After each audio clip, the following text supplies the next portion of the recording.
पीछे भाई दोबारा खींचना भाई सही नहीं आई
मल्होत्रा जी जुड़ गए हैं सर।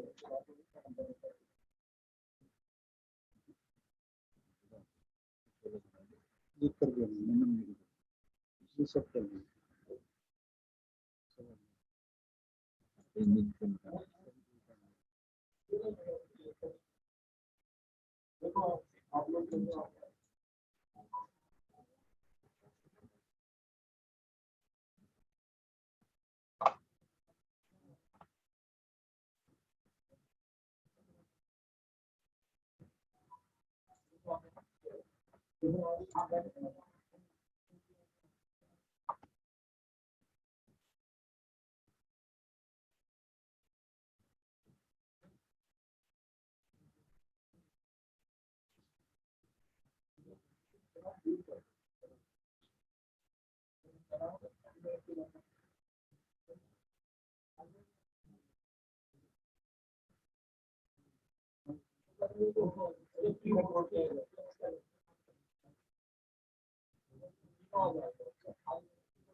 दूसरा वाला इंटरनेट चला दो। सिस्टम से कर रहे हो ना? आप इसी करो, आप सब करते रहेंगे। कंट्रोल पैनल बस है वो नहीं, वो माइक भी हमने वो ऑन कर रखा है। सर यहाँ पर एडिट करना है किसी को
डॉक्टर साहब नमस्कार।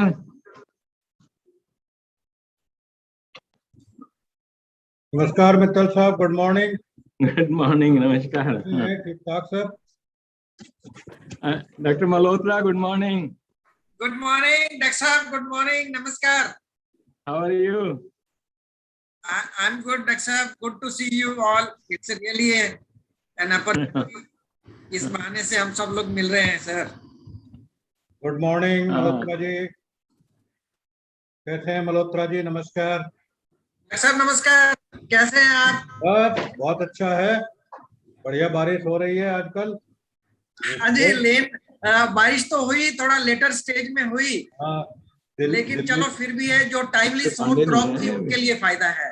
रवि ठीक हो जाएगी। जी जी जी, करीब करीब 12 लाख हेक्टेयर एरिया पिछले साल के मुकाबले कम सोई हुई है।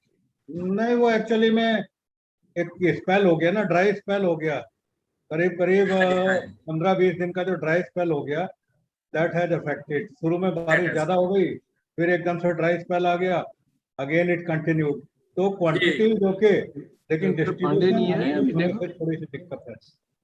लेकिन 12 का भी कुछ, हाँ जी, अभी भी सोइंग कई जगह हो रही है, कवर हो जाएगा। करीब करीब कमी अगर पिछले साल के रहेगी तो 2 लाख या 3 लाख के आसपास, ज्यादा नहीं। अब तो एक्चुअली में मेजर तो रवि पे ही अब कंसंट्रेट करेंगे, क्योंकि खरीद तो अब ओवर हो गया। Doctor Randhir Singh, good morning. Doctor Randhir Singh, doctor Pandey is yet to join I think. हाँ, doctor Randhir Singh, good morning.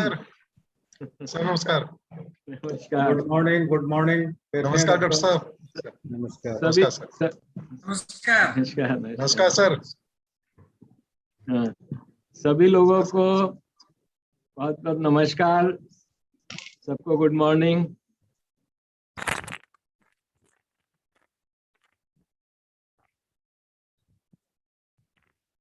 Start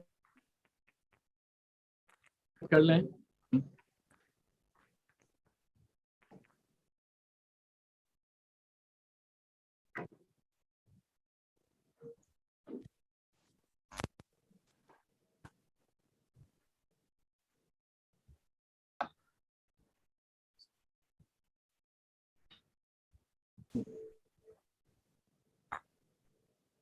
Namaskar and good morning to all. Respected Chief Guest of today's conference, Dr. Arvind Kumarji, Vice Chancellor, Rani Lakshmibai Central Agriculture University, Jhansi.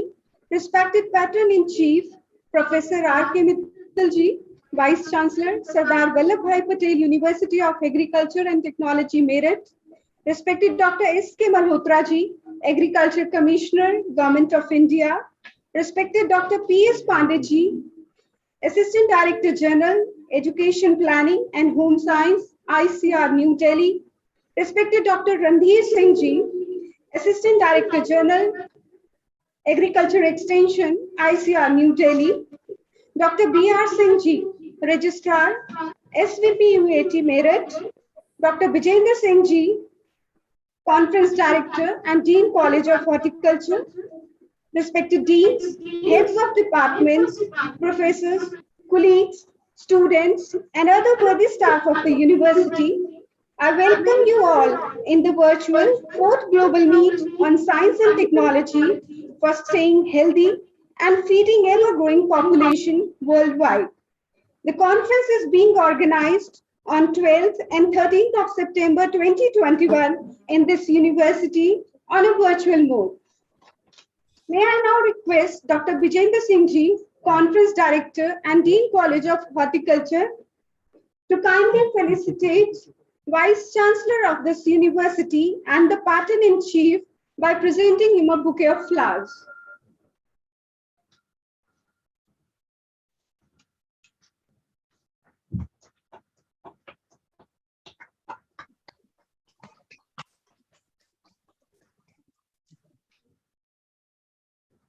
Thank you, sir, for this kind honor.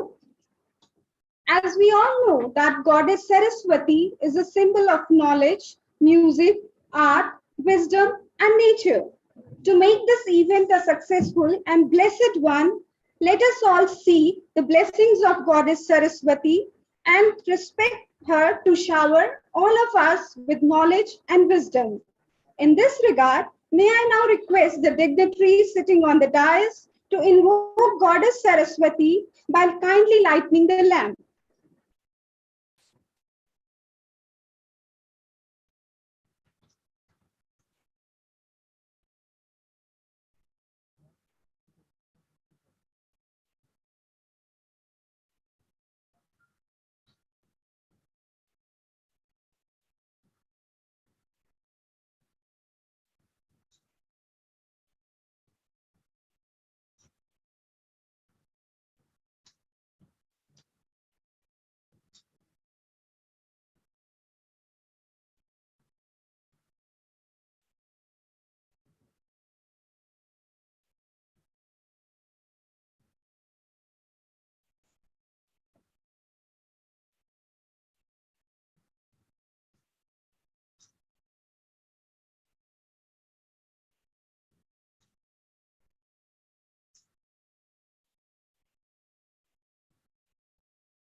Thank you, sir, for paying this honor and paying respect to the mighty goddess. Now I request the Conference Director and Dean College of Horticulture, Dr. Vijendra Singh Ji, to kindly felicitate Vice Chancellor, sir, with the bouquet of flowers. I request Dr. Vijendra Singh, sir, to kindly present the welcome address on this occasion. Dr. Vijendra Singh Ji.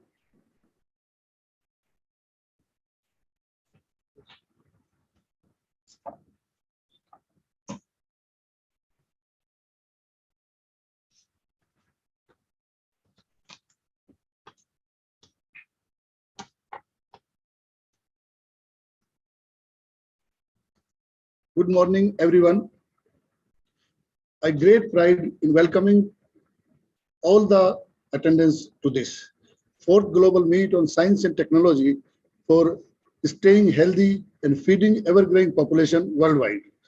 First of all, I would like to welcome our chief guest, Dr. Arvind Kumar Ji, Honorable Vice Chancellor Rani Lakshmi Bai, Central Agriculture University, Jhansi, for accepting our invitation and sparing valuable time from his busy schedule to share his words of wisdom with all the participants. I also welcome our guest of honor, Dr. P.S. Pandey, ADG Education, ICR, New Delhi, and Dr. Randir Singh, ADG Extension, ICR, New Delhi, who have consented to join this event and share their knowledge with the participants. I know both of are very busy people, but it is their interest in the science of technology that they took out time from their hectic schedule to be a part of this event. I also welcome Dr. S.K. Malhotra, Commissioner, Agriculture, Government of India, who have always obliged us with his presence in the events organized by us and has agreed to be the keynote speaker to this conference.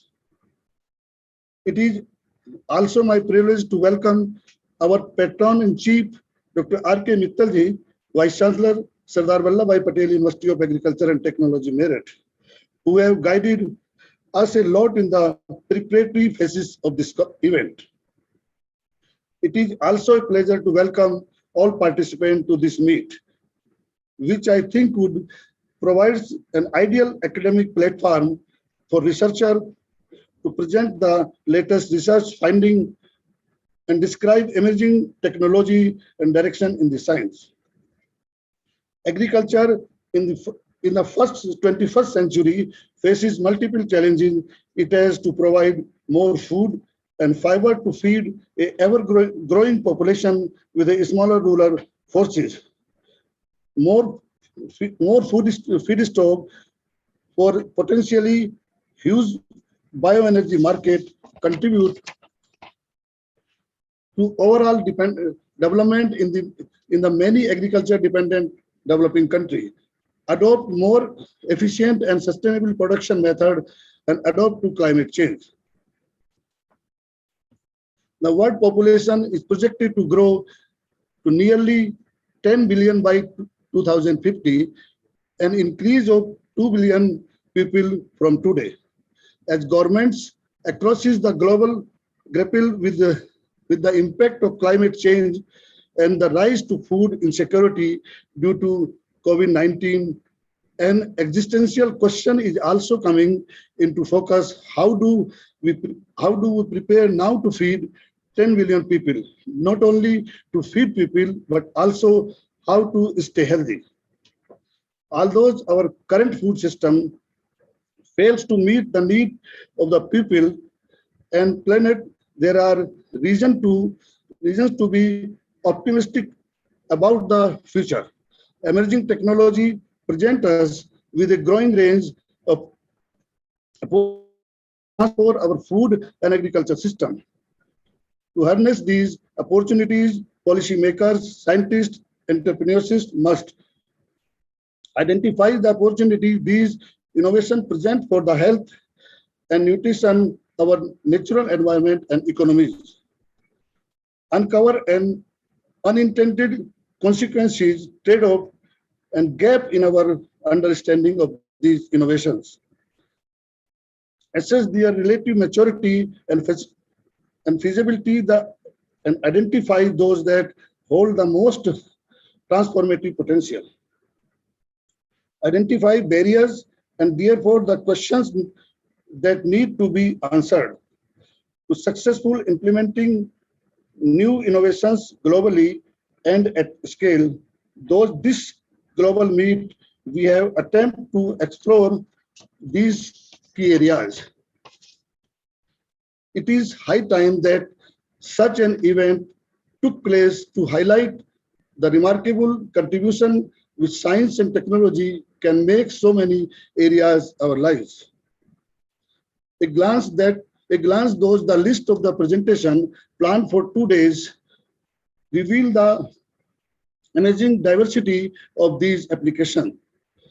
They range from the food and nutrition security to biofortification, utilization nutrient dense crop, development of climate resilient crop, extension strategies, and novel breeding and biotechnological for crop improvement, and many other aspects of the crop improvement.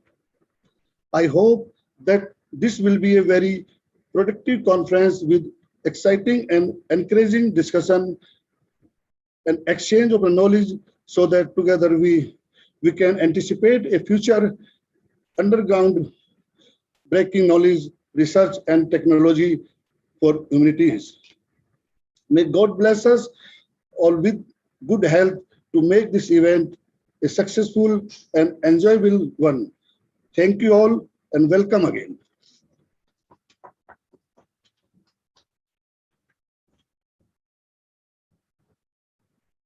Thank you so much, sir, for your kind welcome address and presenting in brief about the conference. May I now request Dr. Randhir Singh Ji, Assistant Director General, Agriculture Extension from ICR New Delhi, to kindly address the August gathering on this occasion. Dr. Randhir Singh Ji.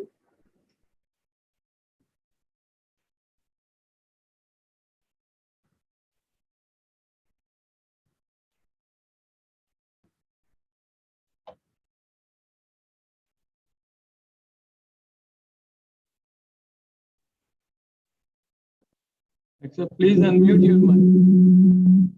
Unmute yourself.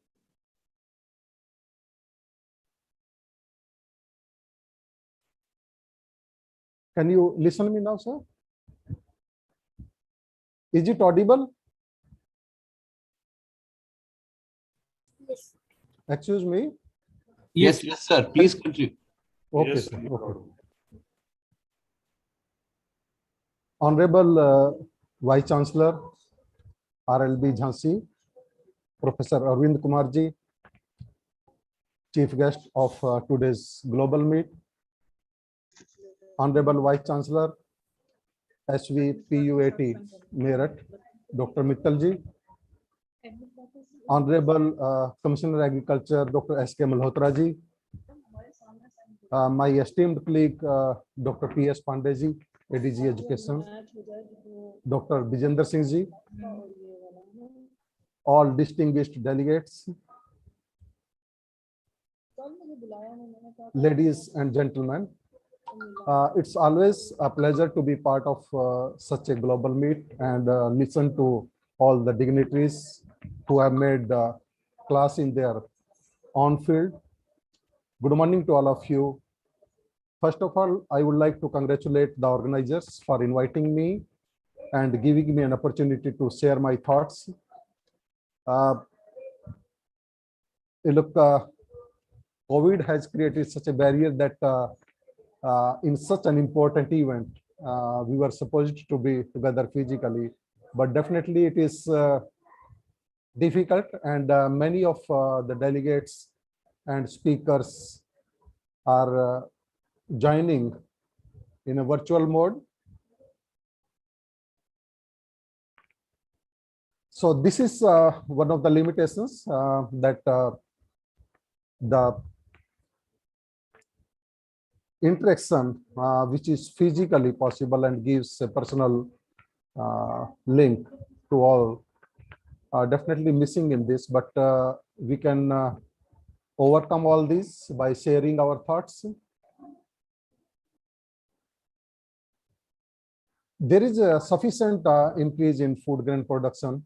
We are leading in milk production, horticulture production, more than 329 million tons, and we are emerging as a global exporter of agriculture produce. But definitely there are number of concerns which we need to discuss, and I'm very sure that in this conference we will have a lot of discussion on these issues. And the primary concern for me is climate change. Lot of things are happening. There are a number of erratic events. We had been working on characterization of districts. What sort of eventually events are happening in different districts, and what could be the different technologies which are required for these districts to be climate resilient.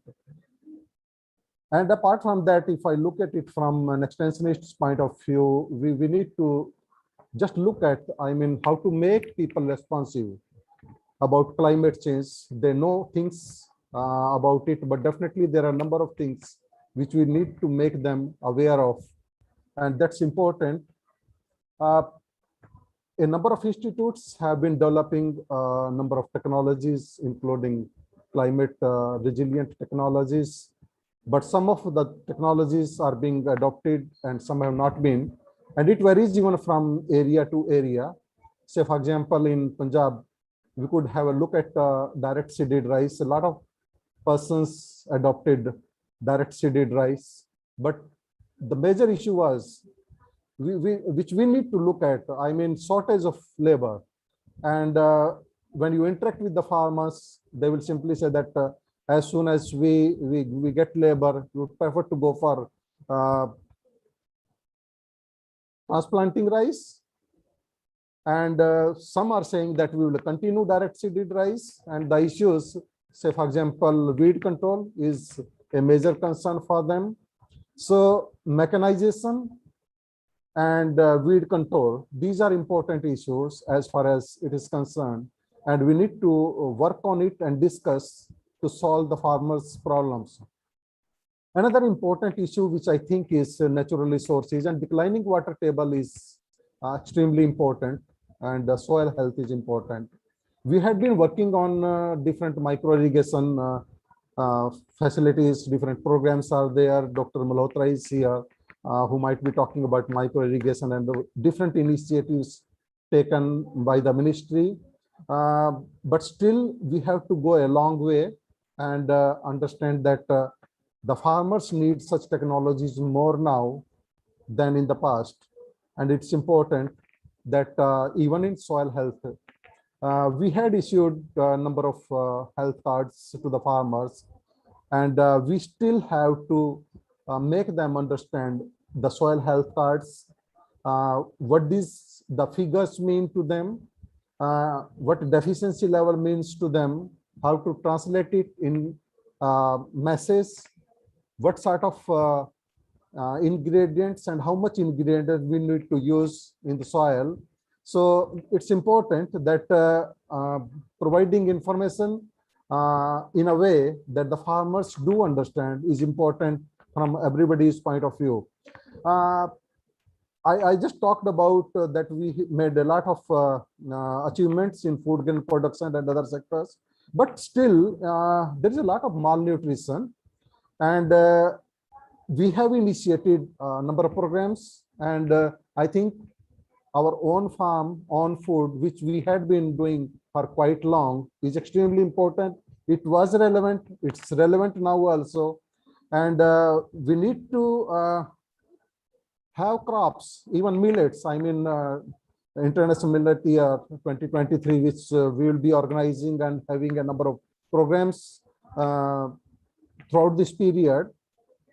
There are a number of crops which grows well in these conditions, which can help us in tackling malnutrition. And it's important that the farmers grow their own vegetables, their fruits in a part of their land which they have, and that's extremely important. Integrated farming system, which is important, and we had been emphasizing, farmers had been doing it for quite a long period. It includes dairy, fisheries, horticulture, and other sectors. But again, there are small issues in these also. Say, for example, in male cattle, it is becoming an issue.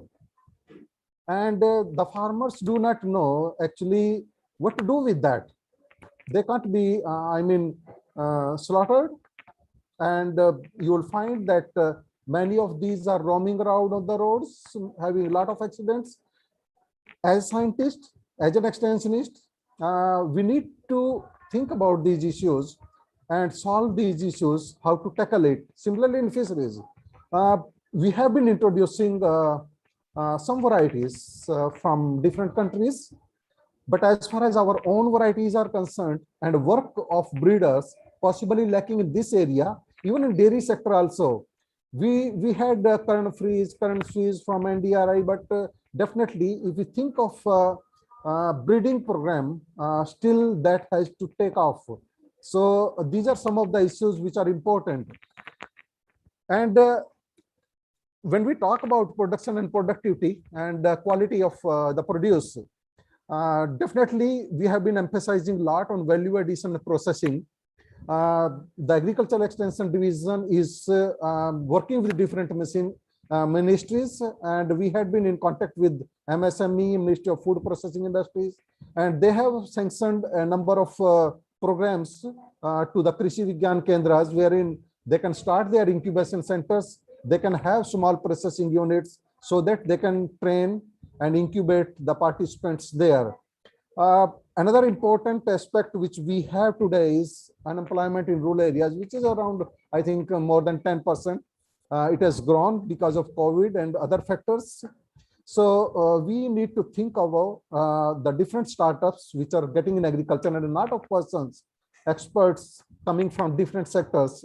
They're having startups in agriculture. They try to have agriculture as an occupation, and a number of entrepreneurship development programs are going on. And we do have a program attracting rural youth in agriculture, which was earlier attracting rural youth in agriculture. So number of programs have been taken up and keeping so that we can reach to the people in every corner of the country and take care of their issues. And I think it was a wonderful tool, particularly during COVID period, when there was ban, I mean, moving from one place to another place, and the farmers were struggling, and ICT could help them in solving their problems, providing them information, advisories, and that is how it helped. I think the different issues which are emerging and different extension models which are being propagated by different institutions, universities, and NGOs. So definitely they are helping the farmers. But I think that in this particular global meet, we will be discussing issues not of only our local concerns, but definitely issues of global concerns, strategic as well as local issues we'll be discussing. So I wish all the best to the organizers, and I'm thankful again for inviting me for this global meet. Thank you so much.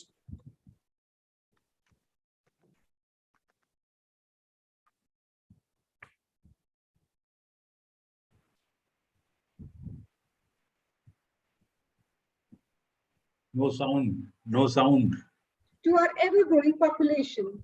Sir has highlighted the importance of farm mechanization with the scarcity of labor, which is very much needed for higher resource use efficiency. Thank you once again, sir, for your kind words. May I now request Dr. P.S. Pandeyji, Assistant Director General, Education Planning and Home Science, ICR New Delhi, to kindly present his address on this occasion. Dr. P.S. Pandeyji. सबको सादर नमस्कार. Honorable Vice Chancellor of Rani Lakshmi Bai Central Agricultural Universities and today's chief guest of this function, Dr. Arvind Kumar sir, Honorable Vice Chancellor Sardar Vallabhbhai Patel University, Dr. R.K. Mittal sir, my friend Agriculture Commissioner, Government of India, and keynote speaker, Dr. S.K. Malhotra ji, my colleague friend from ICR and ADG Agricultural Extension, Dr. Randhir Singh ji, and the main organizer of this entire program, Dr. Vijendra Singh, the Dean of Horticulture, Sardar Vallabhbhai Patel University, Dr. B.R. Singh, Registrar, Sardar Vallabhbhai Patel University of Agriculture and Technology, my dear participants, ladies, gentlemen, press and media. Indeed, it's a pride privilege for me to be here on this very important occasion of virtual international conference of the 4th Global Meet on Science and Technology for staying healthy and feeding ever-growing population worldwide. And whenever I get this opportunity, particularly from this very important university, Sardar Vallabhbhai Patel, I never miss, because this was my working place for 10 years. And when I got this opportunity, certainly, in fact, I tried to go physically, but due to this Corona period, I am little bit afraid. Thank you, sir. Thank you, Honorable Vice Chancellor, sir, for inviting me to this very important meet and to have our deliberation and discussion.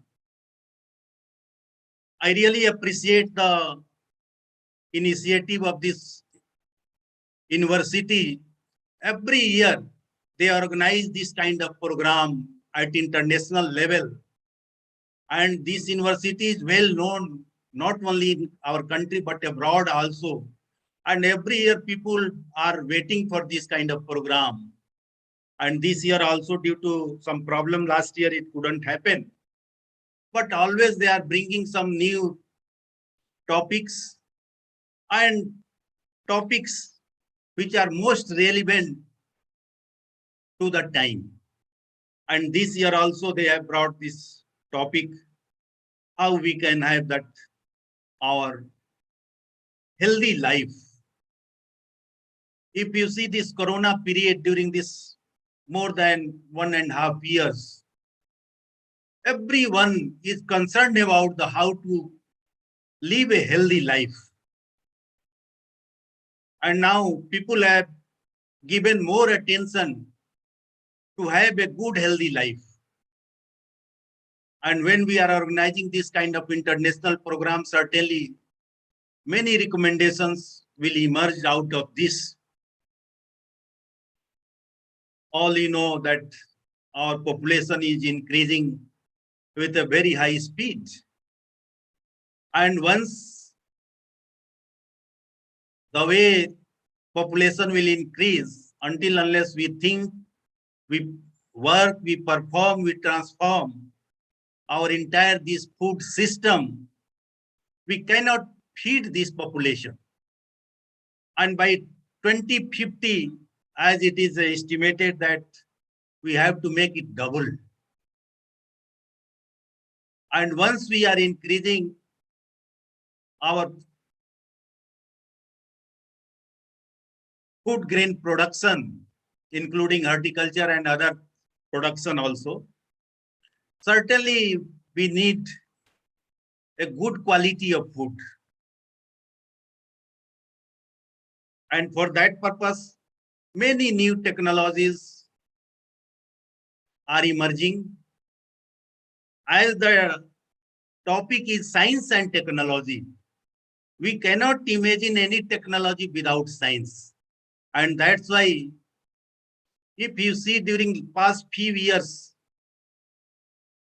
the role of basic science in agriculture is day by day decreasing, which is a big concern. And that requires special attention how to bring basic research in agriculture.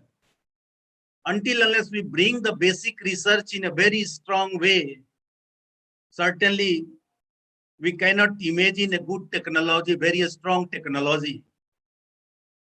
And once we have science and technology, certainly this is the time of innovation. And this country witnessed the one of the largest innovation project of the world, that was the National Agricultural Innovation Project in agriculture. And many new things happened. And those innovative products, innovative strategies that are being implemented. And today, if you see, it is happening across the country. If you see the new emerging technologies, to address this topic, certainly we need more and more research in the area of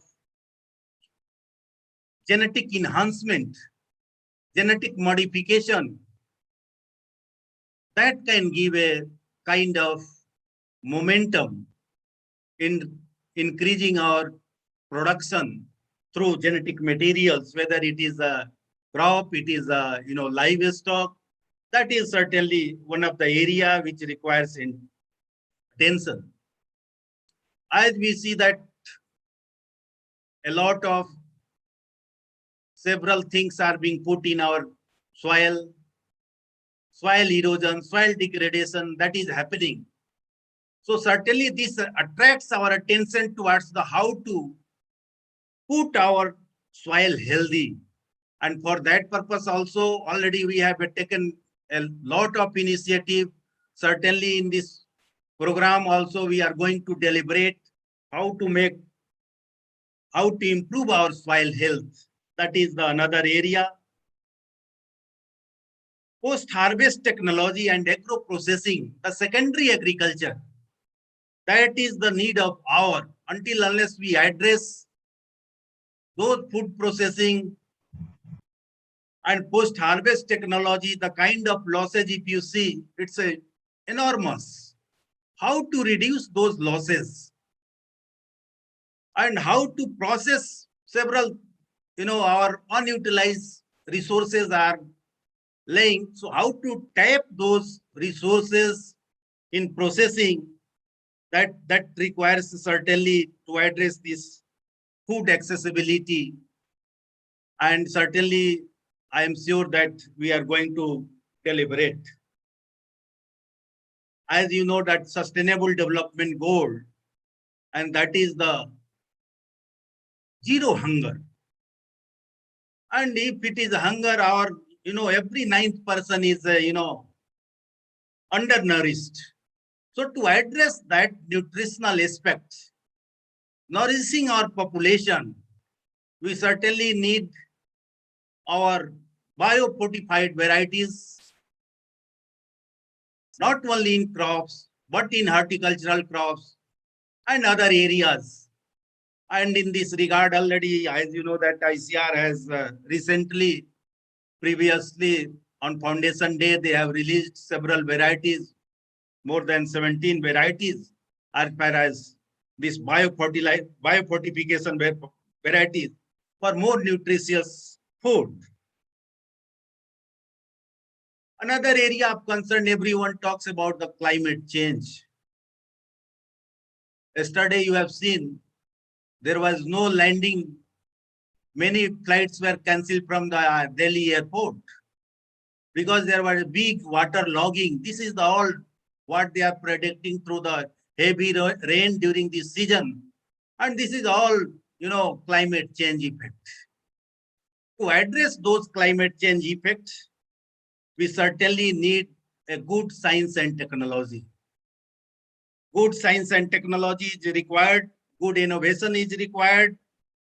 And in this regard, the attention of digital farming, the digital agriculture, that is one of the area where our emphasis should go, how to do more and more work, more and more research in digital farming, particularly Internet of Things.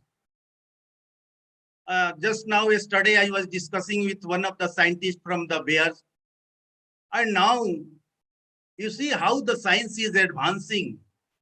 And they have captured the real-time data from the experiment. And within no time, they have the access through this Amazon Web Service. They have the collaboration and all the experimental data, real-time data from all over the globe. They have that kind of digital system. They capture and they can analyze from the sowing time to harvesting time, and without any loss of time.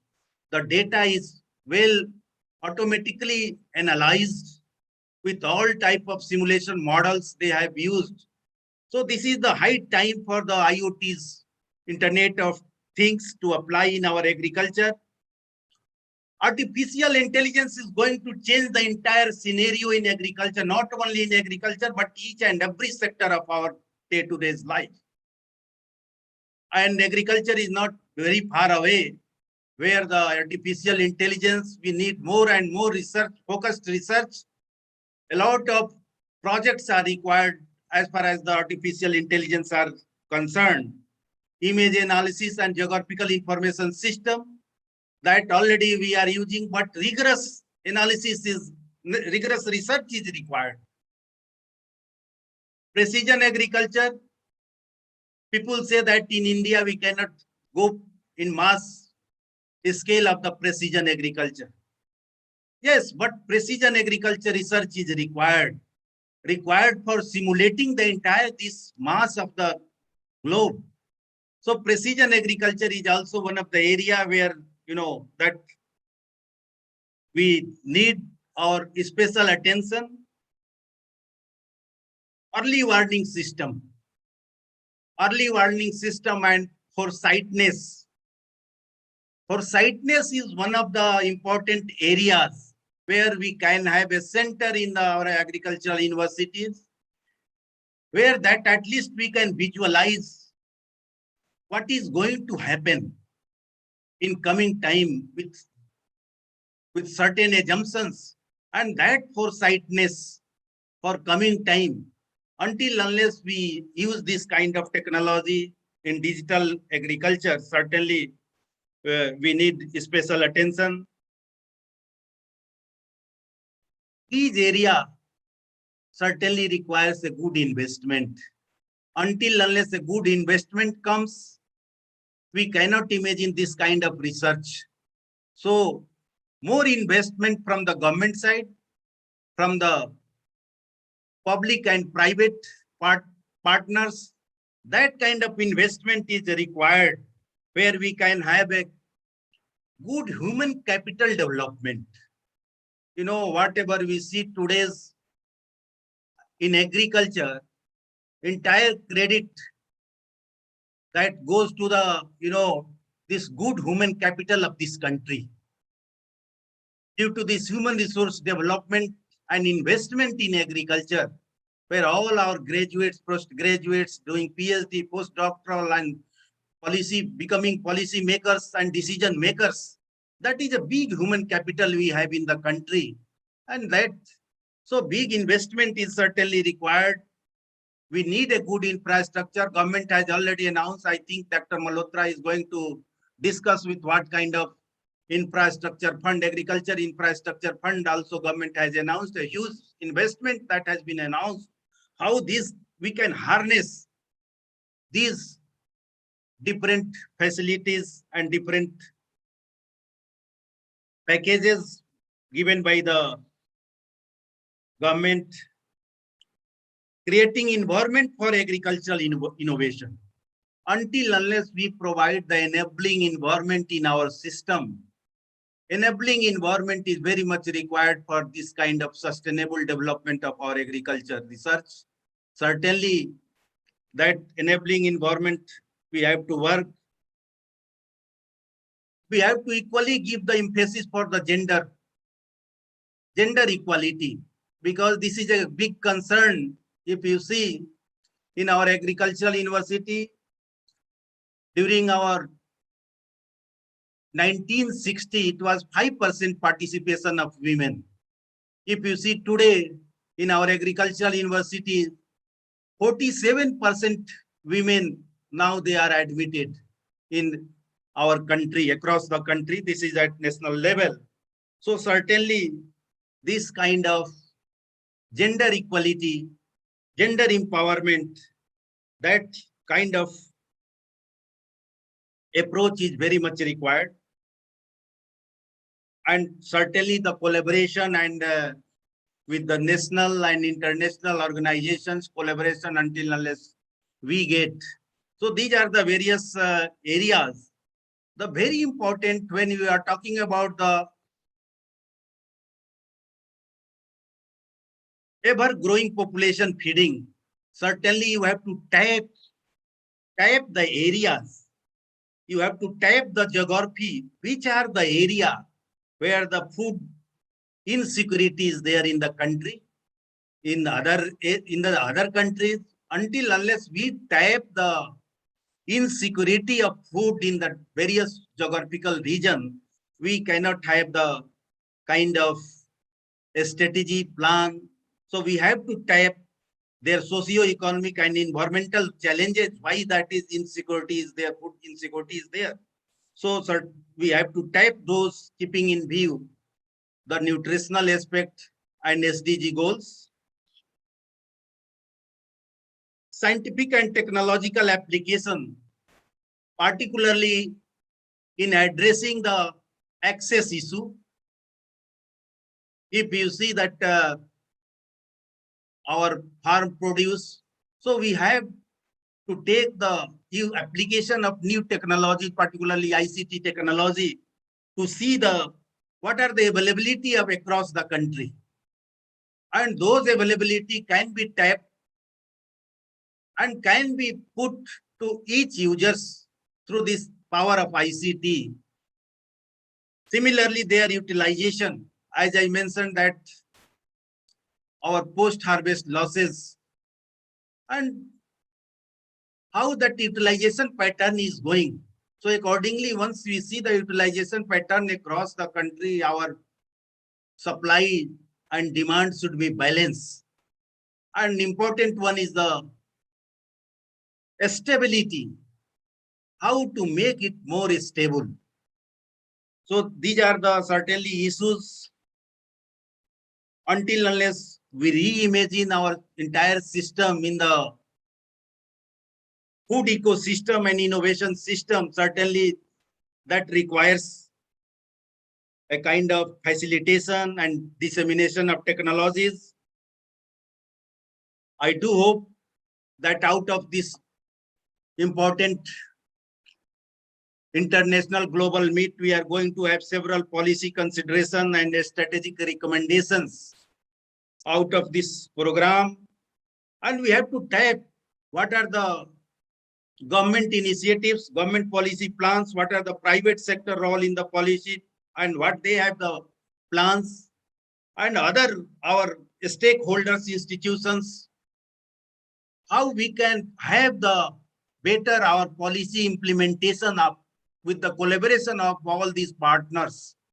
Until unless we have, so certainly I hope that we'll capture all these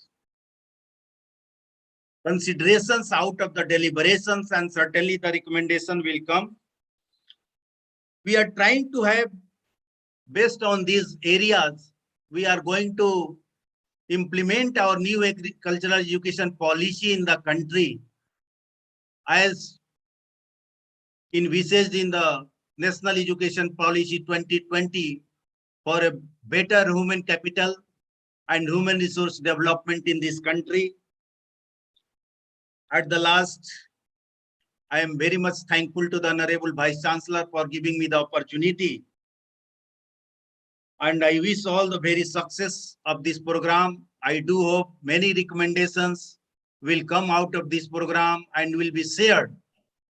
Because some of the programs, they are being organized, recommendations are coming, and those recommendations are not shared. I request the organizer to share these recommendations. This will put a value addition in your organization, in your program, so that this can go to other stakeholders also, and we can interact more and more with you and the person who are delivering this kind of lecture. So with this, thank you very much. Thanks, sir. Thank you for giving me the opportunity.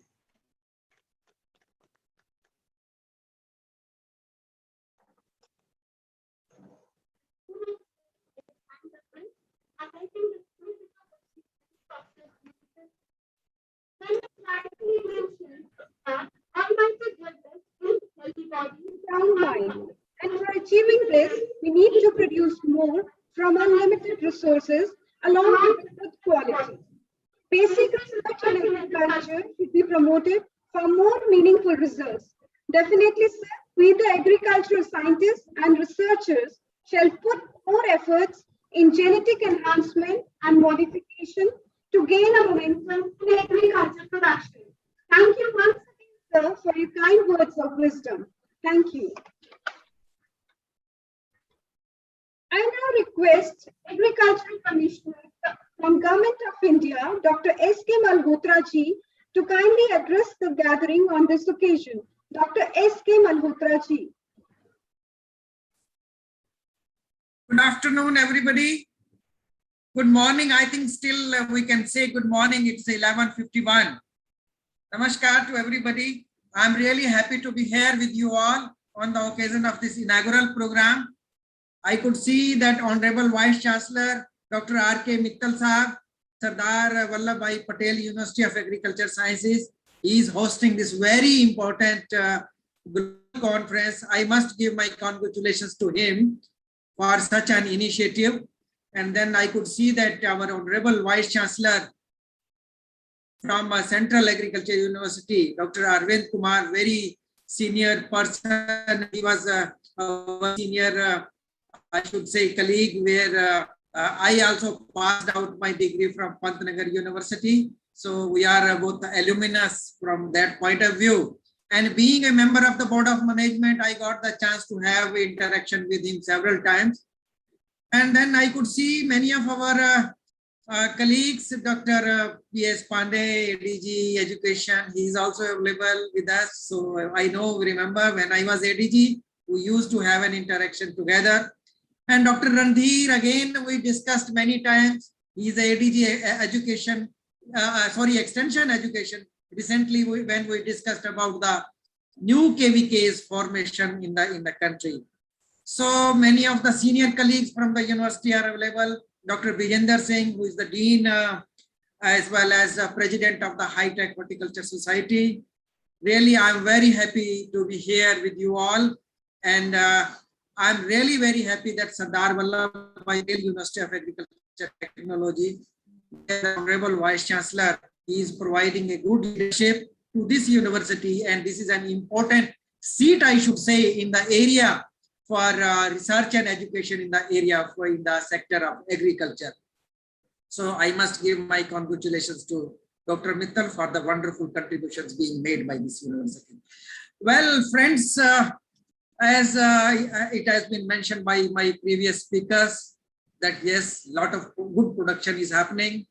Climatic conditions are also good. This time, rainfall condition, again, sometimes it was erratic, sometimes it was all right. So rainfall distribution, this time it was not, I should say, skewed. So here a kind of erratic rainfall this occurred, which has really caused a kind of threat before us.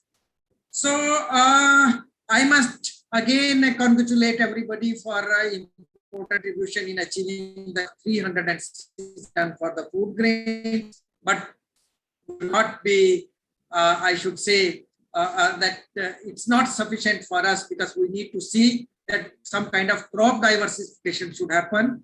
And here now we need to think in a new way, that if we are having surplus food available with us for rice and wheat, then we need to see that how we can mobilize that produce, or we can shift that area to some other crops. So some kind of estimation has already been done, that we need to shift from high water consuming crops to the low water consuming crops. But the challenge before us is that we do not have the combination of the crops which could provide us the similar kind of profits as we have from some other crops. But yes, under irrigated conditions, if those crops are introduced, definitely yield will also come at par. Then another point I'd like to highlight, that food security is one part. Food security is always incomplete without nutritional security. So we need to address both of the issues together, and nutritional security, again, it's an important area.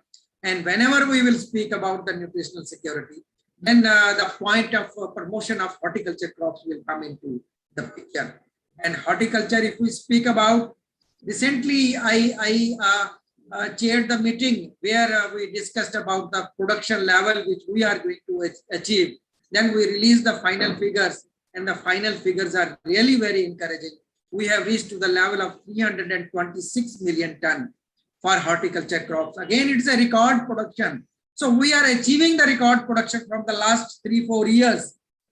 But here now the question comes, if we are producing more, then how we can address two most important issues. One is food losses, how we reduce the food losses.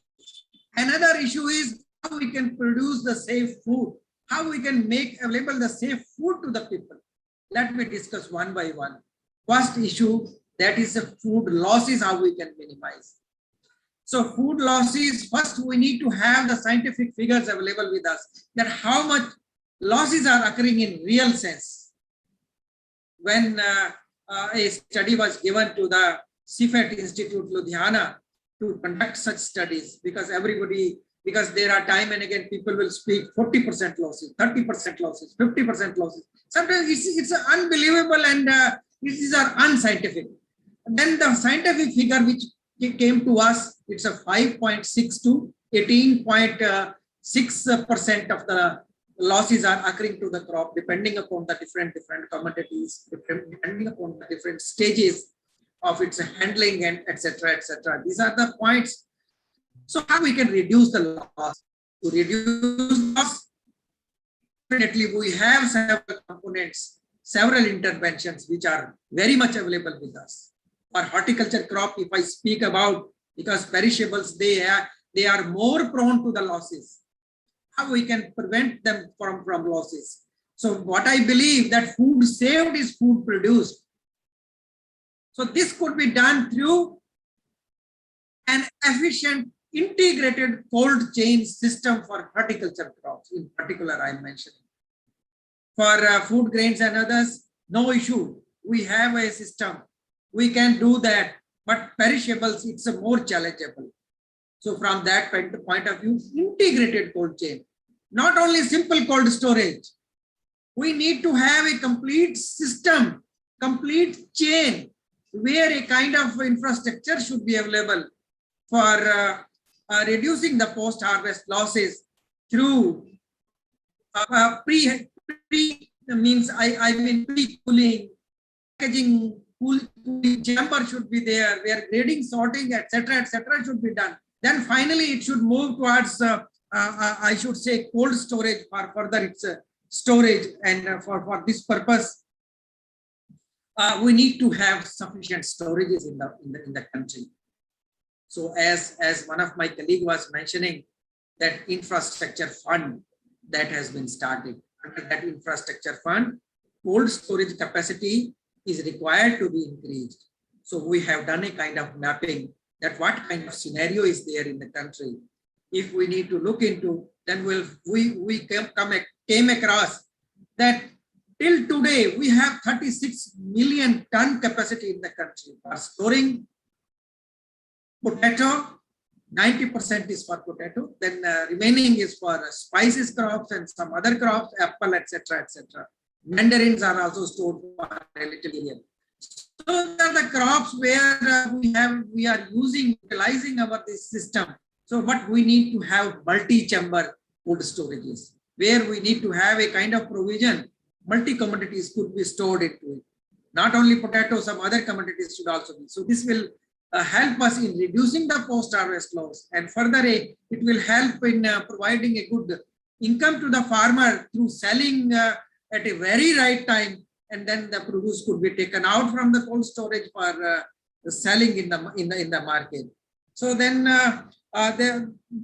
another point which this is a food loss. Now second point is food safety. How we can bring the food safety part? Food safety is not only the part which we speak about, that it should be safe, there should not be any kind of contamination in the food, but how safe food could be made available.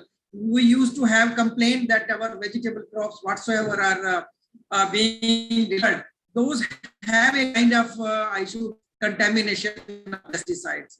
So how we can have a safe food available with us? So that safe food could be only produced through the good agriculture practices. Many of our people, they have good agriculture practices they have made for the different crops. It is very important. Some kind of certification system should be there in the country. Until unless it doesn't pass through a certification system, our good agriculture practices doesn't have any meaning. So it should pass through a certification system. You know that whenever we export, we say that yes, we have a global gap, Euro gap. So now we are having India gap also, Ind gap we call it. So I got the chance to chair that steering committee of the country, and now we have Ind gap available with us, and that Ind gap is now being benchmarked with the global gap.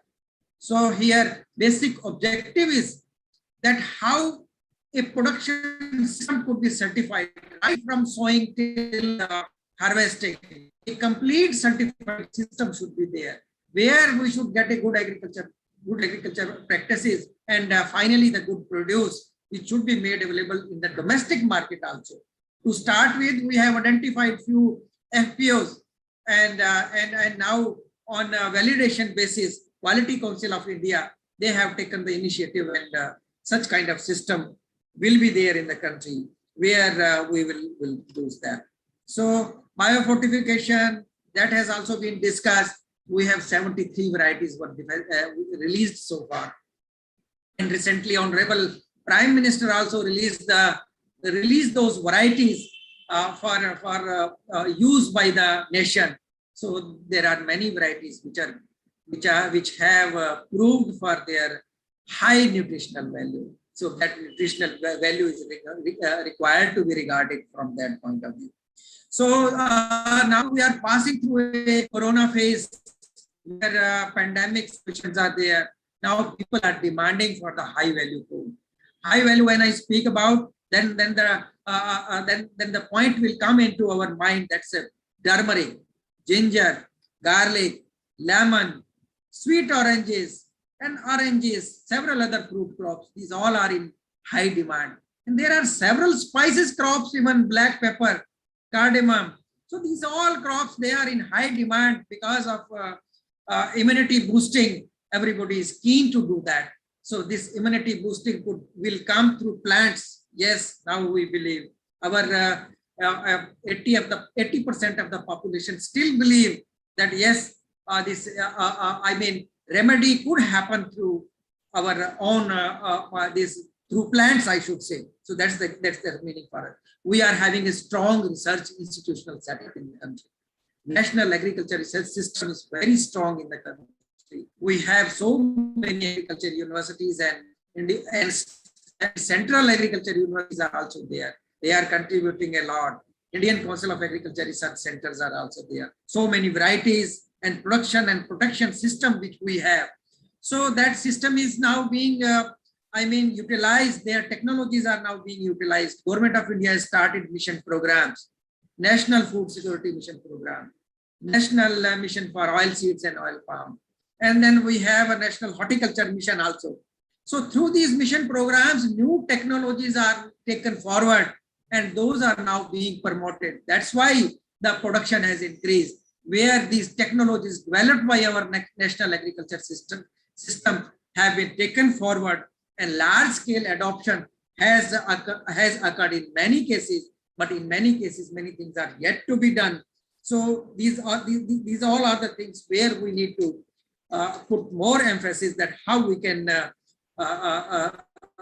come forward and identify those problems and provide immediate solution to them, so that our farmers as well as the production system in that particular agroclimatic zone that is well addressed. So agroclimatic zone-wise planning has been made, and I got the chance to discuss with many universities and honorable vice chancellors. Then we have a now system available in the country where agroclimatic zone-wise planning has been done, so that each and every corner is left untouched and it should be covered. So recently, new program has also been started, National Bee and Honey Mission. So here, this beekeeping is now being promoted, and we have planned to establish 5 regional labs and 100 mini honey testing labs. So these mini honey testing labs will be established, and then processing plants will also be established. So work has already started. Regional lab already established. About 15 mini testing labs have been already established, and we have 12 integrated bee development centers. We want to promote through this program.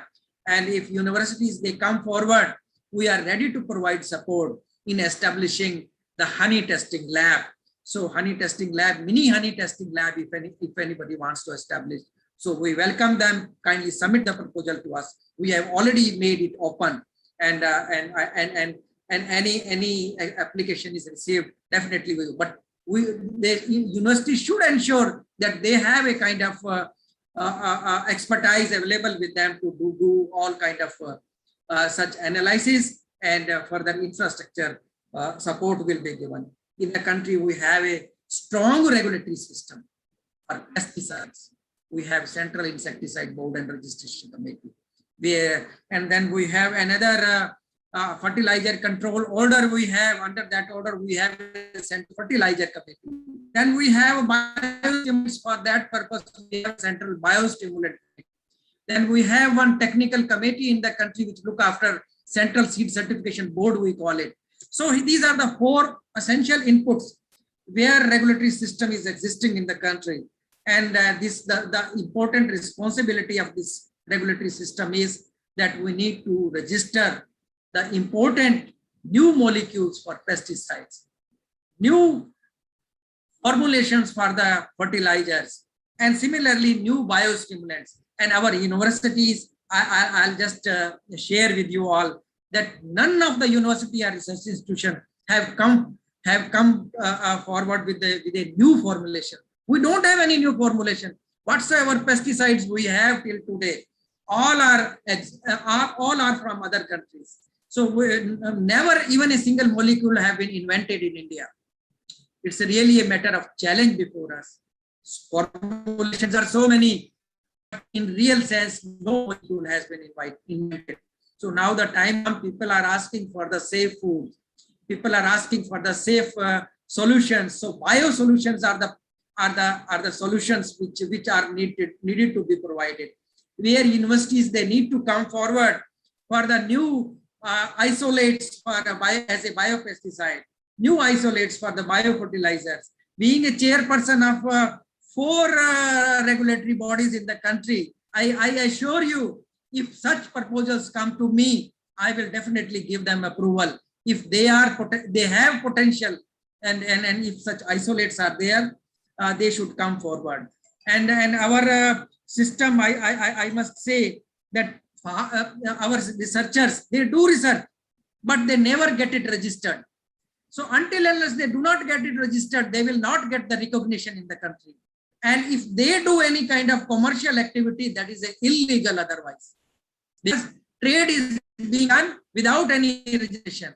If you don't do registration, somebody else will steal your isolate if it is good, and then somebody else will utilize. He will make the money out of it. Your university or institution, whosoever have spent a lot of money in its invention or in its isolation, that will not accrue to you. So my request to all of my researchers that they should come forward. If they have such potential microbial power available with them, they should get it registered. They should not shy.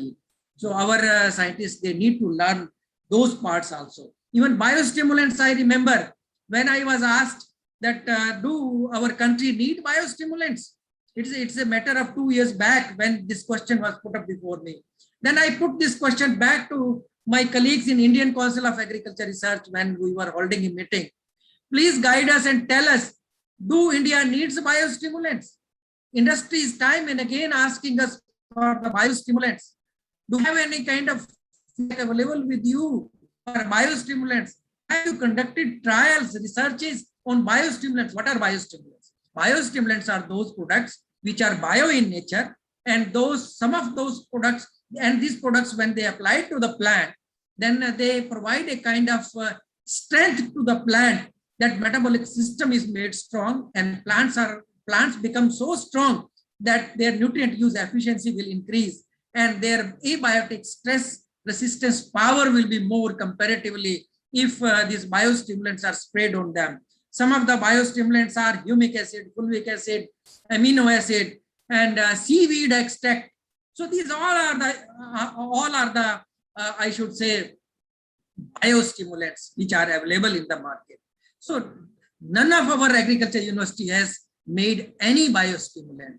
So my request to them, it's very easy. It could be made if they come forward on some new innovations, and they need to make their own formulations. Definitely it will add to the value, and some region specific, location specific research will come out, and where a farmer of that particular region will get the benefit.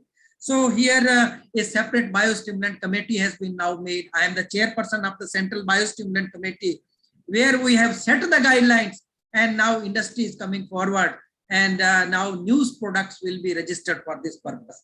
For fertilizer, again, soil health card system has been introduced in the country, and here a lot of good feedback has come.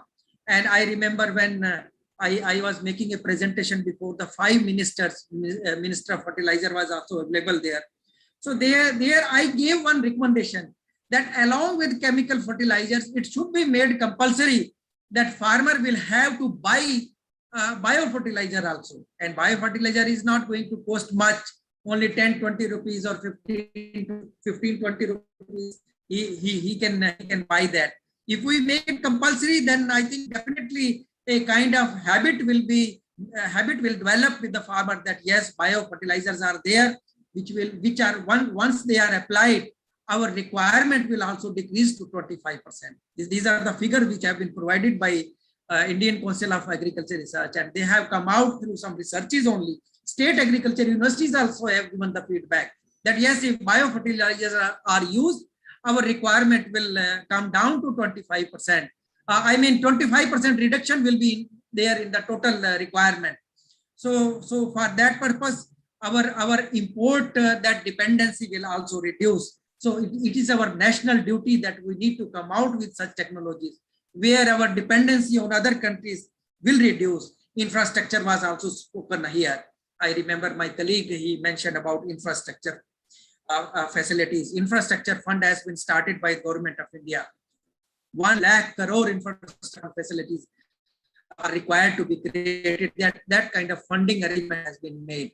So primarily 3-4 areas have been identified. One is irrigation efficiency we need to increase. So micro irrigation in particular, that is required to be, I'm not going to speak about this recharging, charging and water conservation, all others. These are the techniques that's also required to be done.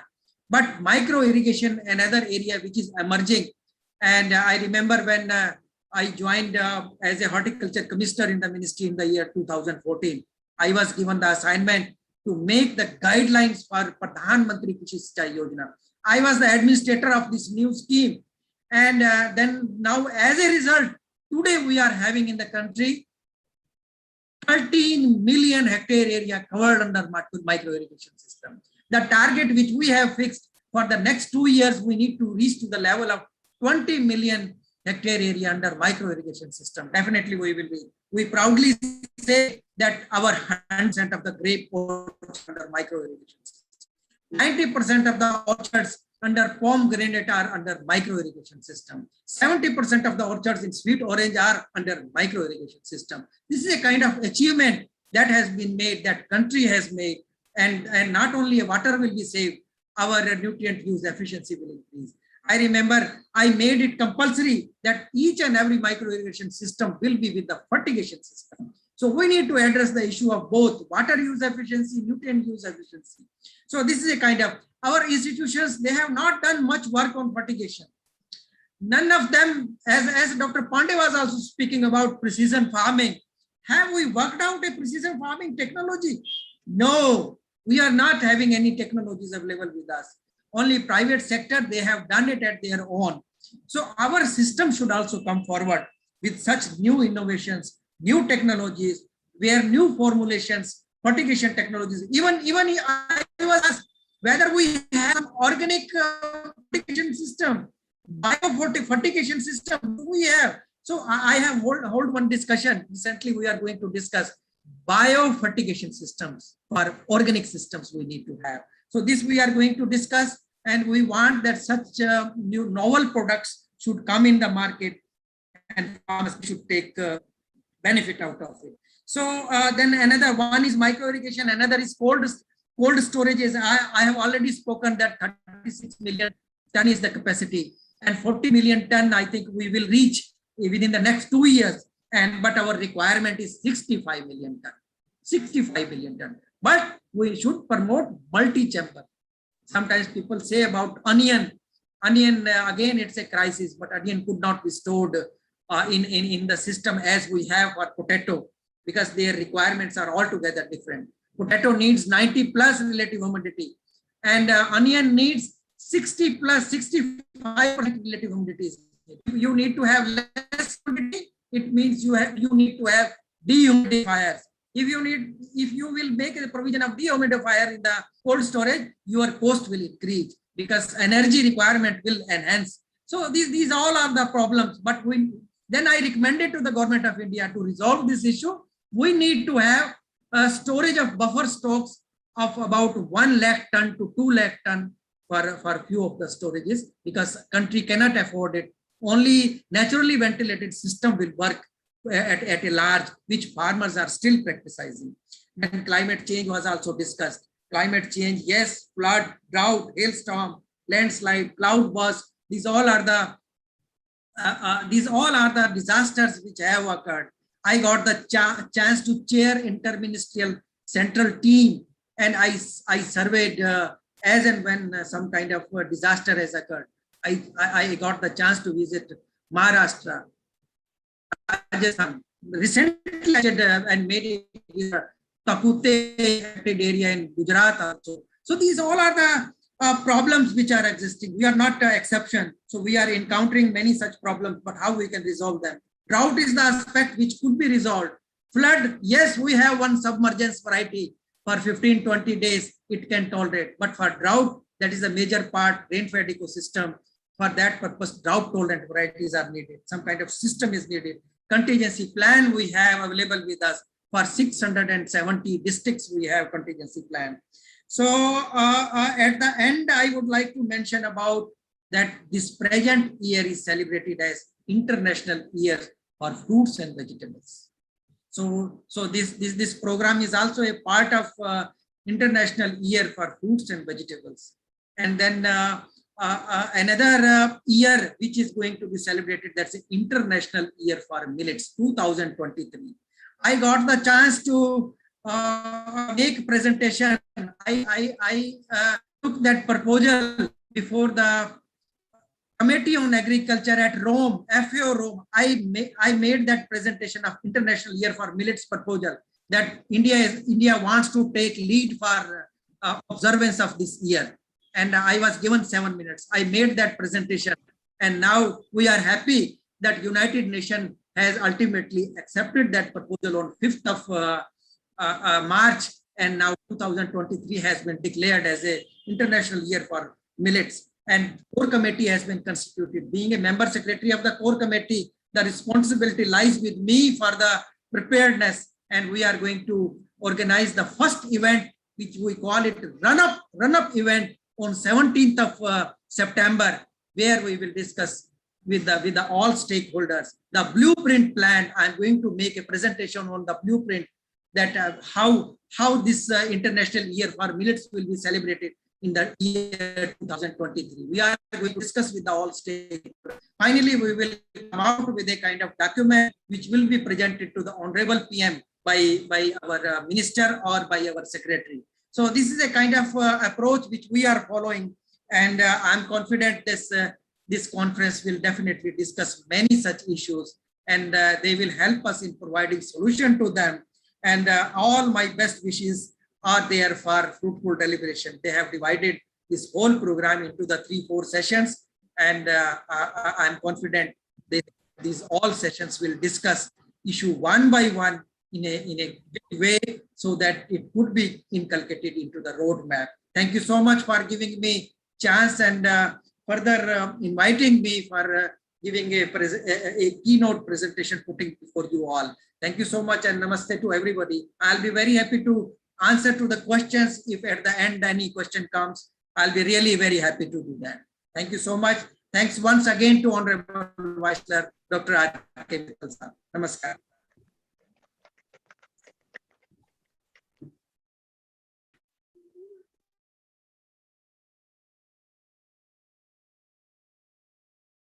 Of crop diversification for providing food and nutritional security. Farm mechanization is the need of the hour to address the scarcity of labor and to achieve the higher resource use efficiency. There is a need for development of climate resilient technologies suitable for specific agroclimatic locations. Agriculture startups should be promoted for employment of rural youth and should be given more emphasis. Integrated value addition should be taken up in a large manner so as to prevent the food loss and also to provide higher income to the farmers. Thank you so much, sir, for rightly pointing out the burning issues and also providing the strategies to address them so as to make our country a self-sustainable nation and provide food and nutritional security to everyone. Thank you so much, sir, for your kind words.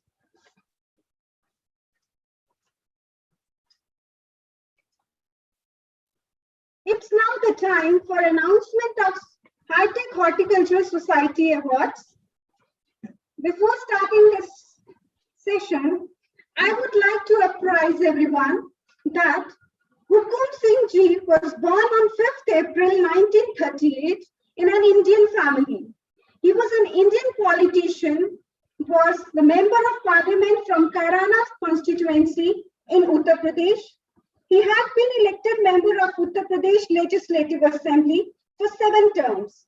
He was the founder member of Sardar Vallabhbhai Patel University of Agriculture and Technology, under whose able guidance as Minister of Agriculture UP, the university was established in year 2000. Being the son of a farmer family, he understood and concerned himself with the important issues related to the farmer, education, and infrastructure. In his loving memory, the High-Tech Horticulture Society of India confers the highest award named as Hukum Singh Memorial Award. And this prestigious award for year 2020 is being conferred to the Honorable Vice Chancellor of Sardar Vallabhbhai Patel University of Agriculture and Technology, Meerut, Dr. R.K. Mittal Ji. He is a professor of plant pathology and has vast experience of 44 years in research, education, management, and administration.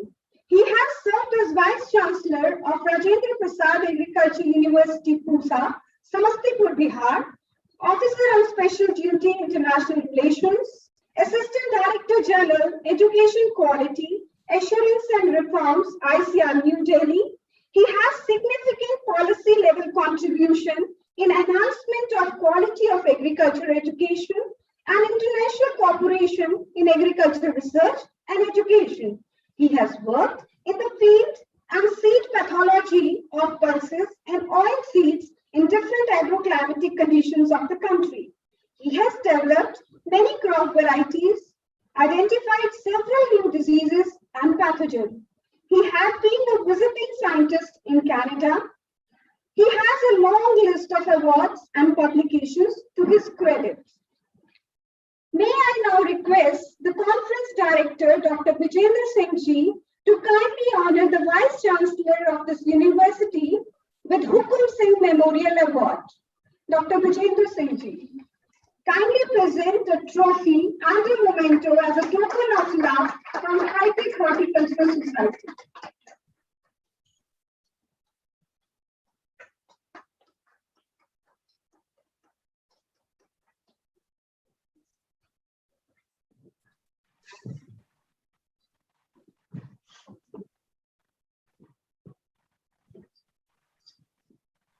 Thank you, sir, for doing this honor. Now we have a list of High-Tech Horticultural Society Awards for year 2021. The Lifetime Achievement Award 2020 goes to Dr. Arvind Kumar Ji, Vice Chancellor, Rani Lakshmi Bai Central Agriculture University, Jhansi, Uttar Pradesh. I request all the dignitaries and other staff to kindly and with a great applause. Kindly give a huge round of applause for Dr. Arvind Kumar Ji. The second award in this line, that is Lifetime Achievement Award 2020, goes to Dr. S.K. Malhotra Ji, Agricultural Commissioner, Government of Delhi. In category of Honorary Fellowship Award 2020,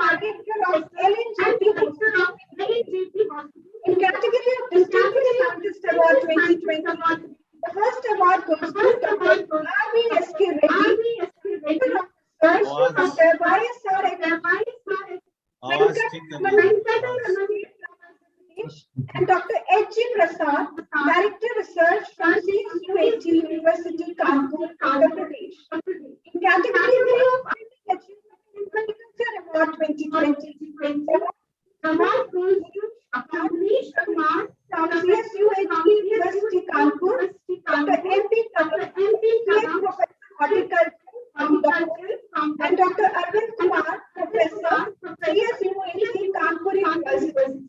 second mic बंद कर लीजिए, second mic बंद कर लीजिए. The award goes to Dr. Mahendra Raj from Vegetable Research, Varanasi. The second award goes to Shamsher Singh, Professor from Sardar Vallabhbhai Patel University, Kerala. Dr. Ram Kumar Goyal, Research from MHU, Karnal.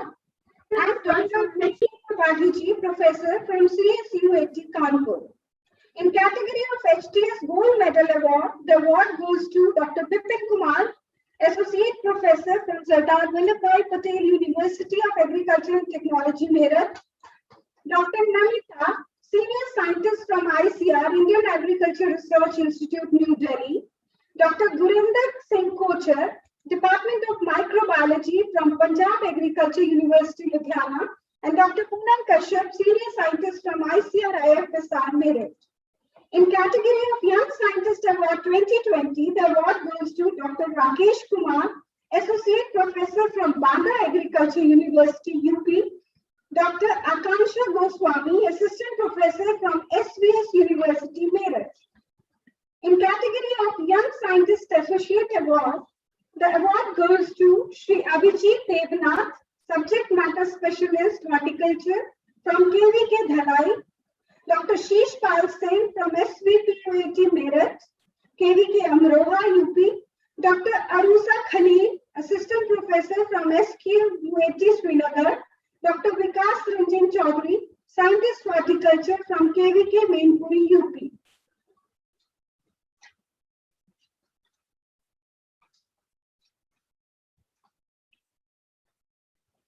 Thank you, everyone. So this was the list of the awards which have been conferred from High Tech Horticulture Society.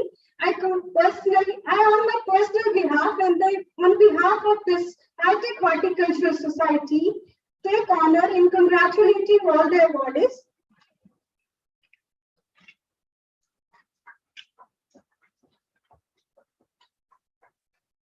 As we all know that without souvenir relief, any conference is incomplete. So in this regard, I would like to apprise that a souvenir is to be inaugurated on this occasion, for which I request all the dignitaries sitting on the dais to kindly inaugurate the souvenir of this conference.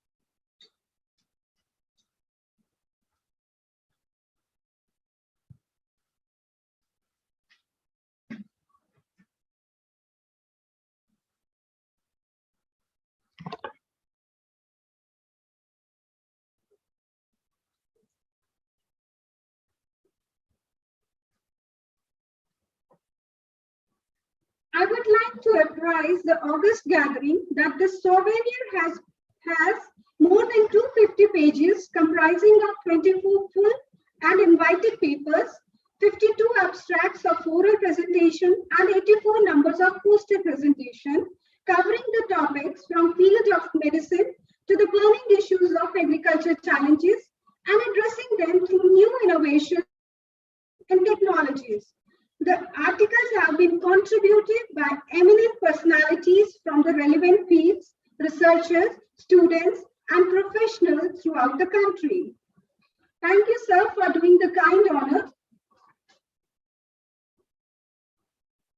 Now I request the chief guest of today's conference, Dr. Arvind Kumarji, Vice Chancellor, Rani Lakshmi Bai, Central Agriculture University, Jhansi, to kindly address the gathering on this occasion. Dr. Arvind Kumarji. Good afternoon to everyone. Let me first thank the organizers for giving me the opportunity and honor on this very important day when we are talking about how we can keep ourselves healthy and also can feed the ever-growing population. Honorable Vice Chancellor, Dr. R.K. Mittalji, and our old colleague at ICR New Delhi, Dr. Malhotra ji, also our Honorable Board of Management member, our old colleague, and a very progressive personality, Dr. P.S. Pandey ji, the Assistant Director General, EP and HS, Education Division of Indian Council of Agricultural Research, New Delhi, and also my one of the very good colleague, Dr. Randir Singh, Assistant Director General, who is very much here and also addressed us on this very important occasion. The Conference Director, Dr. Bijen Singh, who has given us the opportunity to say a few words on this occasion. Dr. B.R. Singh, the organizing chairman, Dr. S.R. Singh, co-chairman, the faculty members of Sardar Vallabhbhai Patel University of Agriculture and Technology. And I have been associated for a long time because when I was serving at Pantnagar, this campus used to be under the jurisdiction of G.V. Pant University of Agriculture and Technology. And I used to come a lot to this campus, and even at the time of selection of the land to initial many phases, I have the opportunity to be associated with this university. So we have the old memory associated with this university. Dear students, the participating delegates, ladies and gentlemen, let me first congratulate the Society, High-Tech Horticulture Society and Prerna Foundation Meerut for organizing this 4th global meet on science and technology for staying healthy and feeding ever-growing population worldwide. You know that today we are celebrating our 75th Amrit Mahotsav when we have completed 75 years of journey after independence and have made tremendous progress in all the sectors. But if we look at the agriculture sector, we have gone from begging bowl status to an era of food self-sufficiency to about 1.38 billion people. And in fact, India is the key producer of food grain now. We used to be importing, but now more than 20 million tons of food grains are being exported. And during the COVID period, in pandemic, the country could provide food security and provided food to more than 80 crores population in the country. So a very big task, and in spite of the recession in the different sectors in GDP, it was only agriculture sector where nothing stopped. Rather, everything went very well. We achieved record production in many areas and also provided nutritional and food security. You know that in India, agriculture is the main occupation, and 54.6% people are dependent on agriculture. Out of about 14.6 million farm holdings, you know, we are providing lot of assistance to the farmers. And I thank the Ministry of Agriculture, particularly the Honorable Minister, their, you know, functionaries, Honorable PM, for providing a boost to agriculture by providing a lot of agri infrastructure fund, more than 1 lakh crore, and a number of schemes have been initiated. I know the contribution made by Dr. Malhotra in this regard is very meaningful. I need not to repeat it, but it's visible that in recent years, agriculture had made a tremendous headway. It is because the gross value added agriculture is 18.7 lakh crore from 51% after independence.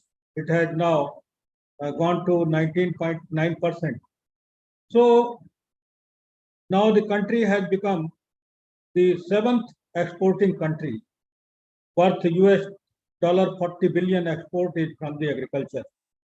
So this is a big boost to agriculture, in spite of the fact that more than 86% farmers are small holders with less than 2 hectares holding, but nevertheless, the productivity in recent years has gone high. This is a great achievement. You know that recently the figures have been given by Honorable Union Minister of Agriculture, Sri Narendra Singh Tomarji, and it was, you know, great to learn that country produced a record high of 308.65 million tons of food grains this year. And in 6 crop commodities, the country recorded a highest ever production. Rice 122.27, wheat 109.52, maize 31.5, chickpea almost more than 12 million tons, oilseeds a record production of 36.5 million tons, groundnut a record production of 10.2 million tons, mustard, rapeseed mustard a record production of 10.1 million tons, pulses 25.7 million tons. So if we look at different commodities, even in core cereals, we have gone a record production of 51.1 million tons. So this shows that in spite of the vagaries of the climate, in spite of the corona pandemic, in spite of the fact that large population was affected, we couldn't, you know, we did not allow agriculture to slow down, and this is a very happy situation for the country. So first of all, I congratulate all the policy planners, farmers, scientists, and everyone associated with this, success, particularly the Indian Council of Agricultural Research, the agricultural universities, and whole national agricultural research system, which is very vast and in fact unique in the whole world. There is no other country where the national agriculture research system is so systematic and so powerful, and it has made a tremendous progress.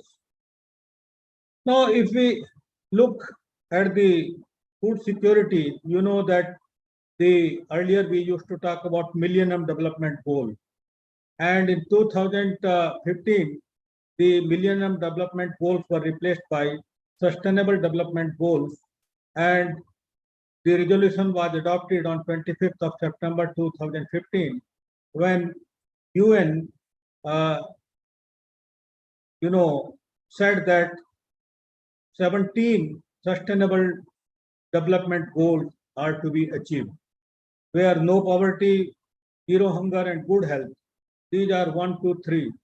And good health is necessary nowadays, particularly to overcome the problem of so many,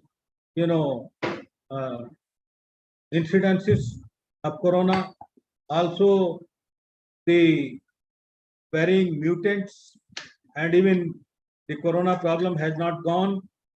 We have to see that how we can keep ourselves more healthy, more energetic, and also you can say the in terms of the nutritional standards, in terms of the our physical strength, we need to achieve lot of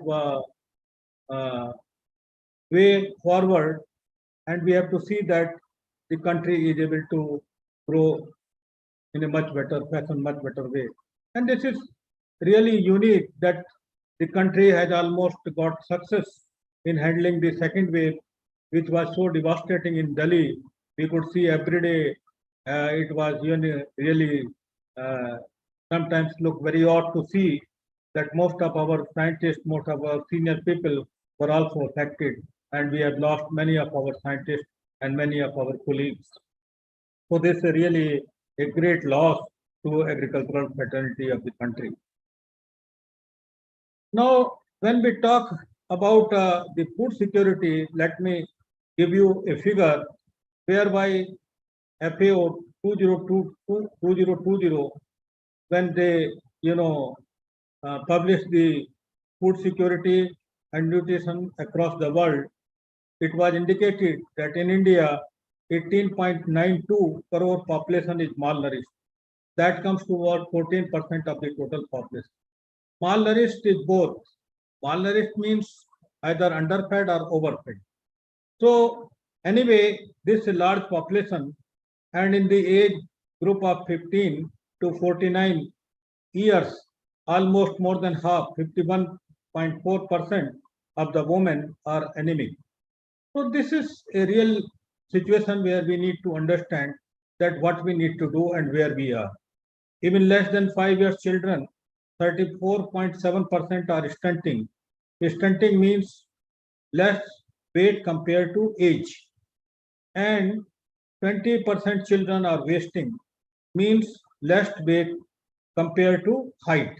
So this way, this shows that this is what is the scenario as far as the nutrition is concerned. No doubt we have achieved the food security, but we have yet to achieve the nutritional security, for which a lot of discussions are going to take place in this seminar, and I'm sure that that will be befitting and benefiting to large population.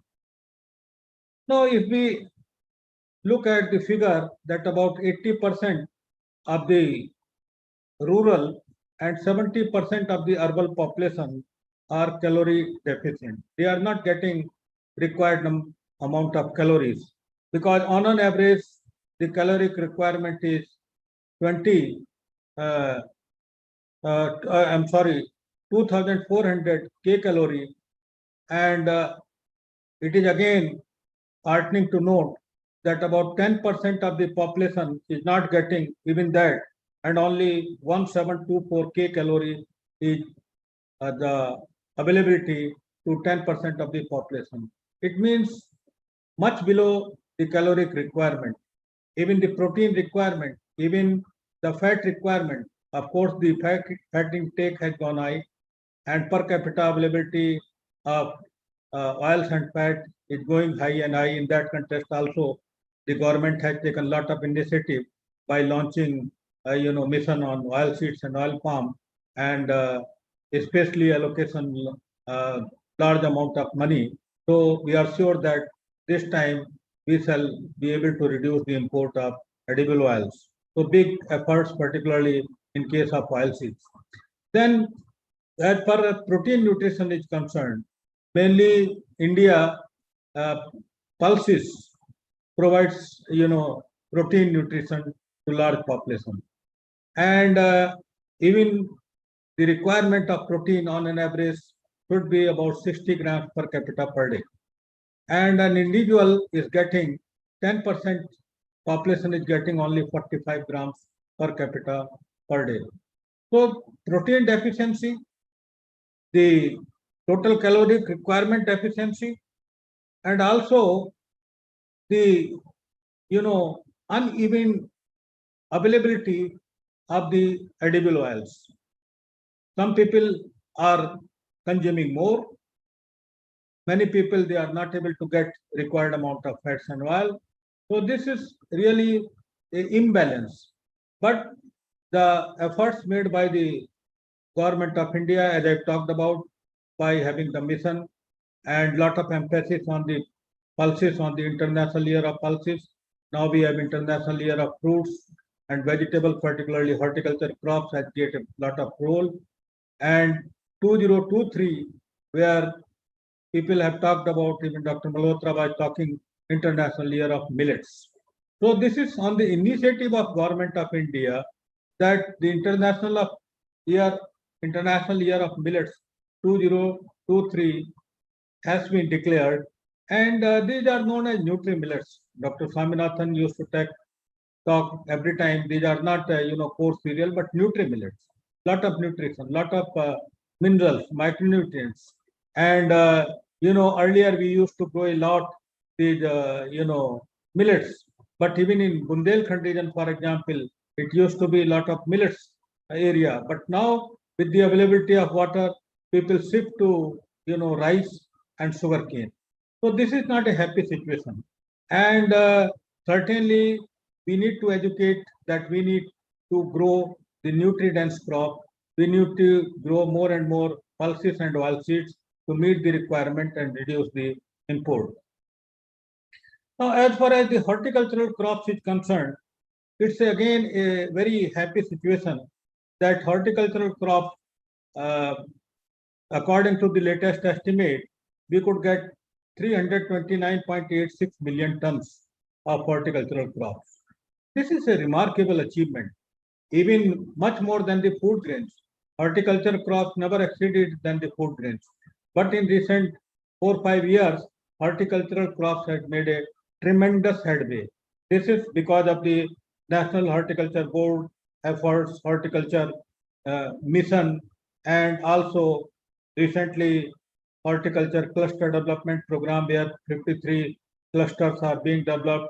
National Nursery Portal has been launched by the Honorable AM. So many efforts have been undertaken due to which the horticulture production has increased.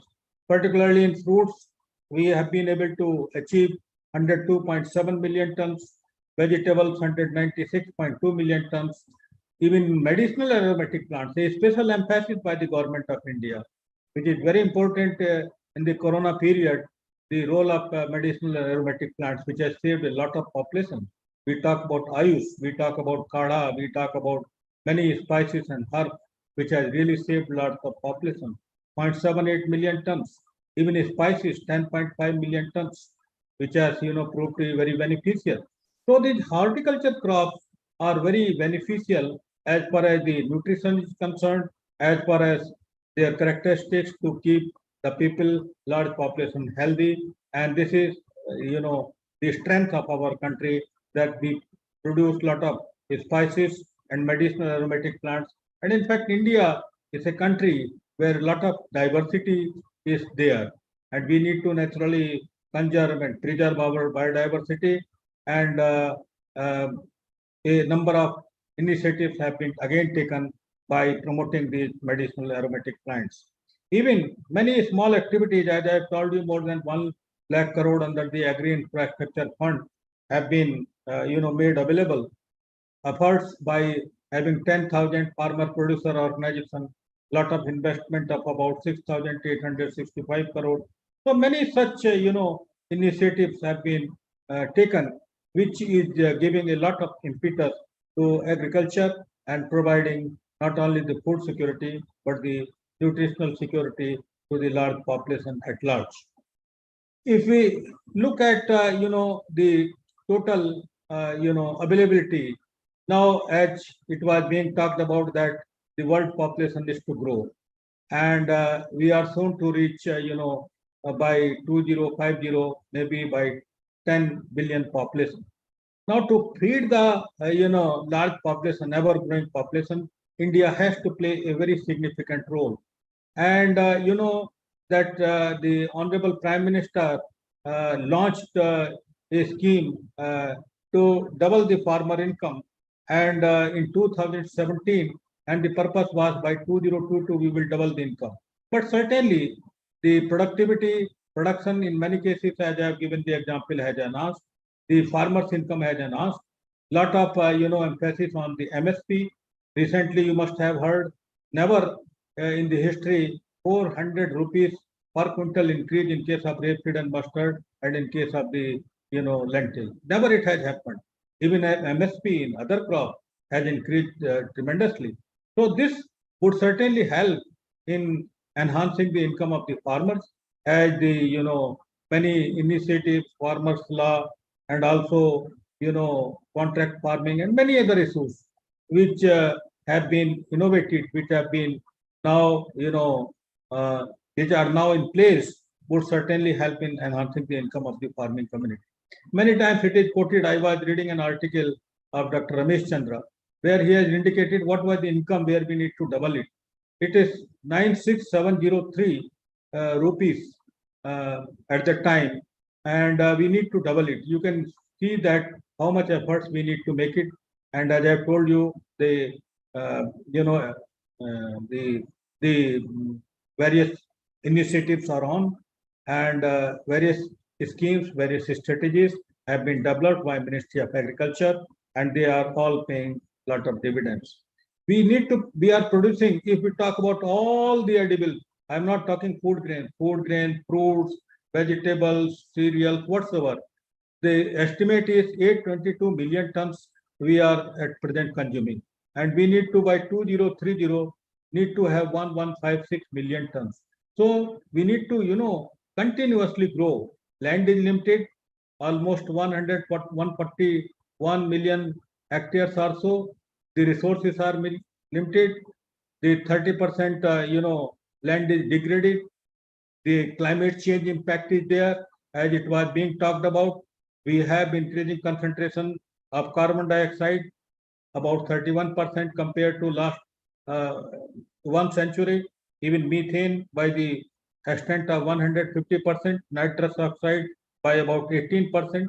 So all these phenomena has led to impact on agriculture, but thanks to our science, particularly agricultural scientists, who have made a tremendous effort in incorporating various, biotechnological approaches, various plant breeding approaches, various management approaches, through which we can reduce the impact and adversities of climate change, and we can have a better production and productivity in the coming years. Now, another issue is, because this is very pertinent, particularly nowadays in Corona period, you must have heard everybody was talking about zinc COVID. Everybody was talking about limb C, vitamin C. So vitamins have played a very significant role. Zinc and iron, and even the micronutrients and vitamins. So these play a very important role, and our soils, are becoming deficient, particularly in zinc. About 36.5% soils in the country are deficient in zinc, 23.4% soils are deficient in boron, and 12.8% soils are deficient in iron. Sulfur to the extent of 40%, and P is universal. So the question is that we need to biofortify these micronutrients, and I am happy that a number of varieties in crops and vegetables have been released, where fortification of nutrients have been made, and balancing of the nutrients is being done.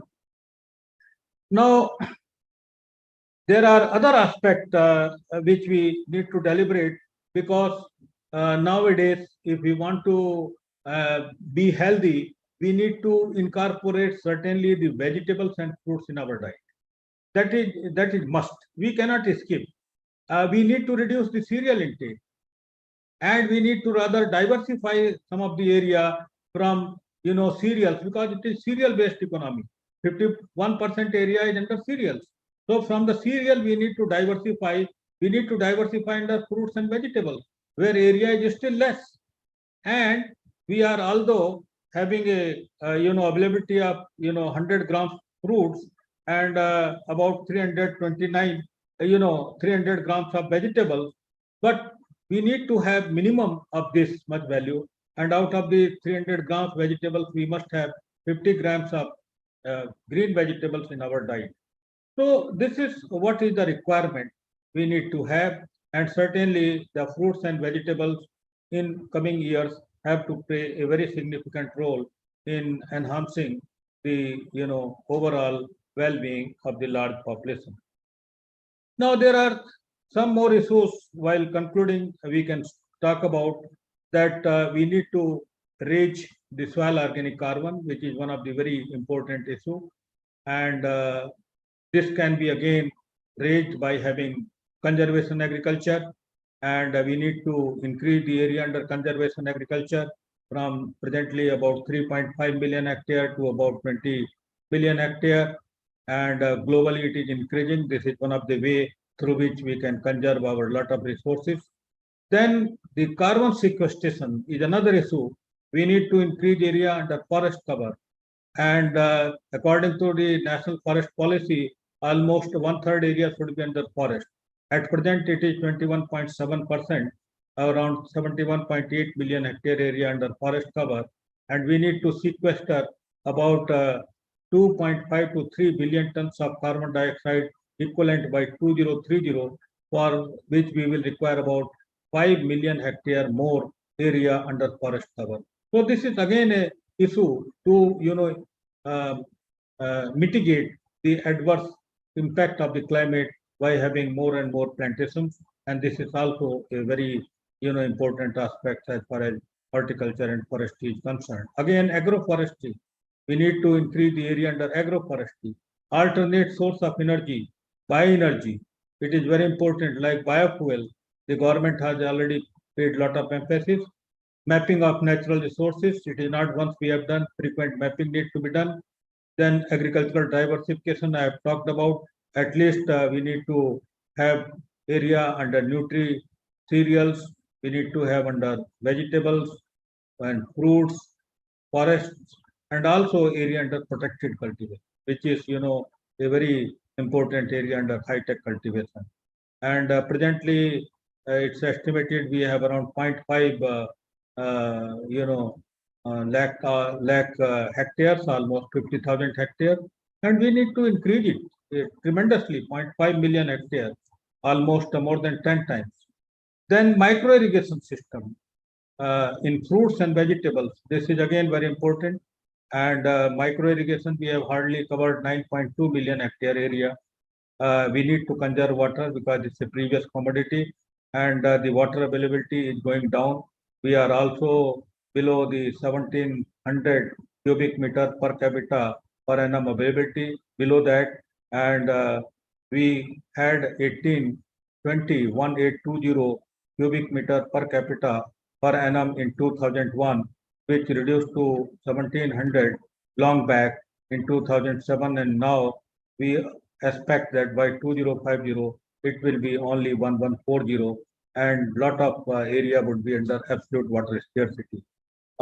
Even now we have around 226 districts which are under the water scarcity. So this is another issue: how to make the water available, how to make per drop more crop, and how to use the efficient utilization of water by having micro irrigations, and how we can have the resource use efficiency. That is again important thing. Soil loss, it's again natural. This year, for example, lot of flooding has taken place in many parts of the eastern UP, Bihar, where there is a lot of soil loss, lot of loss to the natural resources, and this has again to see that how best we can do it. Dr. Malhotra was talking about the biosecurity through the biopesticides, and certainly we need to also concentrate, instead of having indiscriminate use of chemicals, we need to have a biopesticide, predators, parasites, microbial pathogens, or entomopathogenical fungi or botanicals. We need to also concentrate on these. Bio, when we talk, either as I talked to you, bioenergy or biofuel, biopesticides, we need to take a lot. Even many areas are people are concentrating to organic farming.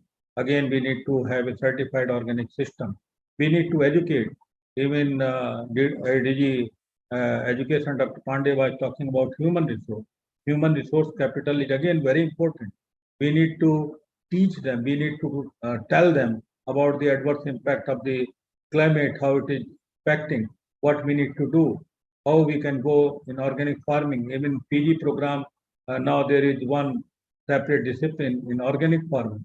So in coming areas, there is more demand towards the not only nutritious food, but quality foods, pest-free foods.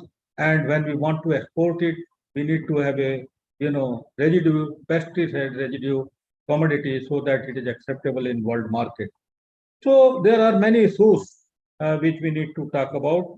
And since the time may not permit, but certainly we need to say that the government of India is truly, making a lot of efforts, lot of emphasis, and even our horticulture division, Dr. A.K. Singh and his whole team, DDG Horticulture, they are making a lot of efforts in developing good crop varieties, many, crops and many vegetables, very good varieties have come up. Even in lady finger, I was looking at red bindi, which is, which has become very popular. Even in brinjal, lot of diversity. So lot of good varieties have come up. And this is how we are able to provide the nutrition security to millions of our people. And I'm sure that this seminar will certainly help in providing a lot of impetus to our growing population by providing the recommendations, by giving the suggestions how in what directions the horticulture research should go, how best we can keep the population healthy and feeding the ever-growing population worldwide. It is true because India is a leader and India has to feed the whole world. And although India has got limited resources, but the way it is growing towards one of the greatest economy, we talk about the 5 trillion economy, and there is no doubt about the efforts made by the agriculture sector is tremendous, appreciable, and I congratulate the organizers for organizing this very important webinar, seminar, whatever they call it, or world meet during this particular time. And I'm sure that this will benefit a large population at last. Thank you very much for giving me the opportunity. And I thank everyone at Sardar Vallabhbhai Patel University of Agriculture and Technology for organizing this wonderful event and providing a lot of opportunity to the participants and delegates to know many such aspects which probably are less known and are to just to guide them for the future aspects of the future. Thank you very much.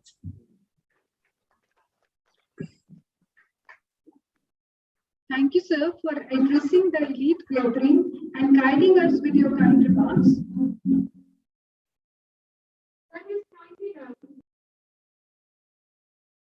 Playing a significant role in agriculture research, education, and planning. Healthy food is of utmost importance to combat different diseases.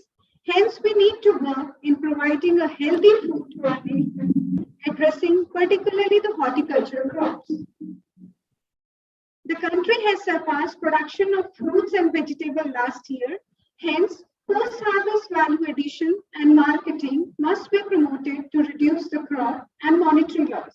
Sir has addressed the much needed areas which needs to be mentioned positively. Thank you so much, sir, for your kind deliberation and worthy remarks. Thank you. I now take the pride in inviting the Chief Patron, Professor R.K. Mittalji, Vice Chancellor, Sardar Vallabhbhai Patel University of Agriculture and Technology, to kindly address the gathering on this occasion. Professor R.K. Mittalji. Honorable Chief Guest,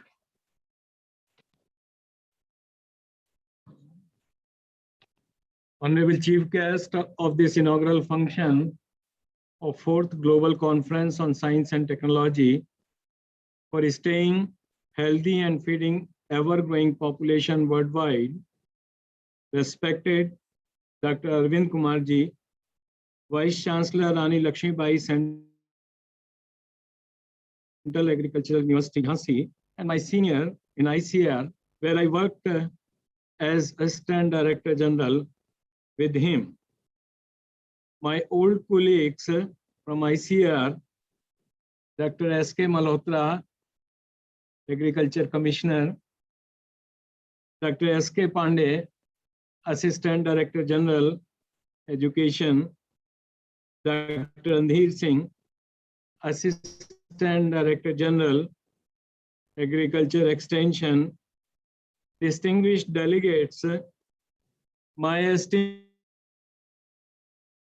colleagues from University, Conference Director Dr. Bijen Singh, Dr. B.R. Singh, Dean College of Technology and Registrar, Dr. Anil Siroi, Director Research, and other colleagues, head of departments and faculty members,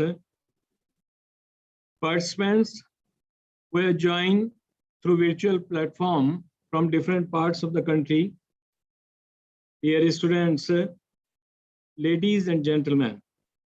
It's indeed a great pleasure for me to be part of this inaugural session and extending a very warm welcome to all of you for this two-day global conference organized by High Tech Horticulture Society and Prerna Foundation, Meerut, at this university, that is Sardar Vallabhbhai Patel University of Agriculture and Technology, Meerut. I'm so grateful to our distinguished guests, Dr. Arvind Kumarji, Dr. S.K. Malhotra, Dr. P.S. Pandey, Dr. Randhir Singh, and all others who have accepted our invitation to be part of this inaugural function and who have really delivered the befitting address to the theme of this conference. According to the United Nations, the current world population is about 8 billion, which is projected to increase by more than 2.2 billion and reach about 10 billion by 2050. And this increase is remarkable in developing countries, especially in Africa and Asia. As we know, India is expected to reach by 2030 about 1.5 billion population, which will be the largest populated country, and it will be against the Chinese population of 1.4 billion. So we can see that we will be superseding the Chinese population by 2030. And we can still think of India's growing population by 2050 to 1.75 billion. And again, the Chinese population will still be 1.4 billion. And that way, India's population will be about 18 to 20% of the world population. Accordingly, the demand for food, feed, and crops with high fiber content is constantly increasing, exerting pressure on the already impoverished arable land and freshwater resources. The United Nations Food and Agriculture Organization estimates that farmers must increase food production by 60% by 2050 to meet the growing food demand of the population, and they must do so even as climate change ravages crops and new arable acreages becomes ever harder to find. This increase has to come from shrinking resources like land, water, biodiversity, etc. And of course, the vertical expansion is of utmost importance besides horizontal expansion. Along with the population growth, the demand for cereals is also expected to increase. Only 10% of this 70% increase of cereals is expected to come from land expansion, while the remaining 90% should come from higher crop yields. The size and proportion of land used to produce food and feed depend largely on the evolution of global eating habits and the achievable average yields. The production of raw materials for the Western diet involving high meat, dairy, and egg consumption, which is becoming more widespread in the world, poses serious environmental challenges. There are, of course, major constraints, as we know, in Indian agriculture. The first one is the total number of operational holdings in the country is 138.35 million, with an average size of land holding of 1.15 hectare. Of the total holdings, 85% are in marginal and small farm categories of less than 2%, 2 hectare. These small farms, though operating only 48.16% of the net irrigated area and 44% land under cultivation, are the main drivers of food and nutritional security for the nation. So this is a target that we have to go for, having increased and sustained production in the 85% marginal and small farm category areas.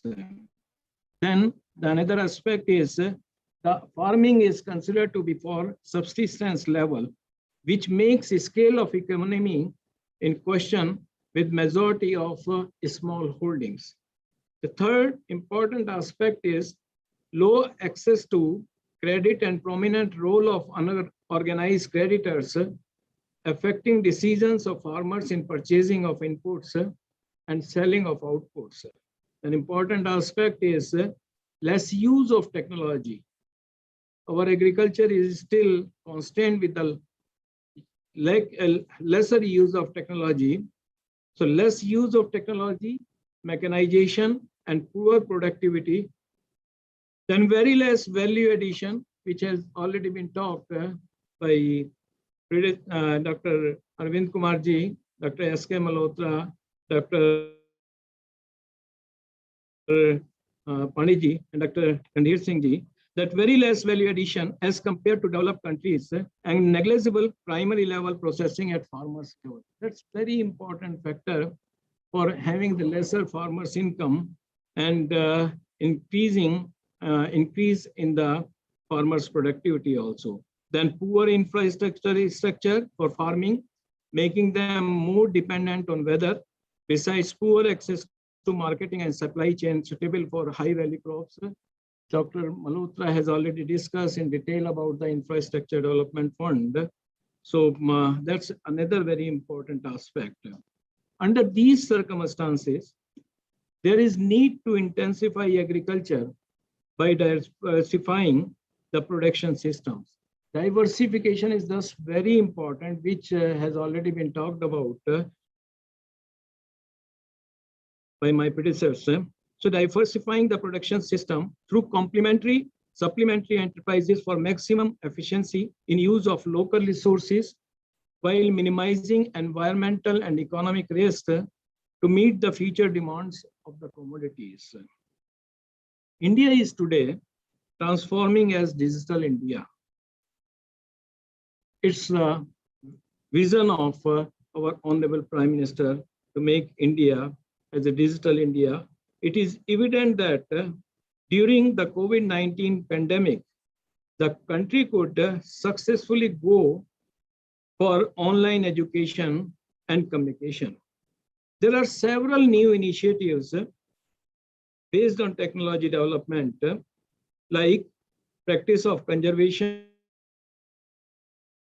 or precision agriculture, including micro-irrigation, biopesticides, biofertilizers, nanofertilizers, natural and organic farming, CRISPR technology, bioinformatics, high-tech horticulture, mechanization of agriculture, processing, value addition, and supply chain management, use of big data, Internet of Things, and early warning and foresightedness, artificial intelligence, use of drones and robotics, and developing startups and incubators, and so on, which ensure a fast and sustainable growth of agriculture in future. For India, it will ensure Honorable Prime Minister's efforts for doubling the farmers' income, make India Atmanirbhar, and the 5 trillion economy. There are, of course, certain overarching issues. Many of the technology and science issues have been discussed earlier by my predecessors. But some of the overarching issues I would like to put forth. One of them is that we have to consider that research and education are complementary to each other. There are many institutions where they are working, like SAUs, ICR institutes, state agriculture research institutes. They are working mostly in isolation. If we have to boost up the science and technology development, so they may be made complementary to each other in cluster mode. That's very much required. And this cluster mode operation should also include other likewise institutes or institutions, if possible, to become multidisciplinary. So that's a very, very important issue that these research and education institutions, like we have these state agriculture universities, central agriculture universities, where both education and research are going on. But at the same time, there are about 110 ICR research institutes. There are other state government institutes. And of course, the private research institutions, education institutions, they are working in isolation. And if I am not wrong, in many of these institutions, there is no coordination or this collaboration between the different departments or the faculties of those institutions. Their complementary nature is to be developed, and it should be so that they become multidisciplinary. And this research and technology development issue, it is strengthened for the sake of the for the cause of the specific problems or gaps identified for a particular reason. Then the second very important aspect, which I think Dr. Pandey and Dr. Malhotra Sahab has also mentioned, is the greater inter-institutional collaboration. That's very, very important with private sector or the industry sector, even for these international institutions like the CGIAR centers, foreign universities, and other institutions in specified areas. This partnership is very, very important in research and technology development. This another very important aspect is for strengthening this research and technology development is high quality institutional leadership. That's also very much required. This is a very important issue, that high quality institutional leadership is very important, and therefore all due care of merit and leadership qualities should be ensured for quality governance. Governance is the key factor for the success of any institution that delivers this technology development. So this governance is very, very important. So strong self-governance and merit-based appointment of leadership is key to the success for some institutions, as we see in IITs or IIMs. Why they are so successful nowadays and worldwide recognition they gain, it's because of the governance of these institutions. That's very, very important. Another very important aspect is that motivating and attracting the youth to the agriculture. we know that in India itself, nearly 400 million youth of the age group 10 to 20 years, they are there in the country. About half of them, about 200 million, they live in rural areas. And only 5% of them, they want to stay in the rural areas. They want to out-migrate to the urban areas. So we have to create opportunities for them and to make them technology-based agents so that they find themselves comfortable in the rural background. And for that, I think there are certain opportunities what we see nowadays to develop like agro advisory services, agri clinics where they can be employed. They should be developed. Then they can be employed in custom hiring services. They should be skilled for those services like the agriculture technology agents, and they should be given the multiple opportunities to develop their skills so that they become job creators, not the job seekers. That we have been talking about for quite some time, but now is the time that these rural youth should be retained in agriculture sector, and particularly in the rural background. And the last aspect is that this greater research and innovation or technology development that requires a lot of investment also. Presently, our expenditure is about 0.69% of GDP as compared to USA, which has about 2.8%, China 2.1%, Israel 4.3%, South Korea about 4.3%, and we have only 0.69% of GDP now, which is certainly required to be increased to 2% as against the present 0.69%. I hope the scientists and technologists will deliberate on different issues and challenges concerning food and nutritional security of the world during the next 2 days and will come out with some strong recommendations for the policymakers for effective implementation. I congratulate all the award winners.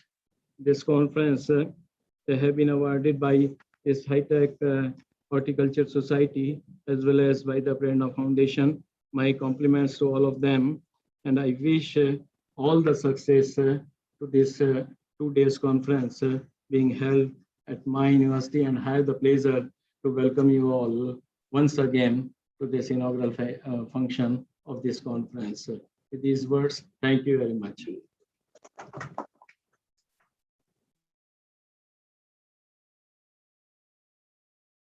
And integration of components in a farming system to provide diverse produce and achieving sustainable returns along with food and nutrition.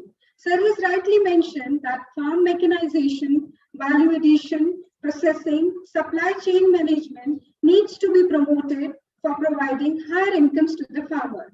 Marketing of produce should be strengthened for proper disposal of produce. Production system should be diversified with supplementary and complementary modules to gain more returns. Multidisciplinary approach should be promoted in National Agriculture Research System for addressing more fruitful results. Thank you once again, sir, for your kind deliberation and worthy remarks.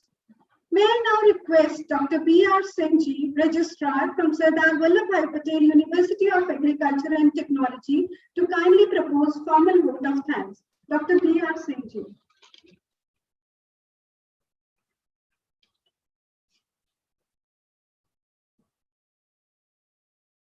Gratitude opens the door to the power, the wisdom, and the creativity of the universe.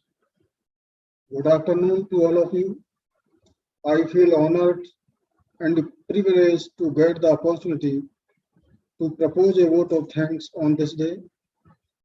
On this occasion, my heart fills with lots of gratitude and respect for distinguished guests and speakers for not only sparing their invaluable time for us to grace this occasion, but also for lightening us with their commendable talk on the subjects. On behalf of the Sardar Vallabhbhai Patel University of Agriculture and Technology, High-Tech Horticulture Society, Meerut, and Society for Recent Development in Agriculture, I convey my best regards and heartiest thanks to our chief guest, Dr. Arvind Kumar, Honorable Vice Chancellor, Rani Lakshmi Bai, Central Agriculture University, Jhansi, for your stimulating and timely remarks. Thank you very much, sir, for your presence and enlightening us with your views. Sir, I have some personal memories with you when I was working with Dr. Ashok Kumar Ahlwalia at Rampur district, Uttar Pradesh in the year 1990, and we have conducted a block demonstration on mustard in 20-hectare areas in a village at single place. Sir, that demonstration was visited by you with 3 Australian scientists, and that was very much appreciated by you and Australian scientists also. And so many times you have guided us when we were work under Panagar University. Once again, thank you, sir. Thank you very much, sir. Let me express my gratitude to our Honorable Vice Chancellor, Dr. R.K. Mittal, for guiding us as always being a solid supporting system for us. Thank you very much, sir, for your perfect support and guidance you have extended to all of us. You are the backbone of our university and the guiding force for every new steps forward. I feel an immense pleasure in extending my sincere thanks to the guest of honor, Dr. P.S. Pandey, ADG ICR, who always take care and help our university. We learn many things from you and you always support our university. Thank you very much, sir. I am very much thankful to Dr. Randhir Singh, ADG Agriculture Extension. We are running short of words to express our humble thanks to Dr. S.K. Malhotra, Agriculture Commissioner, for being with us and providing us with your valuable support. I thanks Director of this seminar, Dr. Vijay Singh, and I thanks Director Research, Dr. Anil Siroji, Professor R.S. Sanger, Dr. Sat Prakash, Dr. Vipin Kumar, Dr. Manoj Kumar, Dr. Arvind Kumar, and the entire team by which this program has been organized.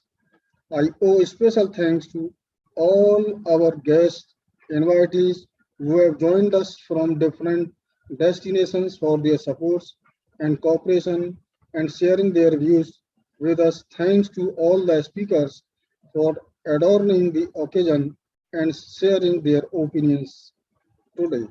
I also wish to express my gratitude to all the hardworking and dedicated faculty members for their constant works and time. I would like to place my heartiest thanks to all the volunteers and participators because of whom we will make this meeting possible. I lack words for their participation and their willingness to complete tasks beyond their comfort zones. I also want to thank the people who worked behind the scene to execute this event, our technical arrangement team, the stage setting and the lighting team, and the housekeeping staff also. I may also like to express my sincere thanks to media persons and photographers for being with us. I am grateful to thank all the faculty participants, research scholars, and students institutions for this gracious presence. No matter what language you speak, a kind and smiling thank you always speaks to everyone's hearts. Once again, my heartiest thanks to all of you. Jai Hind, Jai Bharat.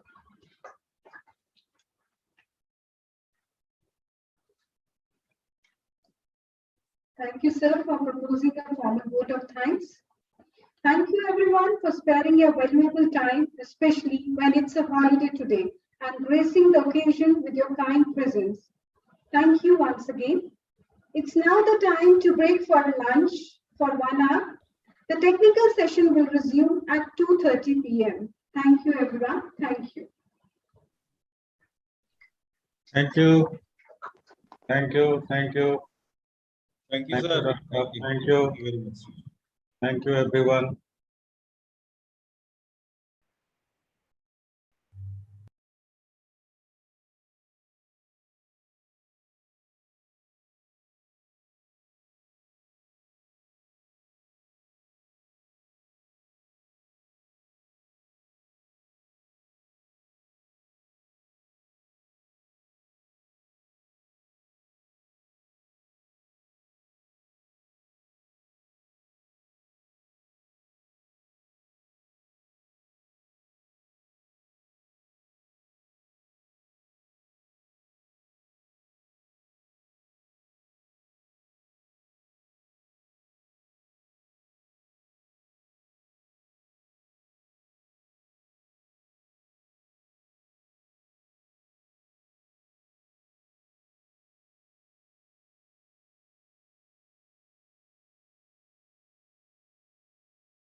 Good afternoon, everyone. Am I audible to all of you? Yes, yes, very much. Thank you, sir. So once again, I welcome you all in the technical session 1. The chairman for this technical session is Dr. P.S. Pandeyji, Assistant Director General from ICR New Delhi. The session will be co-chaired by Dr. Bijendra Pal Singh, Bioseed Research from Bioseed Research, Hyderabad. The convener of this program is myself, and the rapporteur of this program is Ms. Ridhima Narayan. I would like to apprise Chairman and Co-Chairman, sir, that in this session, sir, we are having 4 invited papers, and the title of those papers are, the first paper is on extension strategies in challenging agriculture scenario, which will be presented by Dr. Randhir Singh Ji, ADG, ICR New Delhi. The second paper is on biotechnological interventions in developing dwarf trees and compact canopy fruit trees. This lecture will be delivered by Dr. Sanjay Kumar Singh, Head, Department of Fruits and Horticulture Technology from IRI New Delhi. The third paper is on managing zinc and iron deficiencies in soil for sustainable crop production and nutritional security, to be delivered by Dr. Arvind Kumar Shukla ji from Jhansi. The fourth paper is on need for biofortification and microbe-mediated zinc biofortification as potential strategy, to be delivered by Dr. Yashbir Singh Shivai from Department of Agronomy, IRI New Delhi. The fifth paper is on harnessing the potential of nutrient-dense underutilized horticulture crops of Bundelkhand region for nutritional security and income prosperity, from Dr. A.K. Pandeyji from Rani Lakshmi Bai Central Agriculture University, Jhansi. Sir, and in the category of oral presentation, sir, we are having 4 papers. The first one is on potato genetics resources in India, an update, which will be presented by Dr. Ms. Dalamu from CPRI Shimla. The second paper is on impact of growth regulators on quality and storability of grapes, cultivar Sahibi, to be delivered by Dr. Arusa Khalil from Squast, Kashmir. The third oral presentation is on effects of drying methods on physiochemical and functional properties of vegetables, to be delivered by Dr. Neetu Singh from BBA Lucknow. The fourth paper is on bioutilization of honey processing waste into meat by Dr. Gurinder Singh Kocher from PAU Ludhiana. And the last oral presentation is on food and nutritional security, a sustainable approach to combat malnutrition among rural children, to be delivered by Dr. Vinita Singh.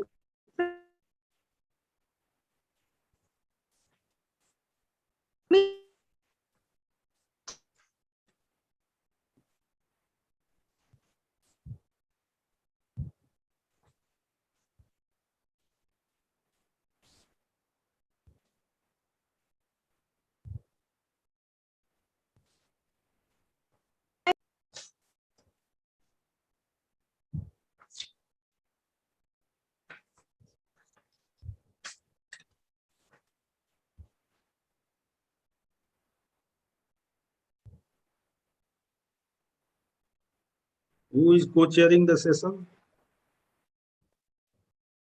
Sir, Dr. Bijendra Pal Singh Ji, he's from Bioseed Research, Hyderabad.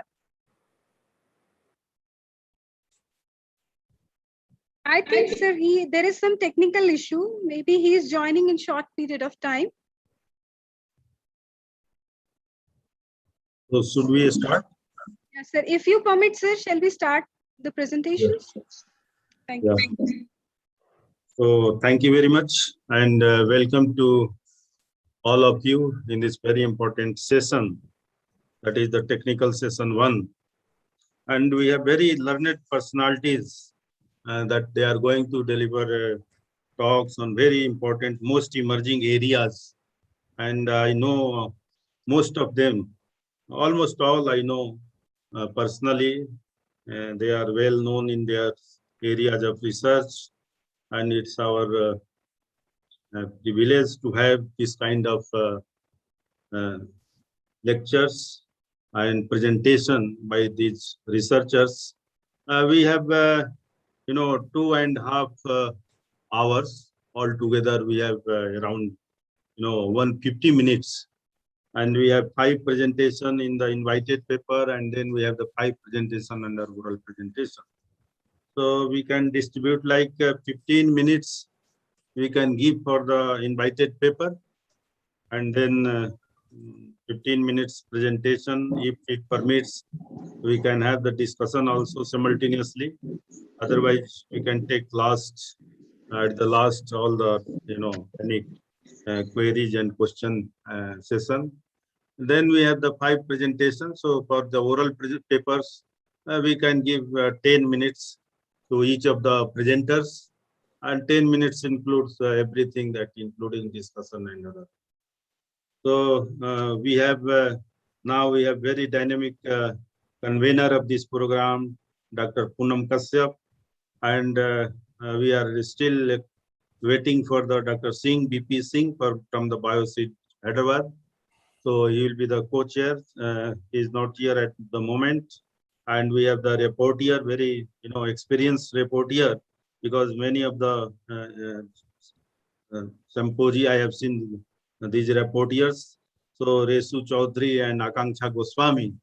So with this, I welcome all of you to this session, and we'll start from first session by Dr. Randhir Singh sir. Extension strategy in challenging agriculture scenarios. As you know, Dr. Randhir Singh, already in the first morning hour, also in the inaugural session, he was here, and he is Assistant Director General in Agricultural Education. Very wide experience and working together in the university system in our deemed university. He was working then various research institutes also. So he is having very wide experience, and he is well-known personality in the agricultural extension research. So with this, I welcome Dr. Singh, and I'll invite him for this important talk. Thank you very much, sir. Thank you so much, respected chairman, co-chair, rapporteurs, and distinguished delegates. I think my voice is clear. Yes. Sir, may I share my presentation now? Yes, sir. Yes, sir. Thank you, sir. Thank you so much. If you look at the issues which the world is facing, I think population is one of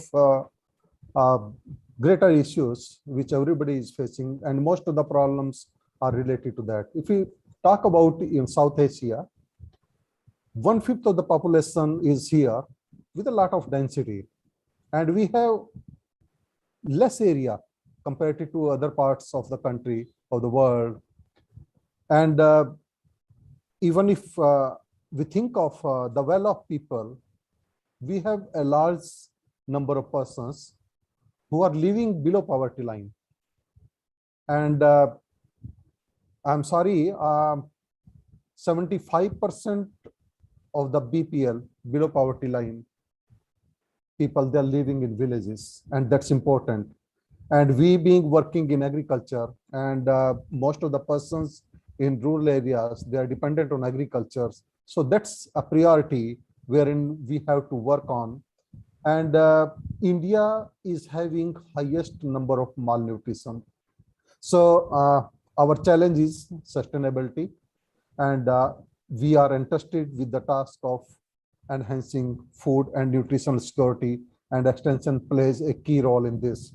So there are a number of issues That includes, I mean, low productivity, lack of warehousing and supply chain, limited value addition of farm produce, gaps, issues with land titles, unsustainable agricultural practices, food security and safety, labor issues, issues in capital formation, imbalanced use of fertilizers.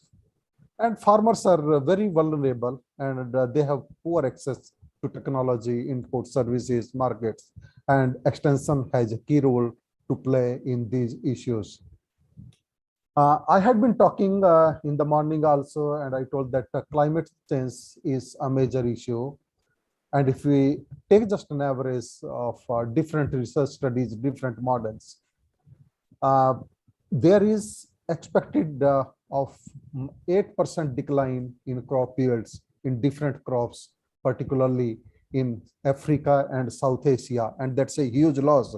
And if we calculate this in monetary terms, I think that turns out to be 25 billion. And we have to have different strategies. And that includes climate smart agriculture technologies, which can revert it. And we can increase our production and productivity by adopting these. And by adopting these technologies, I think we are very well capable of increasing export by meeting our own requirements. And people have a lot of expectations from a country like India, which was very well deficient in food grain production. But now we are in a position to have surplus food. Dr. Malhotra was giving a number of figures, whether it was agriculture production, milk production, or horticulture production. We made a lot of progress in that. The issue is how to make it available to those who need it, how to take care of the surplus and avoid perishability, and how we can reach to different persons. So Krishi Vigyan Kendras who are working in the field, they have taken a number of initiatives, and NICRA is one such initiative, having a number of interventions related to weather aberrations, in situ moisture conservation practices, soil health cards, different crop varieties, crop diversification, residue management, community nursery, and number of things. I think this particular model is quite successful, and on the basis of its success, it has been scaled up in Maharashtra with the help of the government, State Department of Agriculture, and ICR institutions are also involved in that.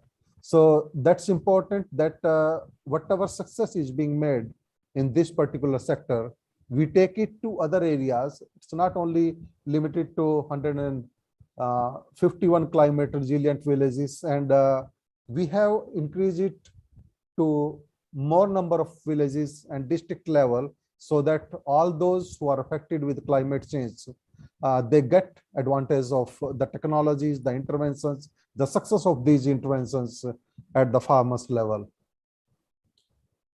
Crop diversification is important, and we had been talking about millets in the morning, International Year of Millet, which is important, and everybody is professing that millets can solve a number of our problems. These are the type of crops which we can grow in rain-fed agriculture. They require less water and provide a lot of nutrients, and it has been advocated time and again that when we are providing food to the persons living below poverty line, I think they need only food is not good enough. I mean, they need nutritious food, so that the food is complete in itself. It's not only rice and maize, but definitely either it's a biofortified food or it's a biofortified crops. Dr. Pandey had been talking about in the morning in his inaugural address about promotion of biofortified varieties. And at present, we have more than 75 varieties of biofortified varieties. And That's something which we are trying to promote, having a Nutri Thali and Nutri Gardens. So important thing is that we identify the crops which can grow in rain-fed areas, which are good in nutrients and which are comparatively easy to grow, and people are acquainted with this. So growing such type of crops is definitely very advantageous, and it can help lowering the cost of production and meeting our nutrient requirements. We had been talking about declining water table, and it is just one example of Bharatpur, wherein KVK had been working with the different groups, and they charged 95 tube wells. I mean, they had number of tube wells, and the cost is not very much, and they could irrigate a large area, and due to that they could grow a number of crops including wheat, mustard, barley, and minimize yield losses. I mean, wherever you don't have assured irrigation facilities, you don't have regular rainfall, so definitely we are going to lose crops, we are going to lose yield. And with these small interventions, doctor साहब आपका ये PPT भी है? जी PPT है आपका? हाँ जी, हाँ जी। वो शेयर नहीं हो रहा है? शेयर नहीं हो रहा है? No. Okay, should I do it again? हाँ, नहीं नहीं, जहां से कर रहे हैं शेयर, क्योंकि दिख नहीं रहा share. I was thinking I am not getting. No, nobody is getting. I am getting message. Is it? Share करिए जरा. दोबारा से शेयर करता हूं मैं. हाँ हाँ हाँ.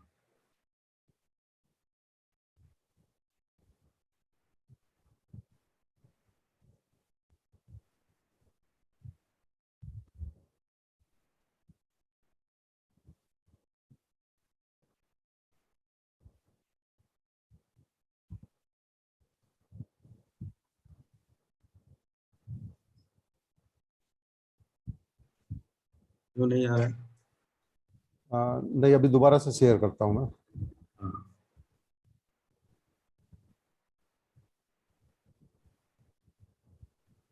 हाँ हाँ.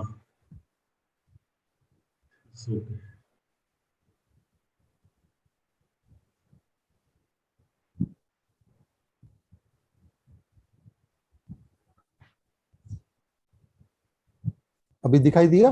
हाँ हाँ. Is Yes, it? yes. Oh, okay, thank you so much. So I can start from the slide.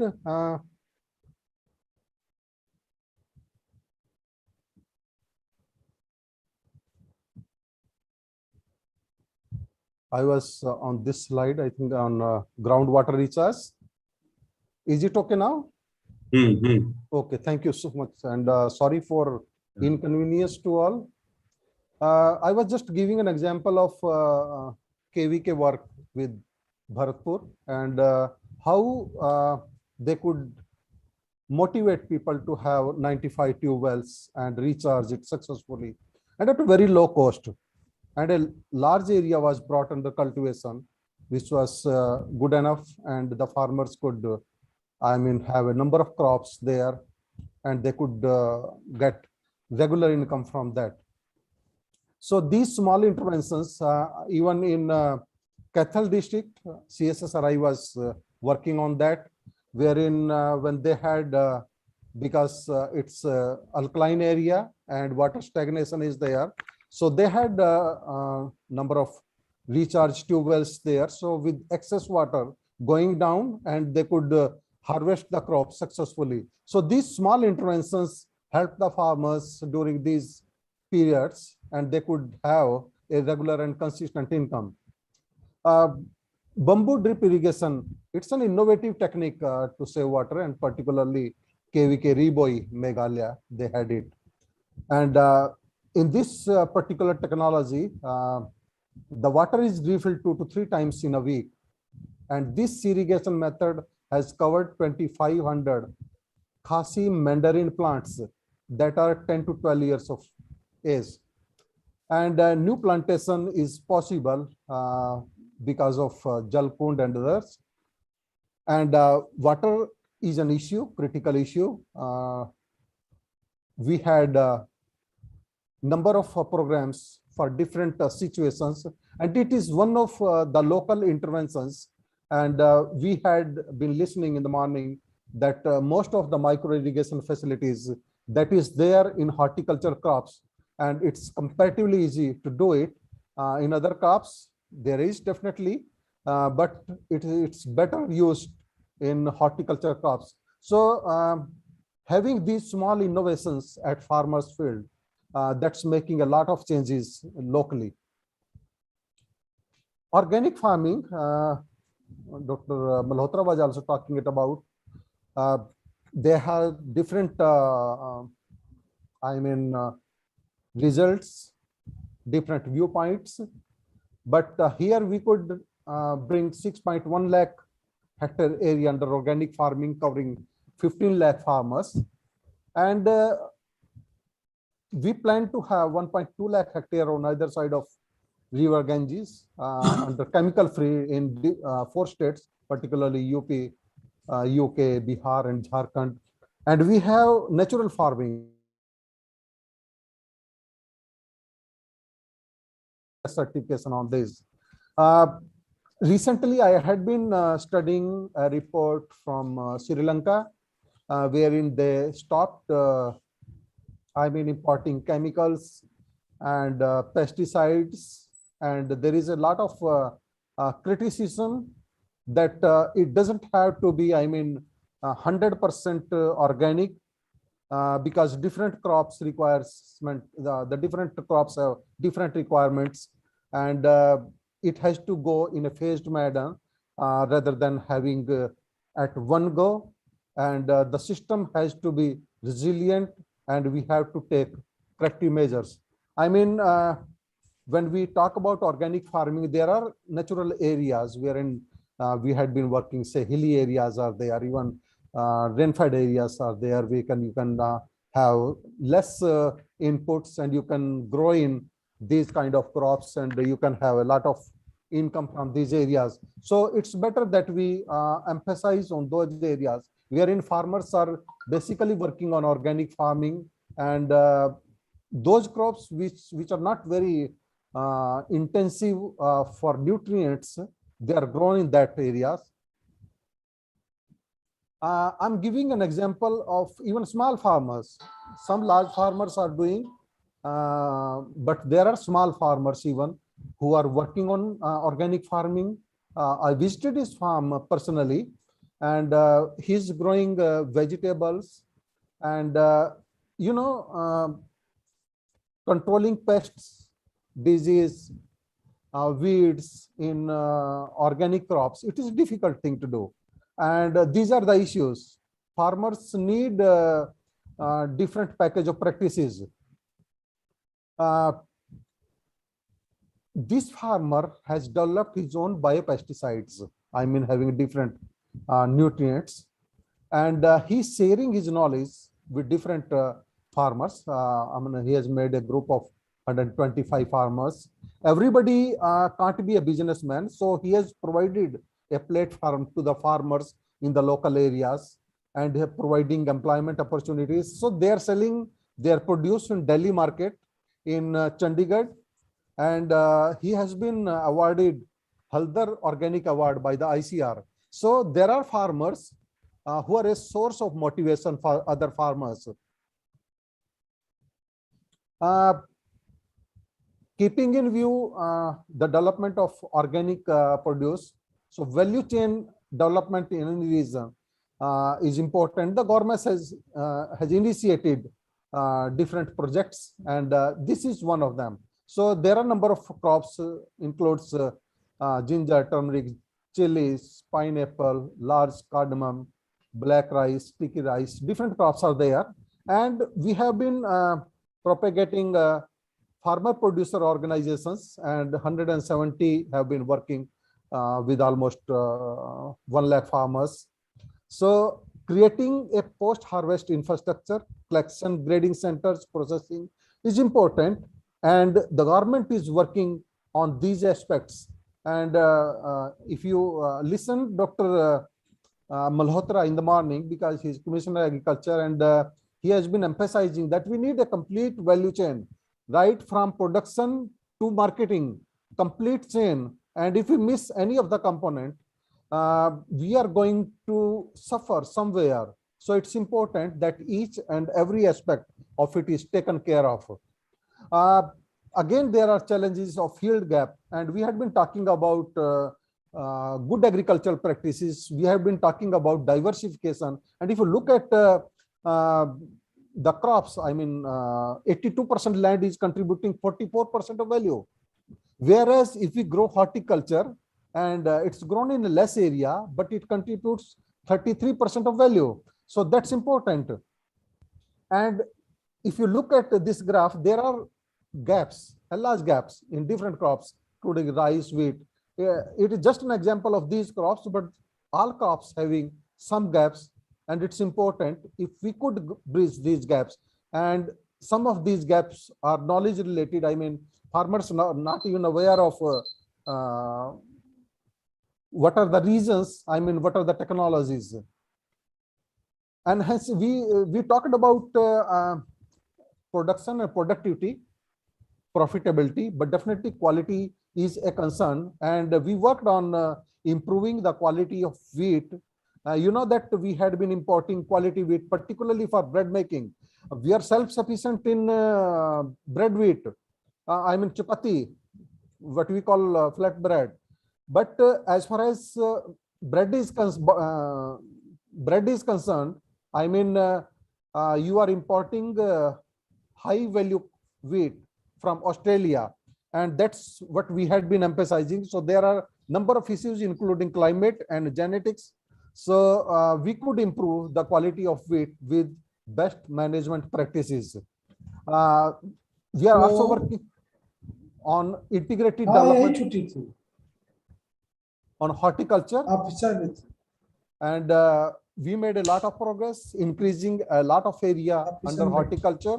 And we have been working on post-harvest infrastructure facilities, and recently the government has approved 17 centers of excellence, 10 under Indo-Israel Action Plan and 7 under Indo-Dutch Plan. So we are going to have these centers of excellence to give a wing to horticulture. And we are also working in Agricultural Extension Division on value addition technology incubation. And I just mentioned that recently we got 10 KVKs which can establish these units.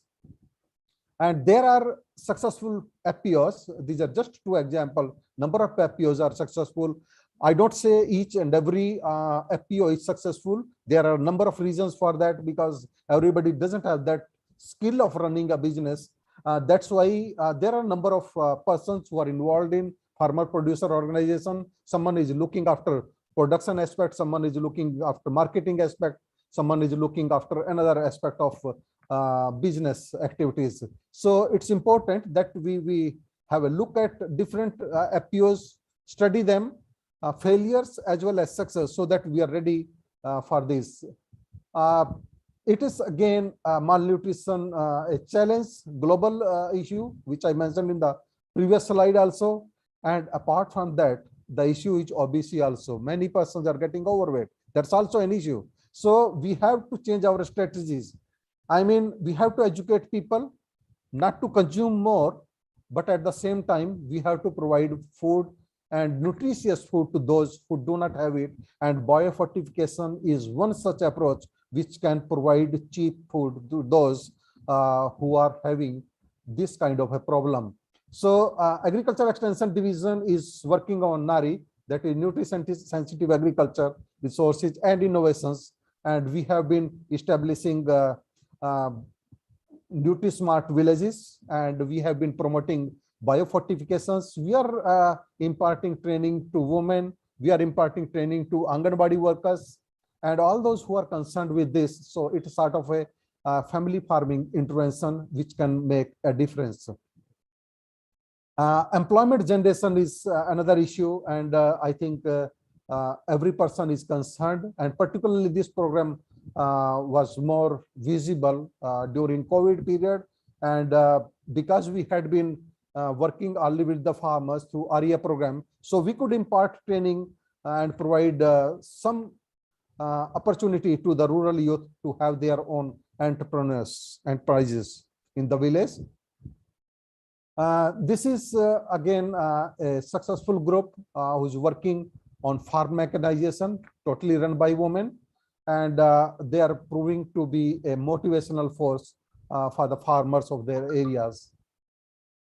This is an initiative of KVK Mysore, and they are providing the services of agri doctor and agri pharmacy. They have all the pesticides, insecticides at their KVK, and they are meeting the demands of local farmers by visiting them. Even they are getting all pesticides and others at remunerative price at KVKs. And this is again entrepreneurship development at KVKs, and they are involved in different product making. And it is just one example wherein we used to throw away the cashew apples, which could be utilized for making different products.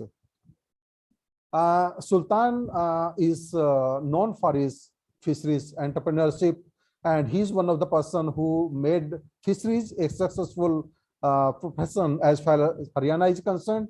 And I think now he is on a scientific mode by having a recirculatory aquaculture system technology, which is intensive fish farming, and he has established his own fish processing units. So he has developed different products in the name of Fish Bite, and he is having a good business now. And that's one of the examples which has been motivating people around. Can you summarize? Yeah. Because already. Yeah. Okay. So reaching farmers through different ICT modes is important, and we have been working through different approaches, and we have been sending advisories to more than 5.38 crore farmers. So thank you very much, Chairman, sir. I'm sorry I take a bit longer, and it's thank you very much, Dr. Thank you. So if any questions are there, so we'll take later. Okay, you are here, Dr. I will be here for some time. Okay. For 5. So quickly we can go. Do you have any question? Any question? We can take 2 questions. Anybody? I have not seen any question. So, okay. Thank you. Thank you so much, sir. Thank you. So, thank you, sir. Very good presentation, and you have covered almost all our new initiative and strategy. Now, so we'll move for the next presentation. And this presentation is by Dr. Sanjay Singh, Head of the Department of Horticulture, IRI, and his talk is technological interventions in developing dwarf trees and compact canopy fruit crops. And Dr. Singh hardly need any introduction, as you know. And this technology, his technology has made a revolution as far as the horticulture is concerned, particularly in the fruit crops. He has made a complete revolution with the by this special technology. And now I'll invite Dr. Singh for his presentation. Thank you, sir. I mean, most esteemed chairman of the session, Professor Pandey, other distinguished conveners and the rapporteurs, delegates for this important global meet. It's an honor for me to be presenting a small talk on biotechnological intervention in developing dwarf trees. I was told that it's a mix of agriculture and technological based participation. So I wanted to make it very simple. I mean, rather I'll try to do that. I am also rather fortunate enough that Dr. Vijender Singh, Secretary of the Society, gave me the opportunity, and we have a long association, and especially the Vice Chancellor, Honorable Vice Chancellor, Professor Mittal, whom I had been knowing for such a long time. Friends, this topic I chose deliberately because, rather what we do in fruit science is rather many a time it is questioned that whether it is truly, I mean, if you take a mango as a crop, it is truly a fruit cultivation, because if you go to the typical mango belts, they are very tall. They become, I mean, just like arboriculture. It's no more a fruit cultivation. Rather, they become, a forestry. I mean, that's what, I mean, the thing which is not a practice in the Western world, where they are talking about production, productivity, and quality. So when you have such a, I mean, land is such a scarce resource, and lot of sectors encroaching in each other, and agriculture land shrinking. And there, I mean, if we can, we plan to have the conventional way of growing plants, it's no more feasible. So what I mean, suggest that when we are talking about the present day food cultivation or any, commercial venture, it has to be in a high-tech mode where you have efficient use of inputs and you achieve very high productivity of quality, because that is the concern. I mean, wherever we go, everyone talks about that. It's no more the quantity, because quantity may be, I mean, lot of production is there, but hardly they match to the global standard or the standards which are very, dominant in the market. So how we can go for, dwarf trees? I mean, rather, why I say this, that, I mean, see, you can use the rootstock. I mean, good thing in fruit crop is that we have some dwarfing rootstocks, so they can impart dwarfness. Then concept of high density, because traditionally we got some dwarf varieties which can fit in. Like, Amrapali was you can say a landmark variety, rather, which I always say that it started the concept that people thought that no, mango cannot always be grown on 12 into 12 meter spacing. It can be grown so close. And then off late, I mean, almost 2.5 decades back, when we have the concept of canopy architecture, I mean, now the efficient canopies have come into, and that's why it is very important. Why I say that, because if you are maintaining the shape of the canopy, then you are regulating the inputs, be it with a natural or be it with artificial unit, and you should have a proper balance in the, the root and the shoot. Then only you can think of a very good performing. Now, I mean, it is our, I should say, nature that we try to select dwarf plants. I mean, we are, since, when we are selecting, the many of the varieties have come as a natural selection, that we try to, then if it is there, training pruning is our very handy material, because as a fruit cultivation, you have to be very efficient in that. And accordingly, rather, you should say that, keeping a dwarf canopy is an efficient orchard. Then rootstocks, growth regulators, everyone knows about it. And now the new concept of, deficit irrigation systems, which is now very popular in the, you can say the arid or semi-arid areas, where they are going for this kind of technology where dwarfing can be induced.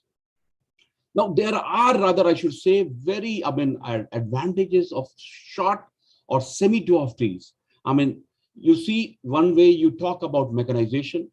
Now, how to go for it when you don't have small or the manageable tree height. So in that case, semi-high or dwarf or semi-dwarf trees are the best answer. And accordingly, this gave the, rather the need for having rootstocks in different categories: semi-dwarfing, extremely dwarfing, dwarf. So, apple is a typical example where we have. Another thing was that the canopy, should we grow, allow the tree to grow in the canopy as and where it grows, on its own. Rather, we know that, they are each and every fruit type, they have a unique growing habit. Some are columnar, some are spreading, some are open central. But our job is that we have to intercept good quantity of natural light. And good thing is that in fruit trees also, we have enough diversity where different canopies are found among the gene pool. So we can collect them, and also it can be, normal growing type, columnar, spur type, or spreading type, drooping type. Okay. So these are some of them. You can see, apple is a typical example where you can see the standard type. Most of our all delicious group, they fall into this category. You know, the, growing, it is like a conical type of thing is there. But from those, standard types, we started selecting some of the the bird type which were in columnar, or more recently what we call them as a spur type varieties. These are which is the farmer they're preferring, because they want closer space crop, and high density and ultra high density has to been adopted. Then columnar types are most preferred. And similarly, we have the natural weeping types, which have the drooping type of habit. They are not very commercial, but they have ornamental value, seldom used in commercial cultivation, but they are maintained. Now, what are the, how we can manipulate the, the canopy, or how the canopy architecture can be managed? Of course, we know that it is the interplay of phytohormones and the environment factors, and accordingly, it can be anything. It can be the tree traits, the leaf traits, and the vascular traits, means the xylem vessel and other, the number, the density, the their placement, and how they, so how they decide, because this is what, these are the the phenotypes which decide the columnar habit. And it has been shown that we have dwarf types with distinct bark and the the stem diameter ratio, then the number of the xylem vessel in the core, and all those features are there, because these are all depend on the the physiological parameter, that is photosynthetic activity, vegetative growth, etc.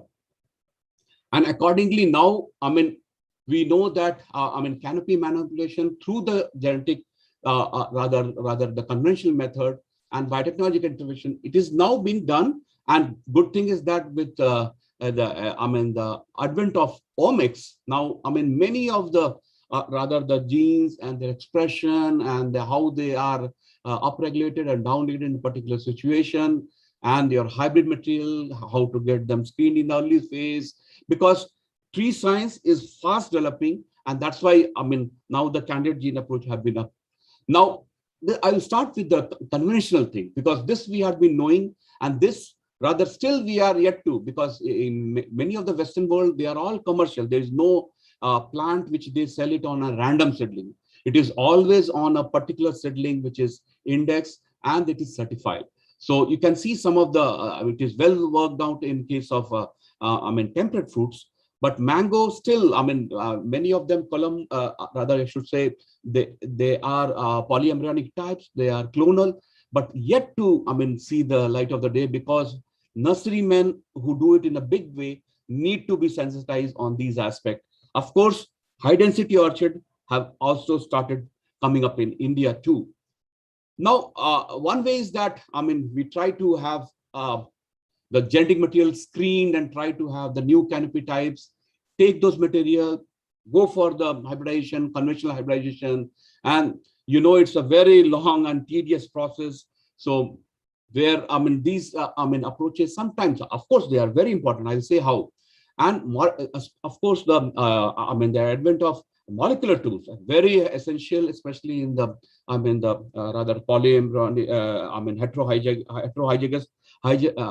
heterogeneous background, and also very outcrossed or tree type, where we have such plants, it is very essential. A transgenic approach, in the sense, it had its own advantage. The research had progressed very good. But India and other countries in the EU, it is stuck up. But thing is that these are the produce which are having some advantages, and it is an alternate. I don't say that they are a bane, rather I should say it's an advantage, because cotton, this BT cotton was a success in India. I can say for at least 10-15 years it was a success. So my only suggestion is that the region like Hawaii, where you didn't have any option, only to go for transgenic. So good thing is that this is an alternative technology available, and where very less load of pesticides and other things can go in your produce. So this is now what are the see the traits or the target traits: short internodes, short or more number of leaves, high lateral branching, maximum rootability, better anchorage, short juvenile phase, and accordingly these are the factors which ultimately lead to high yield and good quality fruits. Now you should know that already these are the genes of interest from Agrobacterium rhizogenes and Agrobacterium cumifaciens. They have tried to get Rol A, B, C. I mean, these were the conventional, all already discovered. I mean, in 80s. I mean, they know the physiology. They are especially targeting the auxin-related genes, because you should know that auxins, I mean, either they are at the, I mean, the primary apical meristem, or the, I mean, the root tip or the shoot tip. You have these things. So there they target, and accordingly this, I mean, the rootability of the plant and the apical growth, apical dominance, and all those traits are especially the last one you can see, Rol D, dwarfing and early flowering, because precocity is also a concern. Long juvenile phase is a case for us in fruit breeding. And of course, this GA2 oxidase, I mean, why I say this, because ultimately, you know, when we apply GA, there is elongation and the tall plants are, but the use is for the loosening of bunches in grape and other things. So we can also alter all these traits to get the change. Then, I mean, why we have to reduce this juvenile phase? Because tree breeding such a, I mean, difficult 20 years, 25 years to get a variety. And that's why, I mean, this particular approach has to be the white, how to reduce the juvenility. And there around, I mean, 2000 we started getting to know that if you are the flowering related genes, especially the target, I mean, crop Arabidopsis, where they could be studied, that, I mean, if you can alter it, you can reduce it. It is a very short, I mean, the life cycle, but still, if you can make it for the short, then that particular approach can be adopted in other crops where it can be used effectively. This is a typical, you should know that it's a plum plant where, I mean, hardly, I mean, few month old plants have been made to fruit. If such kind of, has been done through the transgenic approach, and it has reduced the life cycle like anything. It would have taken another, I mean, 2 to 3 years to come into bloom, but see, they have come and they can screen the produce for their desired quality, the disease resistance and other things, and immediately cull out the, so dwarfness is one of the target traits here. If you have this, I mean, this is Professor Rolf Skorja working on the woody system, and especially for the plum pox resistance, he was working on that, but he could introduce this particular approach and then would see that if you can have a number of life cycle in a year, I mean, the cycle which is required for getting a entire new genotype can be reduced per se. These are some of the, rather I should say that I had already talked about it, but GA, manipulating GA biosynthesis in the plant itself is the, I have tried to keep the material, I mean, very simple, so that I'll just talk about, because if it can be altered, you know that more than around 140, I mean, other, forms are of GA there, but they can be altered, and these families can be, I mean, the expression of guide genes can be, brought into play to reduce the plant. If we can, reduce the activity of particular this particular sets of gene, it can reduce the, and it has been developed in many of the plants, especially in the transgenic rice and other plants, it has been developed, and it has been, expression has been studied, and it is working.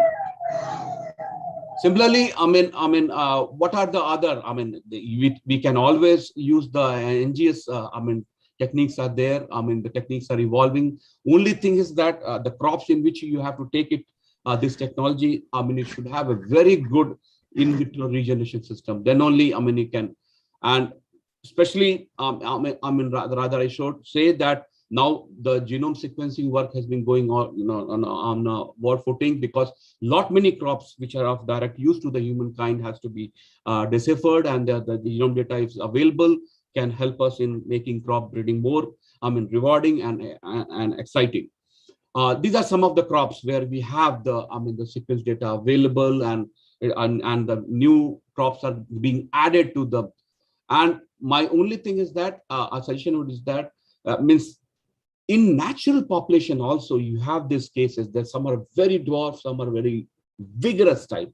So there comes the role of the molecular biologists to take the things and study the, those particular the genes, the QTLs mostly, because it is all polygenic traits, height related genes. So it can be taken for selecting those particular thing and studying in the mapping population, then try to decipher the inheritance pattern.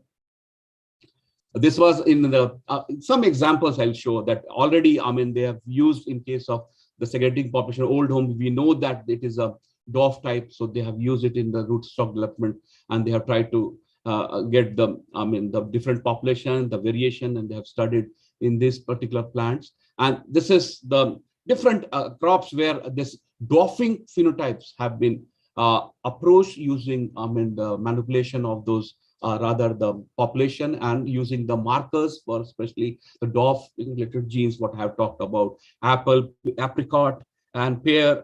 Temperate fruits, lot of, because they are very easy to regenerate. Even eucalyptus, they have got a lot of.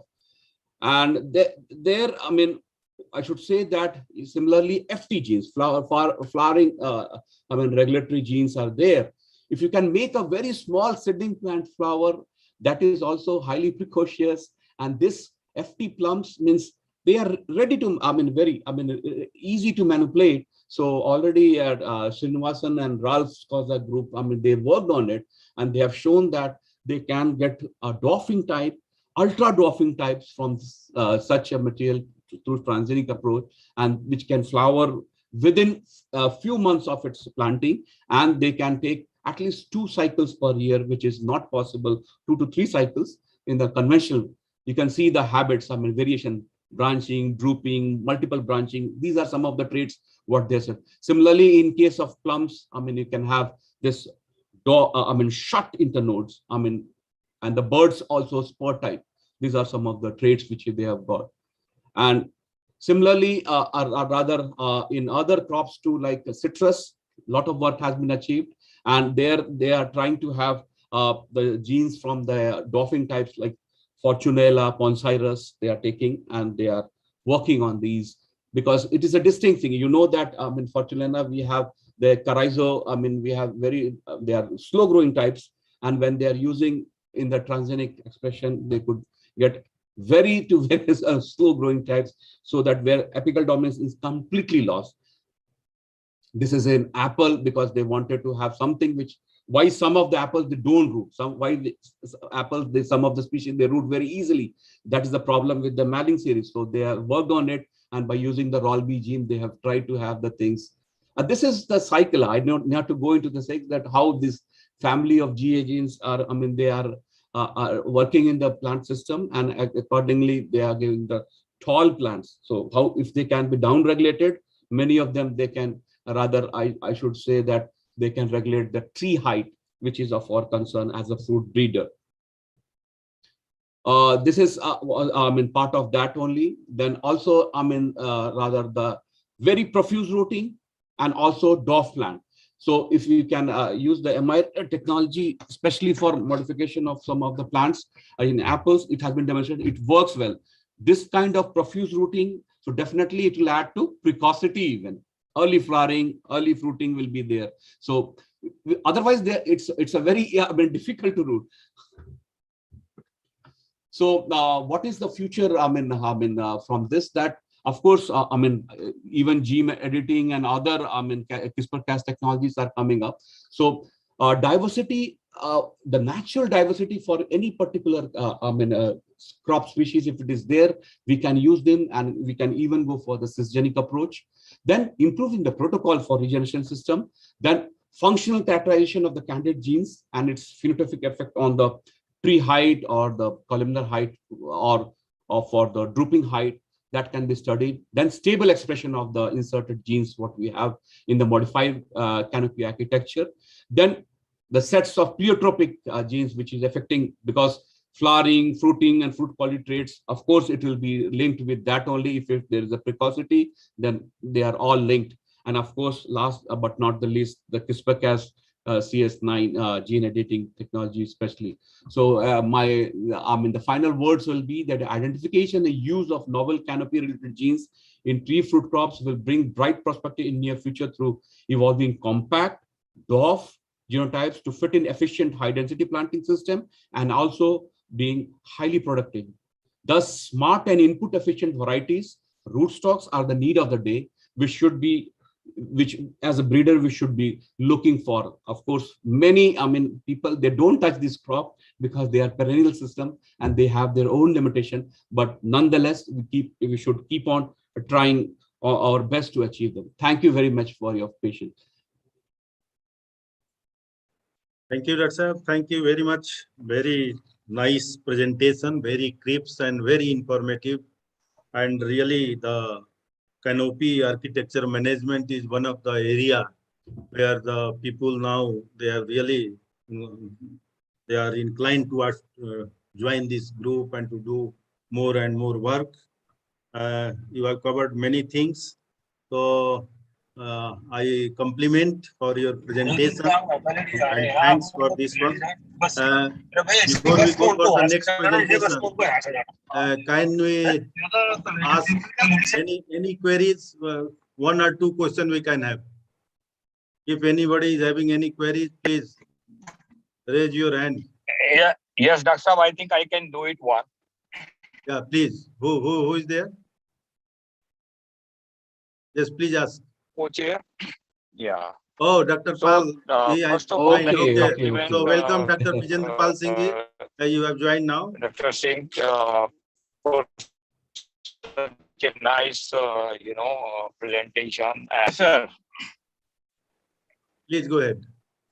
Yeah, and I have witnessed to see this, thick planting of the apple, and this really, increased the multifold productivity, and farmers really, had adapted since it's profitable to them. I'm just wondering if such type of work actually had started in mango, because I have witnessed some of these, thick planting fruits on a trunk in China. So have we started this type of things in India also to increase the plant population and then do some intensive farming for the mango? Sir, let me inform the house that in mango, rather, the high density or ultra high density, the concept came from IRI only in 70s when the Amrapali was released. But now, lot of the universities, they have started working on it because the same density doesn't work in the coastal region or in dry region or interiors like Delhi.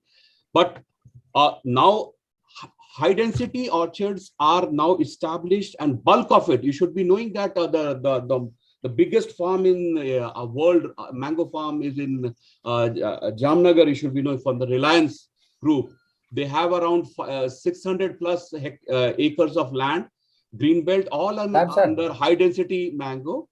And now Government of India is now exchanging a MOU with Establishment Center of Excellence. In that program, massive establishment of high density orchards are being undertaken. So they are very close. 5 to 3 or semi high density. Now the farmer has they are totally changed in getting mango, planting mango at such a wide distance. No, they are not going for that. They are going for semi high density, and they are also taking intercrops because they want to make farming more remunerative. So in that way, they are taking all the intercrops. No more waiting period for 3 years only for the canopy development. Very efficient canopies are there with drip, fertigation, and use of biofertilizers. So, and adopting gap practices, sir. Thank you, sir. Nice to see that update. Thank you, Dr. Singh. Thank you. Thank you, sir. Thank you. And really, I have also witnessed to see your technology in Odisha. I visited Odisha. Yeah, exactly. That's Amrapali in Odisha, sir. Yeah. That is making Raigada so with district. this, what we can do? I have one question. We can go for the next presentation, and next presentation will be by Dr. Y.S. Sivai, because he has to go for some urgent work. So third presentation from Dr. Sukla will be taken after Dr. Sivaya presentation. So excuse me, Pandey sir. There is one question from Dr. G.S. Kocher, sir. Before we start another presentation, let us answer this question. what is his question? Dr. J.S. Kocher, please question. Dr. Singh, good afternoon. Dr. Kocher here. Sir, being a microbiologist, I was looking into the type of whether you can recommend use of biofertilizers for these dwarf varieties. And secondly, can the input of pesticides will increase or decrease if we are looking into the dwarf varieties? Sir, I will say that, I mean, the bioagents, especially what we are recommending and which are becoming more pertinent, especially for promoting this organic farming. I mean, we don't have any, I mean, ill effect. I mean, whatever, I mean, we have those bioagents, whether being used as a biofertilizers or biocontrol agents. I mean, we don't have any reported, I mean, I should say, ill effect on the plants. And pesticide use is greatly been, I'm saying, greatly being reduced because of the dwarf size. Because you can imagine the old, I mean, huge trees in the past of around 25 meters height, hardly any pesticide or nutrient can reach such height. So there's no wastage. It is there that we save a lot of inputs. So that means they are environment friendly too. Very environment friendly, very environment friendly. And especially I was talking about the rootstock, you might have seen, once you have it, now the concept is that if the transgenics are not being, I mean, recommended, you can go for transgenic rootstock for any abiotic stress, be it drought, be it salinity, be it for phytophthora or fusarium rot tolerance, and graft something of your own choice of variety, which can be at least saved from use of later any fungicide or pesticide on that. So you can have a very safe production system. Thank you, Dr. Singh. Thank you very much. So now we can go for the next presentation. And the presentation is need for biofortification and microbe-mediated zinc biofortification as potential strategy. And this will be presented by none other than Dr. Y.S. Sivai. He is very vibrant scientist in the area of, agronomic. And he is very well-known personality, Dr. Sivaya, because he has to leave for some urgent work. So now I request Dr. Sivaya to start his presentation. Honorable Dr. Pandey sir, Chairman of the session, thank you very much for inviting me, and I feel sorry, Dr. A.K. Shukla, who is my batchmate UG and PG at Kanpur. I feel sorry because I have some urgent work, so I wanted to present my work first. Dr. Shukla is very well known to me, and he is the leader in biofortification and micronutrient, not only nationally but globally. I am also his batchmate, so I have also done some work on this aspect. Today I will be sharing some of the work related with the biofortification, specifically because we are working hand in hand with the microbiology division. So earlier we were working only agronomic biofortification approach, but now because that we are working with the microbiology division, so I thought let me explain some of the experiences on the micro-mediated nutrient management. Why biofortification do we need? As you know that we have increased food grain production from 50 million ton to 206 or 308 million tons. So that means more than 300 million tons we have achieved, but at the same time, over the last 70 years in our country, there is a decrease in the, micronutrient content in our food grain. So the different people are working on different aspects to overcome the micronutrient deficiencies or hidden hunger. Globally, if we can see, the food supply has increased after the Green Revolution, specifically in our country. We are not only self-sufficient, but we are also exporting our cereals, specifically rice and wheat. But at the same time, you know that there is a certain concern like climate change, and at the same time increasing CO2 concentration into the environment that has led to the specifically micronutrient deficiency, zinc, iron, manganese, vitamin A. So micronutrient deficiency, mineral nutrient deficiency specifically are highly, that location is specific, and mostly people are suffering in Asia, Africa, Latin America, where that population mostly they are dependent on rice, wheat, maize, potato, cassava. So we can say that micronutrient deficiency hidden hunger is affecting 1 people out of the 3 people globally and reduces adult health and that productivity inhibit children from reaching their full growth and potential. So zinc deficiency globally, if we can see that concern is there, and specifically I can say that about 28 million disability adjusted life years are lost annually as per the report of WHO, and which cost annually to the tune of dollar US 28 billion annually. It is a huge. And you know that again, as per the report of World Bank and 2018, they have reported that malnourished children with stunted growth having that, shrinked brain, and then healthy, well-nourished children, they are having a well-developed brain. So in our country, mostly people are dependent on rice and wheat, and mostly these crops are deficient.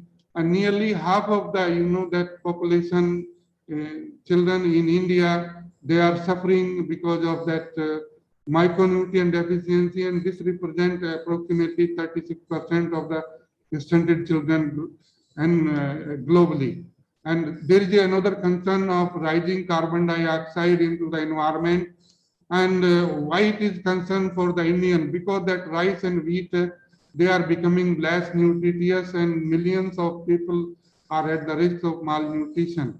As per the report published in Nature Climate, millions of Indians are at the risk of becoming nutrient deficient by the 2050, as rising carbon dioxide and making stable food such as rice and wheat less nutritious.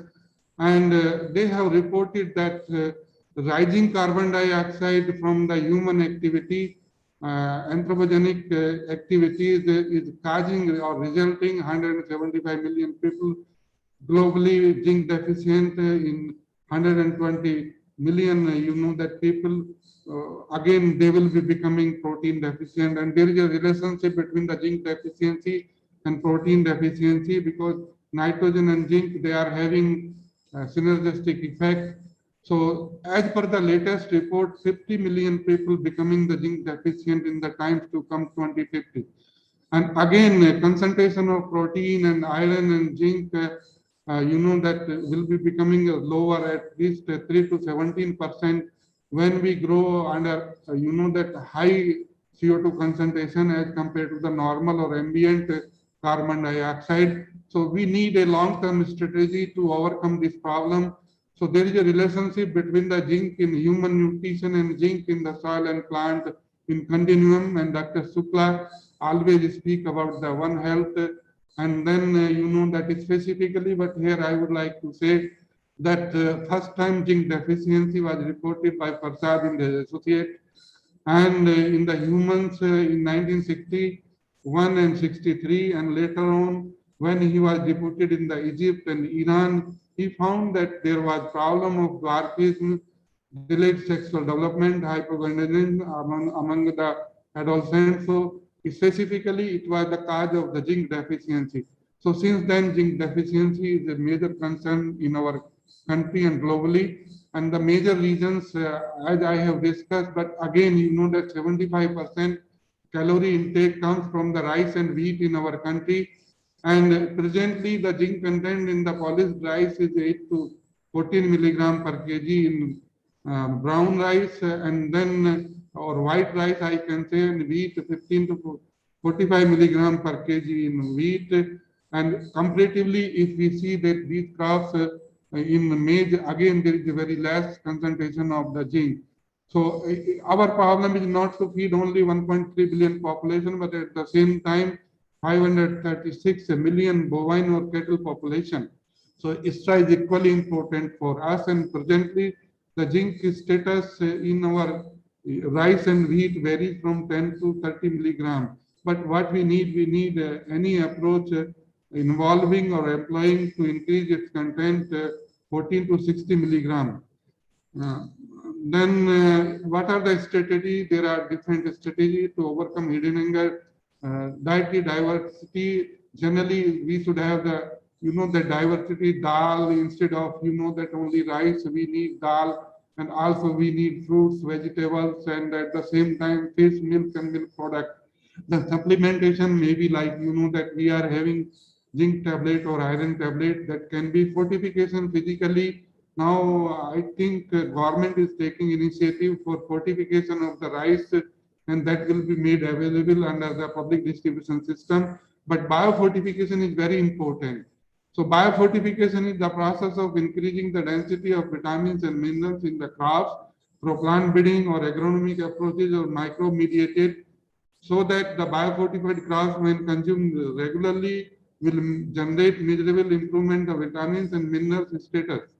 So biofortification is not the fancy term now, it is very important and practical to overcome the zinc deficiency. Earlier, we were talking about only, that two approaches, conventional approach and biotechnological approach, including agronomic approach, breeding, molecular markers, genetic engineering. But now, because that, that whatever we eat, if our microbiome, stomach microbiome is not working, our food will not be properly digested. So and it will not be making, that blood and other requirement, energy requirement. Same thing apply to the soil also, whatever we add, but until unless microbes, they are not working properly, we cannot expect, that better nutrition for the crops and in the food chain. So low bioavailability of the zinc in soil generally affect zinc concentration in grain, human directly, and for overcoming the deficiency of zinc and enhancement of micronutrient can be microbial biofortification. And it is an effective technique for enriching the stable food with the maximum level of micronutrient bioavailability, not only in soil but also in the plants and in the human consumption. So that means it is a very practical approach. Both rhizospheric and endophytic microorganisms play a crucial role in metal solubilization in soil and redistribution in the plants. Bacteria, as per the report of Sharma and his associate, 21% increase zinc was reported in the soybean because of zinc solubilizing bacteria, which solubilize the zinc and make them available and then increase the zinc concentration. What are the different mechanisms involved which make them specifically zinc from the insoluble form to the soluble form? So I can say these are the certain, that processes specifically production of the siderophores, other chelating substances, which increase the, that absorption and assimilation in the plant system, then organic acid secretions and protein extrusion, modification in the root morphology and anatomy, upregulation of the zinc and iron transporters. This is very, very important, and many, that biotechnological people are working on this as well. Then reduction of the phytic acid and anti-nutritional factors. As you know, that phytic acid is the anti-nutritional factor in the specifically cereals, where that we apply more phosphorus, it decrease the absorption and assimilation of the zinc, and that means that it increase the viability of the zinc. But when we go for the micro-mediated nutrient management, it takes care. Then secretion of the phenolics and related reducing specifically enzymes and phytohormones like signaling molecules. So these are the important. So one of the important study published from the IARI in plant and soil by Devendra Singh and associate showing the beneficial role of endophytes in biofortification of zinc in wheat genotypes. And they just, that they have taken the two endophytes bacteria, that is Bacillus subtilis DS170S and Arthrobacter species DS179, and they inoculated it under low and high zinc available conditions, and they found that there was significant increase in the zinc content in the grain, specifically wheat, through the endophytic bacteria. Around twofold increase was there as compared to the uninoculated. That means if we can go hand in hand with the other practices, including this microbe inoculation, we can increase the zinc concentration. And at the same time, their conclusion was that zinc solubilizing endophytes can enhance the translocation and enrichment of the zinc to the grains in the wheat genotype, irrespective of the nutrient use efficiency. And at the same time, this approach can be integrated in the modern strategies, including biofortified varieties, because even if we have biofortified varieties, from where the zinc will come? That will come by solubilization by the endophytic bacteria or cyanobacterial formulations. Another study was, published again by the same author, Singh and his associate, in Journal of Plant Growth Regulation. They have shown the mechanism involved by the endophytic mediated biofortification of zinc and iron, and they have taken specifically wheat genotypes and inoculated with the siderophore producing and zinc solubilizing endophytes like Arthrobacter sulfonivorans DS68 or Arthrobacter species DS179. And they have gone with the specifically transmission electron microscopy study, root features, and as well as they have also evaluated the root aggregates, and they have also gone to the the gene expression, specifically Triticum aestivum genes expression, and they found there was significant increase in that, specifically xylem and xylem vessels and pericycles vascular bundles where they have inoculated, and at the same time there was increase in the organic production system, organic acid production system, and 4-5 organic acid they have estimated. Among them, citric acid was predominantly evaluated, and there was 5 to 8 times fold increase in the acid production, specifically with this acid. And then they have also seen that Triticum aestivum GIP3 and GIP7 genes shown 1 to 2 fold increase in the inoculated treatment. That means we can work, that precisely. As an agronomist, I am working with the microbiology division. So now I am understanding at the molecular level how that, that microbes works. And then they have also shown this in the tabular form. There was significant increase when they have taken the endophytes DS68, DS179, zinc as well as the iron concentration as compared to the control where they have not inoculated.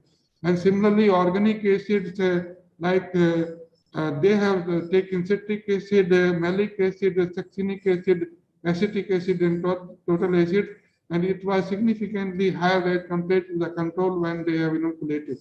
And similarly, the gene expressions in the, that at the molecular level, and they have shown in the root and shoot, where they have taken Arthrobacter sulfonivorans DS68 and DS179, there was significant increase in the GIP3 and GIP7. So the take-home message from this study, we can say that higher concentration of organic acid in the root agitate treated with the organic acid, like that we are taking now prebiotic card, that means similarly they are working in the similar fashion, and these are the certain that zinc transcriptome or genes which has been shown in different that cross like Oryza sativa, Odium vulgare, G-amase, Triticum aestivum, lysine, and one of the study published by our group Rana, in which I was also involved. So biofortification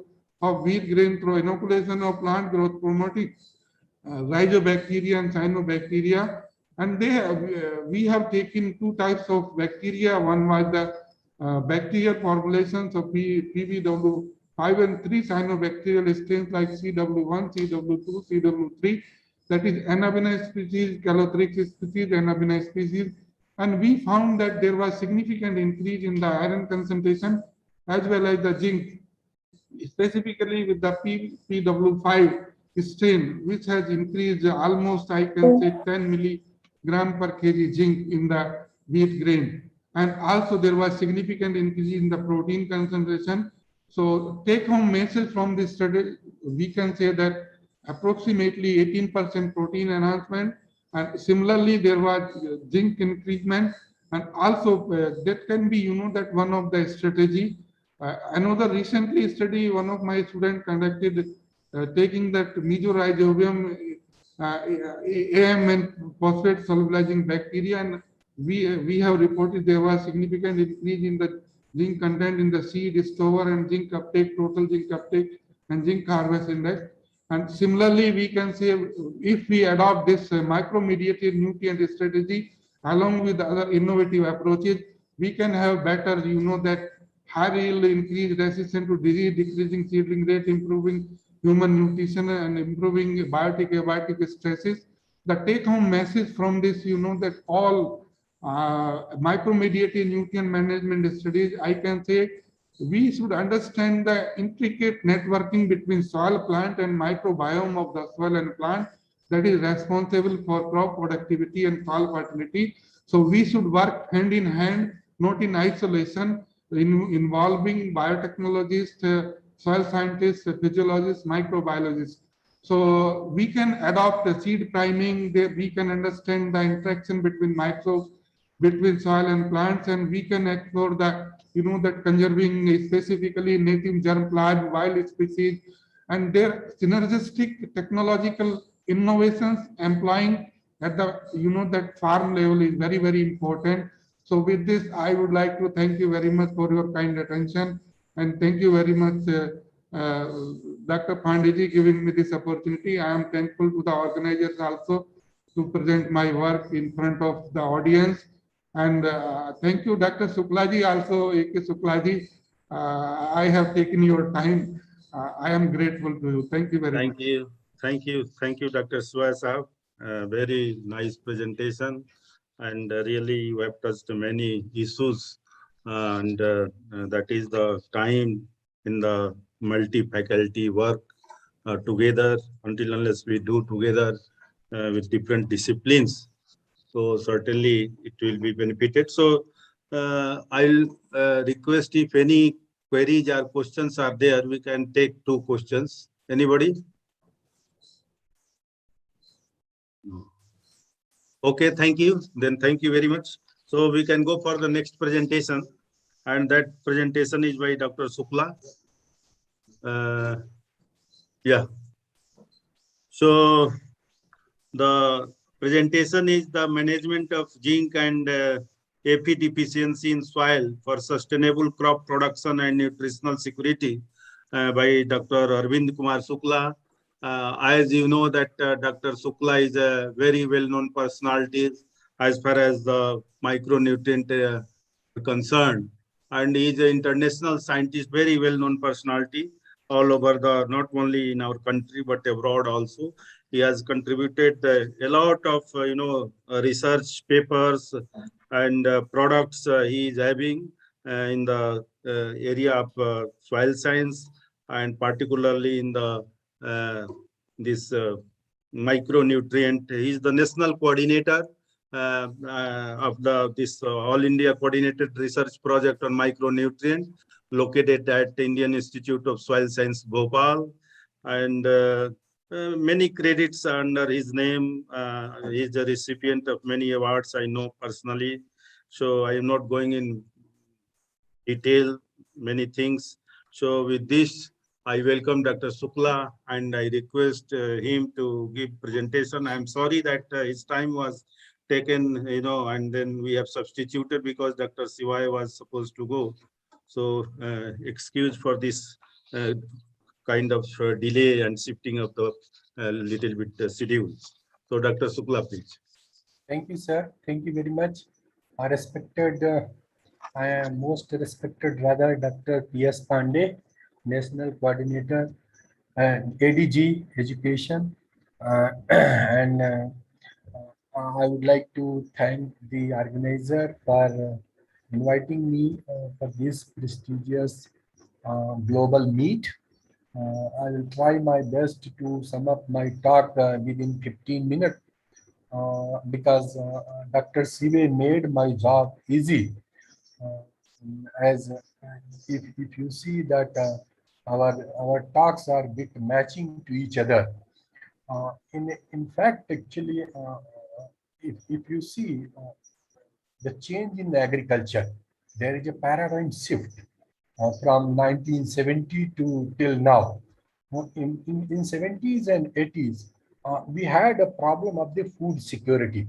We were not having adequate food to meet the requirement of our growing population. But with the introduction of the green revolution, we had enough food, and then that has resulted into inadvertent use of fertilizer, and this, of course, we could achieve the food security, but at the same times we have polluted our environment.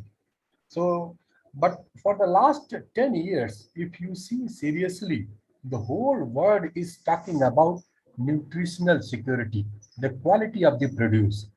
Uh, Fortunately, we can see that the micronutrient play a very important role in enhancing the quality of the produce. If we look very closely, micronutrients are not only enhancing the quality, but they also play a very important role in enhancing the use efficiency of macronutrient. That is why if you look at this picture, you'll find the food grain production has one-to-one relationship with the micronutrient consumption. Uh, this Dr. Shiva has already explained. There are the two more important elements for the human being. One is the zinc and another is the iron, which are deficient across the globe. Then how to manage these two nutrients into the soil? What should be our motive? In fact, if you see that earlier we were focusing more on the productivity. Then for enhancing the productivity, we have enhanced the crop intensity.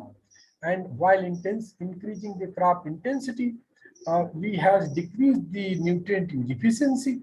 And that has resulted into the poor nutrient use efficiency, several environmental challenges. But as of now, if you see, the government of India is having a soil health program, soil health card mission. So we have to see our soil first, soil health, then how you can maintain the soil health in accordance with the human health. That is very, very important. So my talk will be confined to linking soil health with human health with respect to the zinc and iron element. If we see the micronutrient, there are several challenges that rampant micronutrient deficiencies are coming up. The critical limits fixed earlier are not working now, and micronutrient also affecting the produce quality. So how can we improve the macronutrient use efficiency by using the micronutrient? Then what is the real contribution of the micronutrient in nutritional and food security? Is there any link between the soil health and human health, or just this is a myth and we are talking about? If you see, across the country, there is huge micronutrient mining from the soil. If you look the crop-wise cereal pulses, then very less amount of the micronutrient are taken up by these crops. But if we see huge area under these crops, then about 188,000 tons micronutrients are removed annually from the Indian soils. There are three ways that we can diagnose the micro and secondary nutrient deficiency in soil and plant system. One is the visual deficiency symptoms, that you can see any kind of the lesions, development, yellowing color on the crops. So, but that is a delayed stage. By the time the huge loss has occurred to the crop and production reduced to a great extent. Then another important practice is soil plant analysis, which we are doing here across the country. Then the third important practice is the conducting fertilizer response trial at farmers' field. Even if we don't have the facility for soil and plant analysis, just we grow the crops and use the fertilizer. If the fertilizer is responding to these nutrients, we can say the soil is having deficiency of a particular nutrients. If you look the global scenario as compared to the Indian soils, in India, about the 36% soils are deficient in zinc. At the same time, so there are 14% soils are having latent deficiency, means soils are having the adequate nutrients, but that is not being taken up by the crop, and the crop are showing hidden hunger. So this is first time in the country, rather in the world, we have quantified. Earlier, the hidden hunger was not quantified. So we have quantified the hidden hunger. How much hidden hunger for different nutrients. Then for iron, this is about 13% soils are deficient in India, and about 6% are under the latent deficiency. The similar situation is in the world also. If we look here in our own country, then you will find that particularly for the iron, though we have 290 districts where the iron deficiency is less than 5%, but there are 76 districts where the iron deficiency is more than 25%. If we combine the deficiency from 15 to 25%, it goes about 125 districts which need immediate attention for the use of the iron.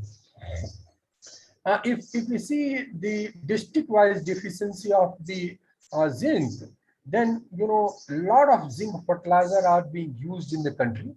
So many fertilizers are being used by the farmers, and we advocate to use more and more zinc, even though more than 110 districts are having deficiency more than 50%. Means 50% area of these 110 districts is highly deficient in zinc. About 63 districts are having deficiency between 30 to 40%, and about 38 districts having to 40 to 50%. Actually, these deficiencies are very meticulous and coming up in a big way. If we see the zinc and iron deficiency together, about the 8% soils are having these deficiencies together. Then how these nutrients are contributing to a food and nutritional security? If you see the 10 leading risk factors of sustainable development goal, then actually there are many factors which are important for the human health. But among them, the zinc and iron comes at the 5th and 6th place. It means though the climate change is very important, but at the same time to address the nutritional deficiency is more important than the climate change. And these deficiencies are causing several problems in the human being. If you see the historical data for different historical data of these different nutrients, then you will find that the crops which we grew earlier that had more mineral content as compared to the modern high yielding cultivars. Just for zinc, if you see here, there is a 25% decline in the zinc content in the modern crops as compared to the old crops. In iron, it is 11% decline in the content. And this is not confined to the cereal crops only. In vegetable, fruit crops, even the meat, we have reported that there is decline in the micronutrient content. Why in meat? Because the CA has told that these micronutrients are not important only for the food which we eat, but also for the stover or straw which animal feed. So animal feed is poor. That is why the meat which we get from them is also having less micronutrient content. This already has been shown by the CA that if you see the major diet in India, that the rice, wheat, and potato is common across the country. There are either people rice-based diet or having the wheat-based diet.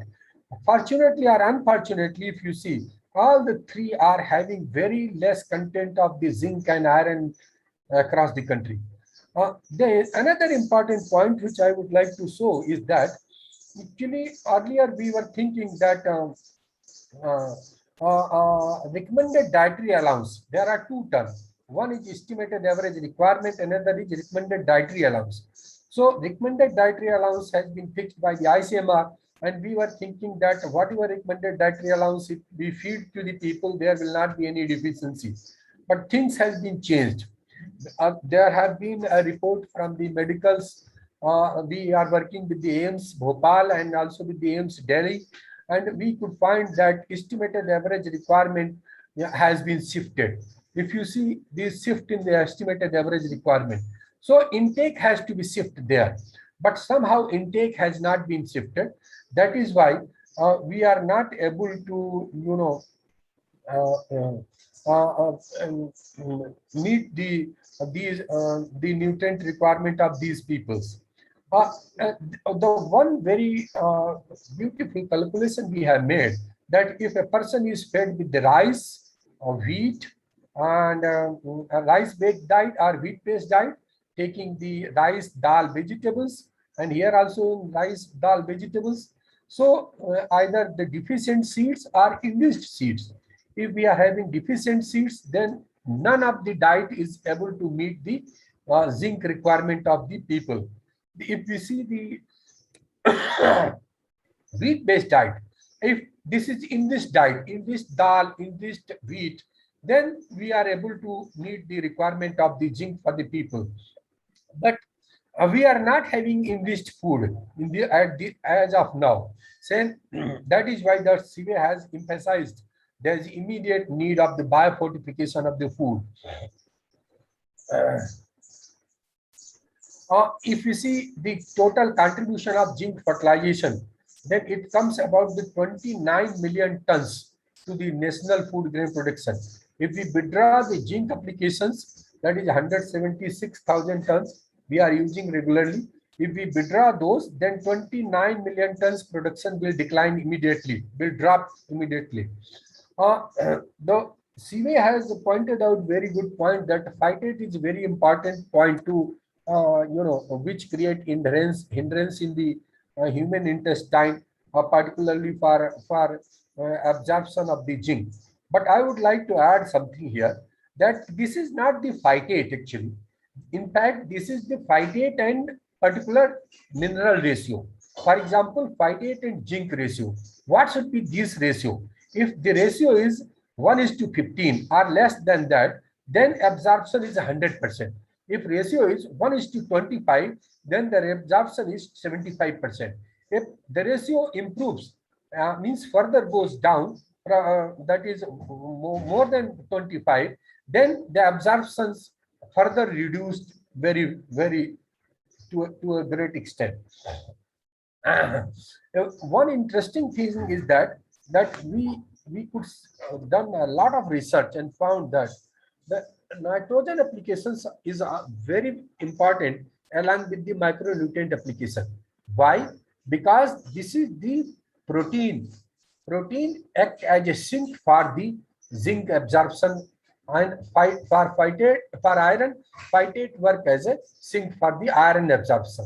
So if we want to increase the zinc concentration, we have to increase the protein concentration. So for wheat, this is possible to increase the protein content, but for pulses, it is not possible to increase any further protein content because they are already rich in pulses. So these efforts will not work here in pulses, but will work very well in the wheat. There is another doubt. If in quest of improving one nutrient, there is possibility that there may be decrease of the other nutrients. If you increase the zinc content to a crop after a beyond a limit, then there are possibilities that the copper content may goes down. So we have to be very cautious as a scientist that what should be the limit to fortify the crops. It does not mean you increase the one element of one concentration and then decrease the other very important elements of the copper. That is important for human health. Our ancestors were talking about the drink water in the copper jug, copper glass, like that.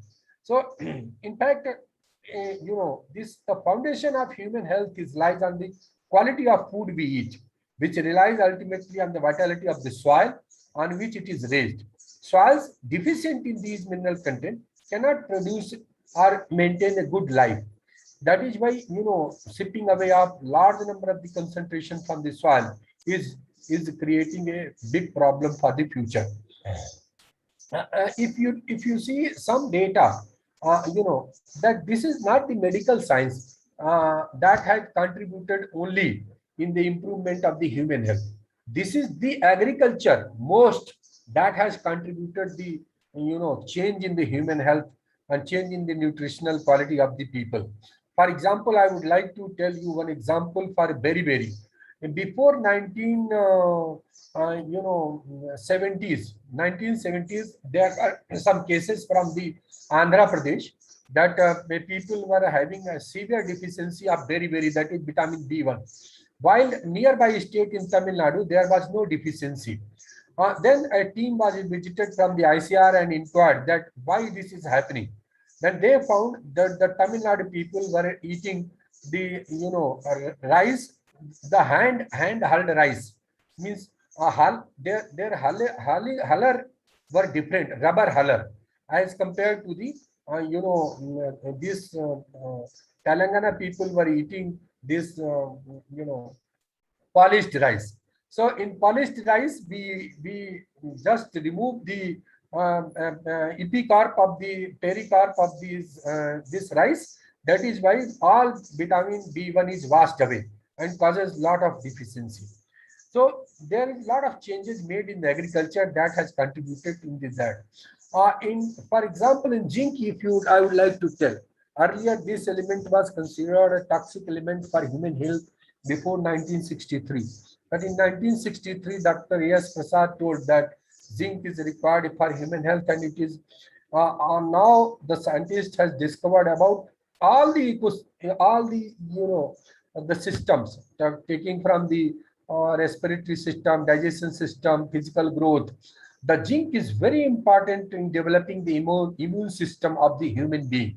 You might have heard that during the COVID-19 that the doctors were giving zinc tablet to the all the COVID patient, because zinc is improving the immunity to a great extent.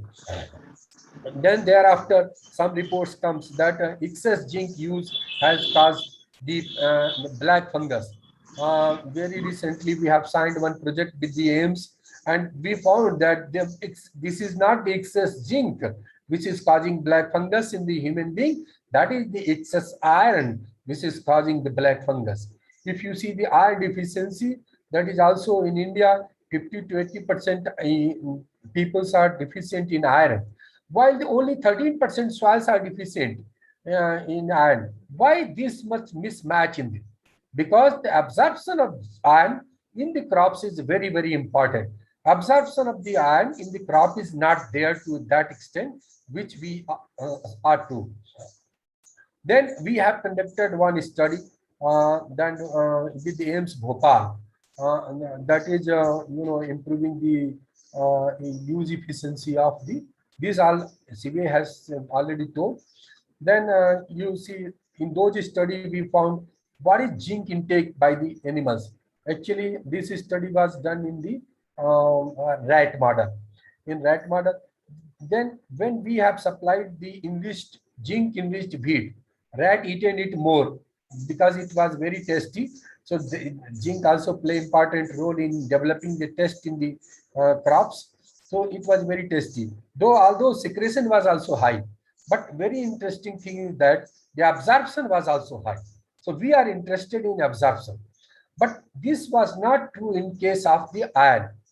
This was not true in case of the iron. Here absorption was not high as compared to the standard sources. It means fortification of the iron in the crops is not good. But we have done other research that fortification of iron in the food crops, particularly in the fruit crops and vegetables, is very good, and their absorption is also increasing. Then we try to assess the different zinc and iron content in the liver, kidney, femur, and we found that the zinc or iron supplied through the seed were equally effective in the distribution of in different parts of the body. Another important study we have done assess the soil, whether it is we grown these crops in the deficient soils, then sufficient soils. Then assess the zinc content. Zinc content was high when the crop grown in zinc sufficient soils. Similarly, absorptions was also high. And here absorptions was not high, but somehow this iron content has contributed to the hemoglobin increase in this sheep and rat. we conducted another case study with the AIMS Bhopal in the 3 districts of the Madhya Pradesh, that is Jhabua, Mandala, and Baitul. There we have studied what is the percent RDA, conducted the one nutritional survey. Then we found that in most of the case, the intake of these elements was very less, varying from 55% to the 75%, while the protein and content intake was very good. Even the fat intake was also very less. But then what is the most important factor that we have studied is stunting. We found that about 25 to 26 30% peoples were stunted in the growth. They were not to the height as per their age. It means zinc is contributing very much in the growth and development of the human being. Then another important point we have tried to assess that what is the zinc intake below estimated average. And that below estimated average, everywhere we found that 35 to 50% zinc was less than the below estimated average. Then we could come to the conclusion, as per WHO, the area which is having more than 25% zinc deficiency, that will be declared as a public health, because these are the nutritional problem. So the public health problem, that will be considered as a zinc deficient area. Then stunting, if it is more than 20%, then we will consider that this is causing stunting. Particular nutrient is really important for causing stunting in the human being. If serum zinc level is more than 30% population is having low serum zinc level, then we will say that that particular element is really, and here all the parameters we met. That is why we declared that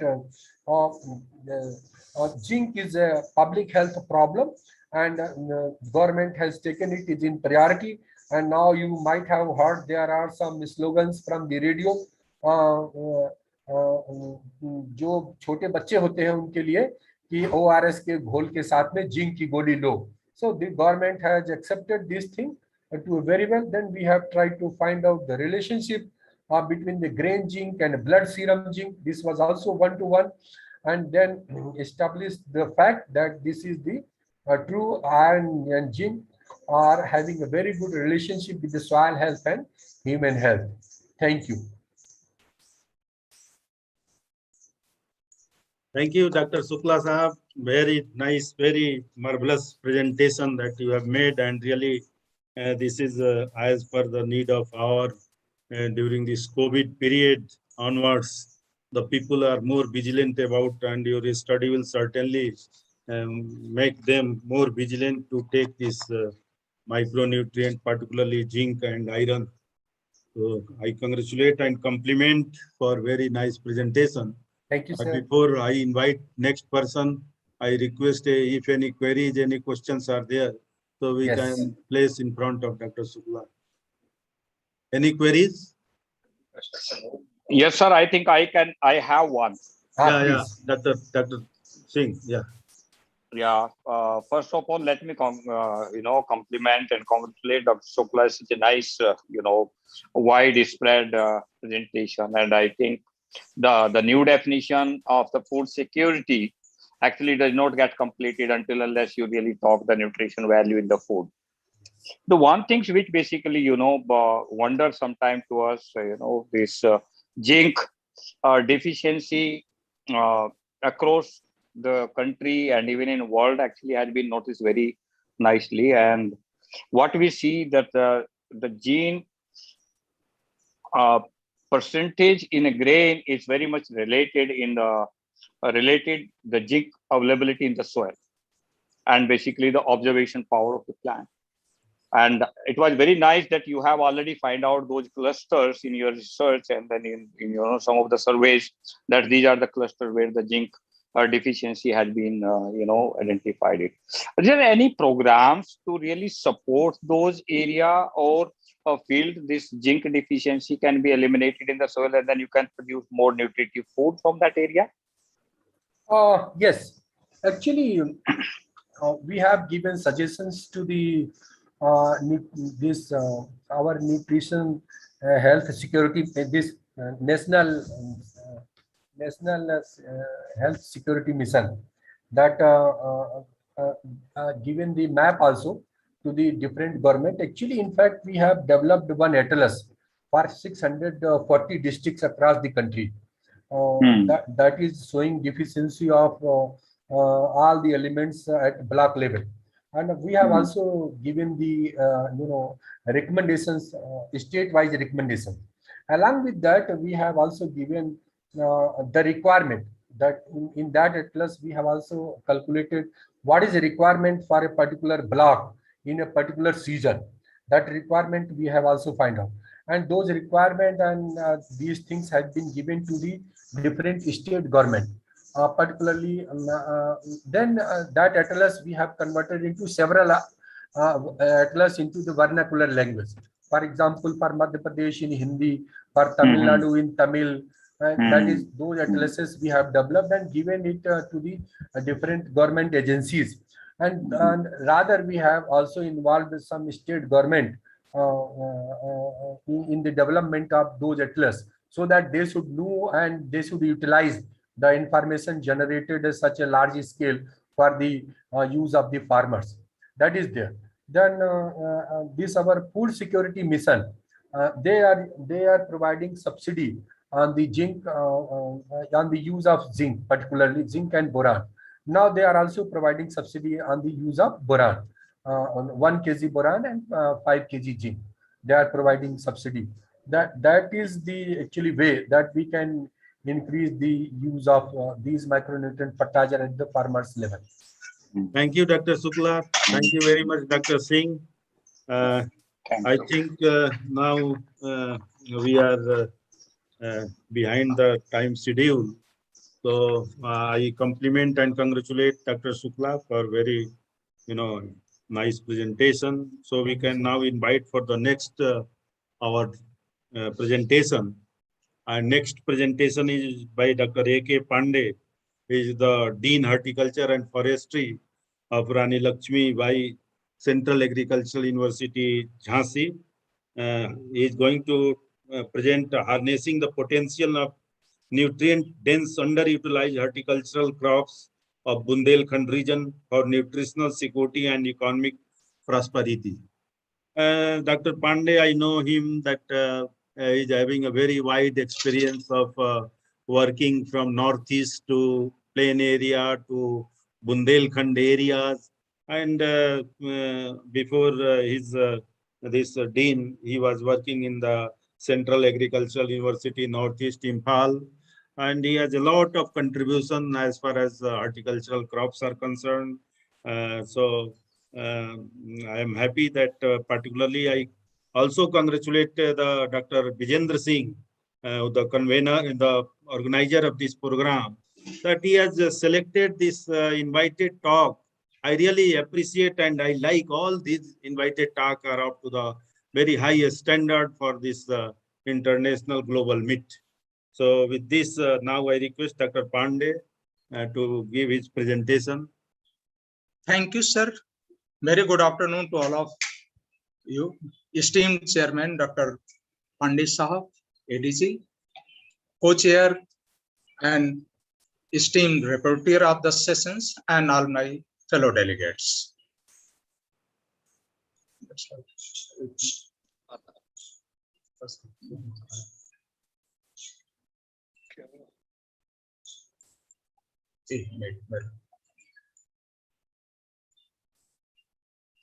You are getting connection issue.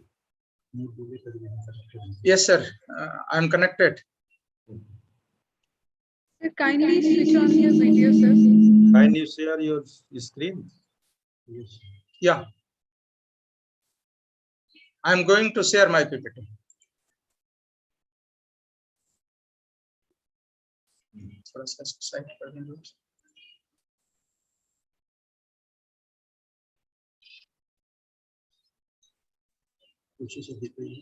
My PPT is,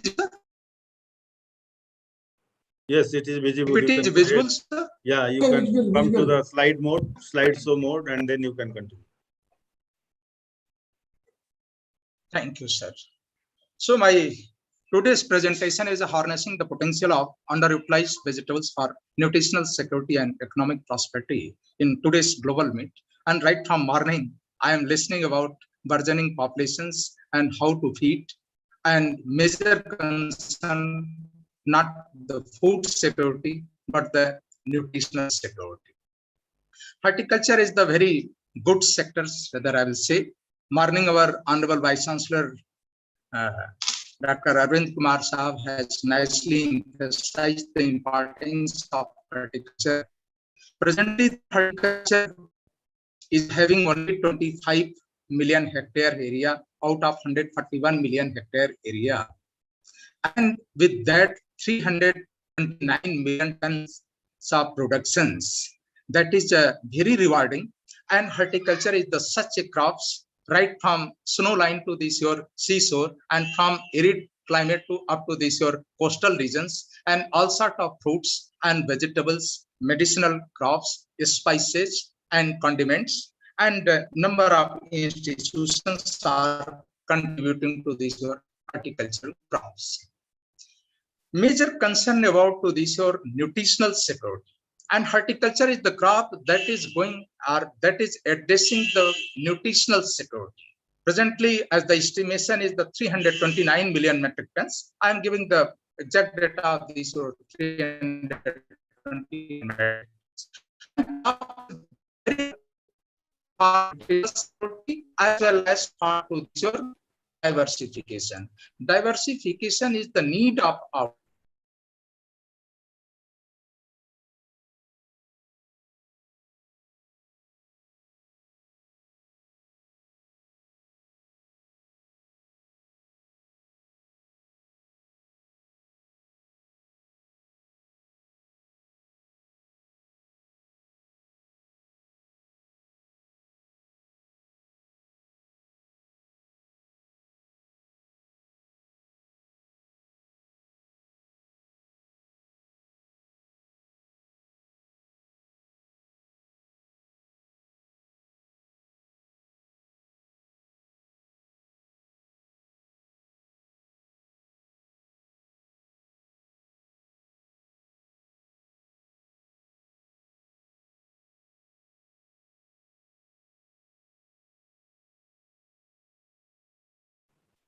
Dr. Pandey?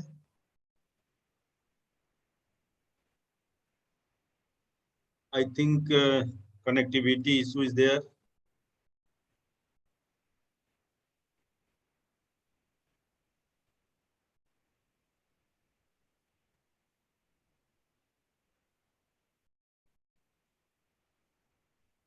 Dr. Pandey, are you getting?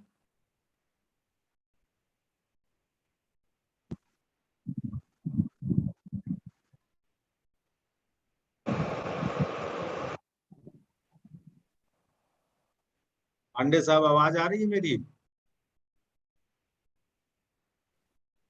Sir, it seems like there is some connection problem. He is not there, sir. So what to do? Can you go for the next presentation?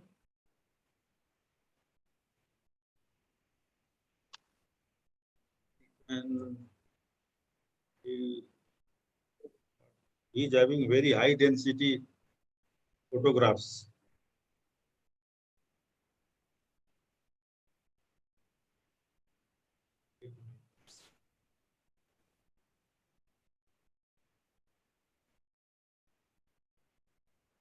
Don't have his number.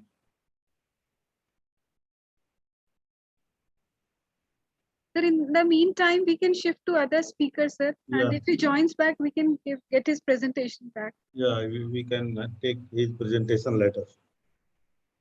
So, okay, thank you. So we can go for the next presentation. The next presentation will take from the oral papers. And the first presentation is because Dr. Pandey is getting some issues in connecting us. So let us have the by Dr. Dalamu. He is going to talk on the potato genetic resource in India and update. Dr. Dalamu. Yes, sir. I'll just share my slide.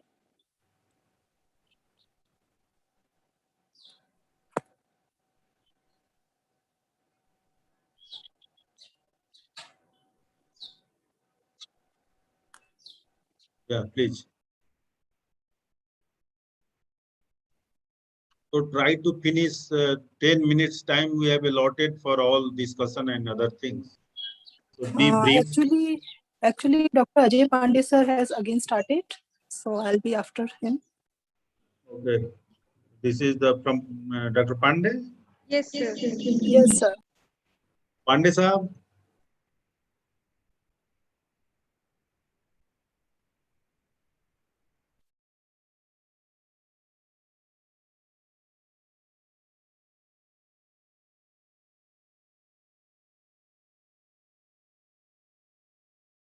He is not getting proper bandwidth. Dr. Pandey. Chairman sir, Pandey sir is mute, sir. Kindly tell him to unmute himself first.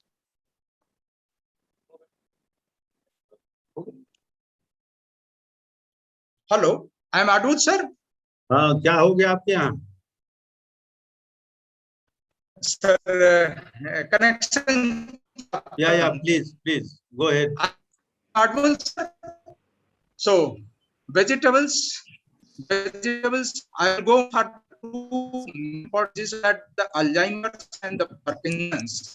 Few of these are under vegetables and is the lagging vegetables which are Dr. very Pandey rich into Sahab, this or dopa.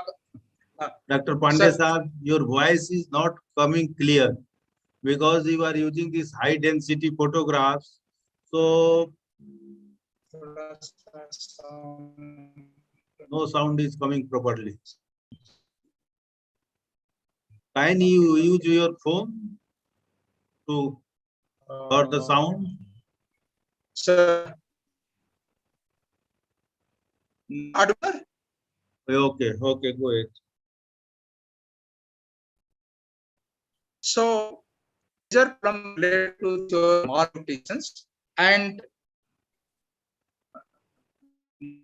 proteins in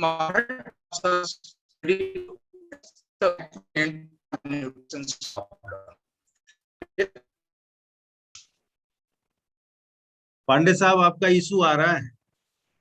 I think what you do will give you the chance. What you can do, you convert your slides so in the PDF form. Okay. And once after one presentation or two presentation, once you will be ready, please inform us, because the bandwidth is being taken by your high density, high resolution photographs. So you convert your entire presentation in PDF and then you give your presentation. Okay. Yes. Potato genetic resource. Dr. Dalamu.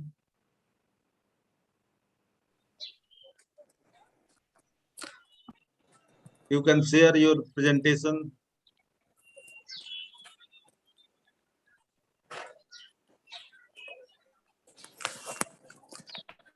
And I request all the presenters, be ready with your presentations. When time is given, please let us come directly to the presentation. Okay, please. Respected dignitaries and my fellow participants, a very good evening to all of you. My today's topic for presentation is Potato Genetic Resources in India, an update. I am from CPRI Shimla. Coming to plant genetic resources, if we say in general, germplasm is the only source of infusing new blood into any breeding improvement program. There are four major components of any germplasm management, that is the collection, conservation, evaluation, and further documentation of the information. If we say potato, a humble crop, it is known as world over. This is the most important non-grain food crop globally and is the third most important food crop after rice and wheat.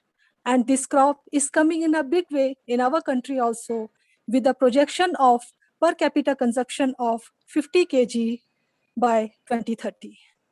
If we say this potato, it is a non-native crop of Indian subcontinent that has been originated in the Lake Titicaca basin of Peru-Bolivian region. The center of diversity of this crop is Central America and Andes regions of South America. This crop was introduced in the Indian subcontinent only 400 to 500 years back in late 16th century by the Portuguese traders and British missionaries. If we see in general the potato genetic diversity, it is very vast. It belongs to family Solanaceae and the genus is Solanum. The total species under the genus Solanum are 2,000, out of which 235 are the tuber bearing. The basic chromosome number of genus Solanum is 12, out of which the 73% they are truly diploid in nature, while 4% they are triploid.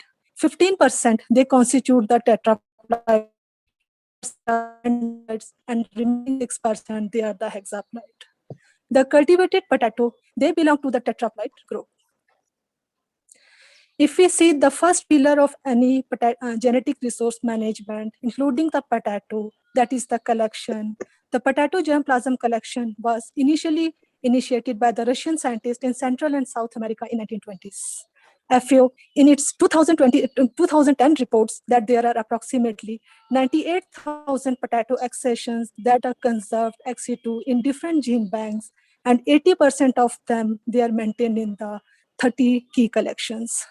6% of the gene banks, they hold 41% of the global potato collection. That constitutes the French gene bank collection, the Vavilov Russian gene bank collection, the SIP, a CG system for potato germplasm collection, the Liebig Germany potato collection, as well as in the Japan collection.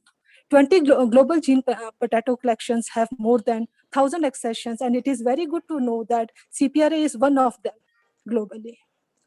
Now coming to the status of potato germplasm collection in our country, that is majorly divided into two forms, the cultivated one and the wild and semi-wild species. If we see the cultivated one, in this, the tuberosum constitutes the CPRA bred varieties. Until 2021, we have 66 varieties in this. Also, this is followed by the advanced hybrids that is constituting 96 in number, and indigenous cultivars, as well as samples that has been collected from different parts of our country, constituting 107 and 97 accessions.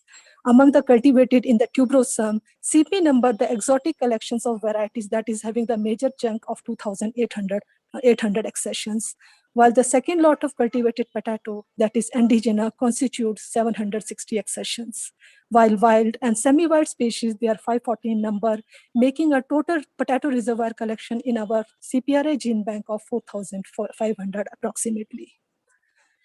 If we see the country-wise collection of germplasm at CPRA, the Peru, a CG system, has the maximum contribution of 42%, while followed by the USA constituting 19% and India having 8%. However, the Peru, USA and India constitute total 70% of total germplasm collection of CPRA in India, while remaining 30% are by other neighboring countries as well as European countries.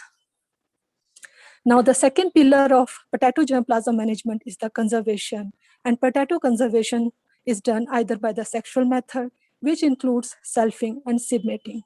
And the process followed is the 5% moisture content in the true potato seeds, and they are sealed in aluminum foils and stored at low temperature of 0 to -15. And in this way, the seed will not lose its viability for many, many years, maybe up to the 20 years.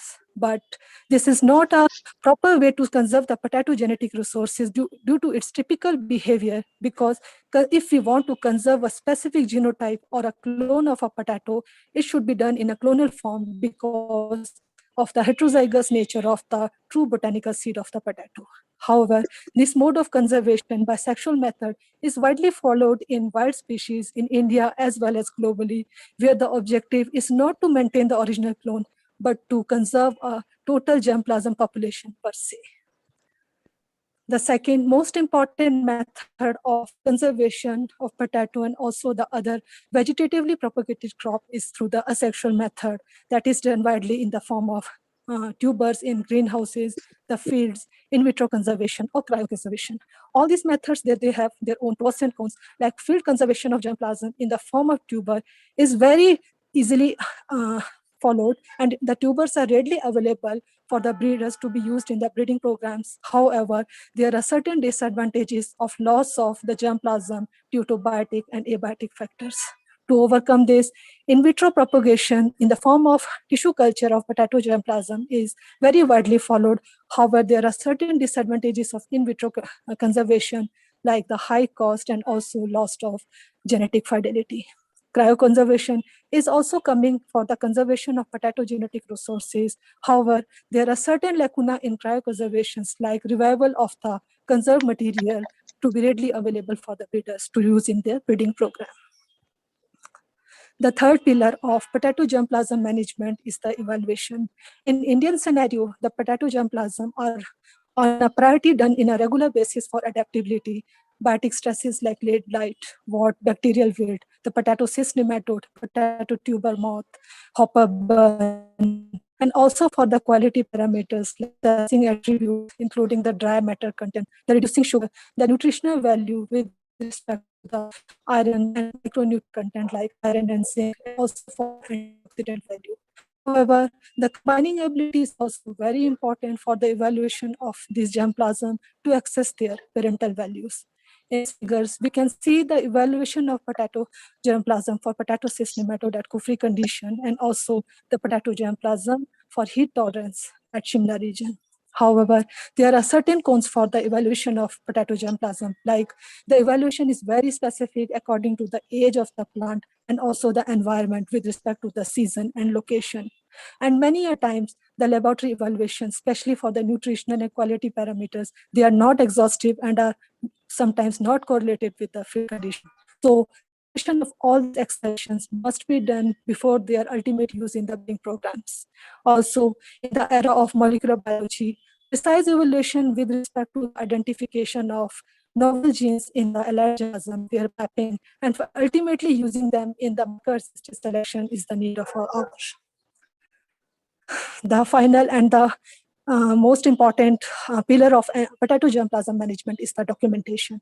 We at CPRI managing the potato germplasm and then documenting them in the information both as a computer databases in the Microsoft Access, where all the evaluation traits they are added for each accession, and also their availability either in the TPS form, true potato botanical seed form, as well as in the tuber form or in Nutra form they are added.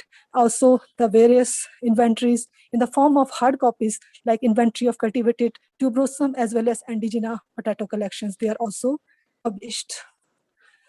With this, after the evaluation of germplasm, definitely they need to be registered.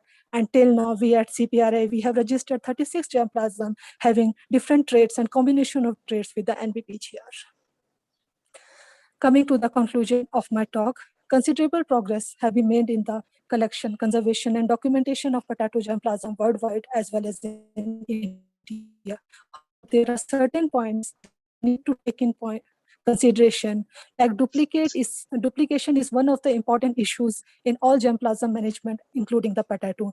And future collections is definitely needed on the basis of genotype rather than the phenotype. Or also, I already said like revaluation of the collection is always need to be done before their immediate use in the laboratory programs. And also evaluation should be across the location and across the season. And laboratory results should be reconfirmed in the field evaluations. And also documentation, even though we try to complete with the minimum missing value, and they should be updated frequently so that it will be easily accessible to all the breeders for their efficient utilization. Thank you.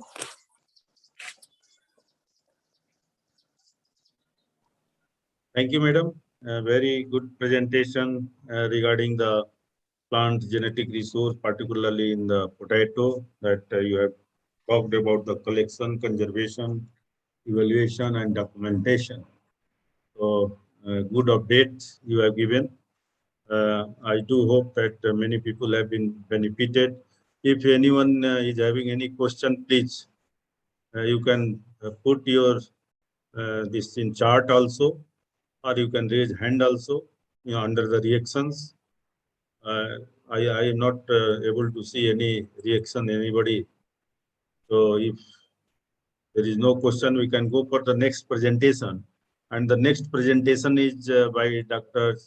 Chandramohan, Deputy Director, Seed, Ministry of Agriculture and Farmer Welfare, Government of India.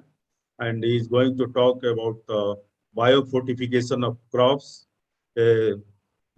sustainable way for the evaluation of malnutrition or elevation of malnutrition. So thank you very much, sir. Respected Chairman, sir, Dr. P.S. Pandey, ADG, sir, and the organizers and the rapporteurs for giving me the opportunity to speak few words in this meet. So without wasting any time, I would like to proceed directly to do my presentation. So biofortification, as we all know, our two of our speakers are already told about the biofortification and what is the need and what is the methods that has been adapted to biofortified different crops. So basically, my presentation focus on what is till date the achievement that has been done in case of the biofortified crops, how much the biofortified varieties that has been developed by the different institutes have come into the seed chain. So basically, as we all know, what is biofortification? Biofortification or biological fortification refers to the nutritionally enhanced food crops with increased bioavailability to the human population that are developed and grown using modern biotechnology techniques, conventional plant breeding, and agronomy practices. So, need of biofortification, as previous speakers has already elaborated, childhood stunting prevalent in many developing countries is associated with micronutrient malnutrition in children starting from fetal development to the 4 years of age. Micronutrient deficiency affect about 38% of the pregnant women and 43% of the preschool children worldwide. More than 30% of the world population has been reported to be anemic and suffering from hidden anger. The prevalence of the anemia is more in developing countries as compared with the developed countries. So because of these issues, the need of biofortification of the crops has been arised.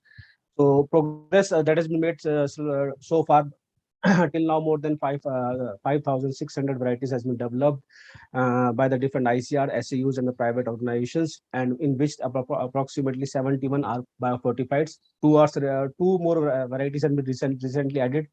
In this, 7 are of rice, wheat 23, maize 10, pearl millet 8, finger millet 2, small millet 1, lentil 2, groundnut 2. And as we can see, the linseed, mustard, soybean, cauliflower, potato, sweet potato, gator yam, and pomegranate. So we are having different varieties in different crops.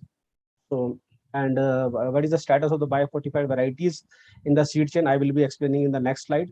As you all know, that the supply of the quality seed is not a one-time affair, and it is usually take approximately 3 to 4 years from the breeder seed to the certified seed, and ultimately to reach to the farmers. A systematic production of breeder seed, foundation seed, and certified seed through generation system is generally followed in our India.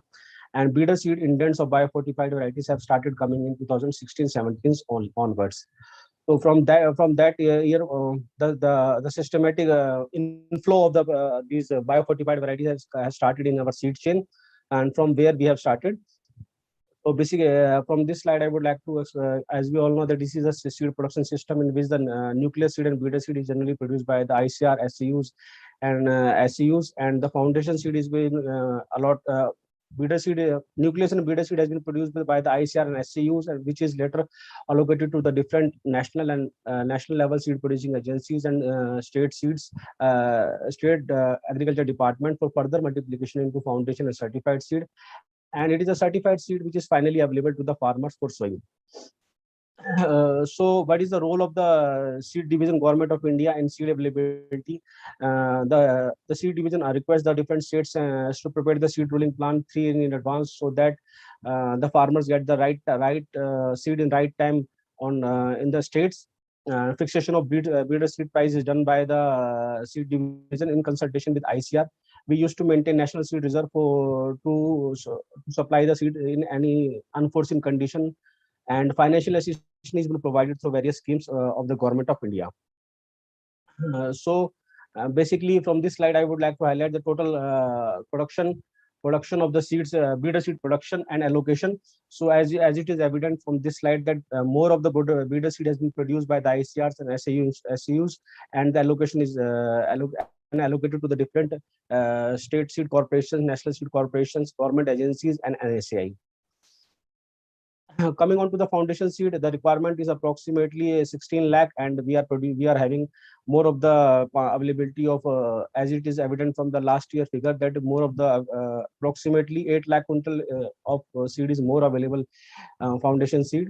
And similarly, in every year the availability of foundation seed is more.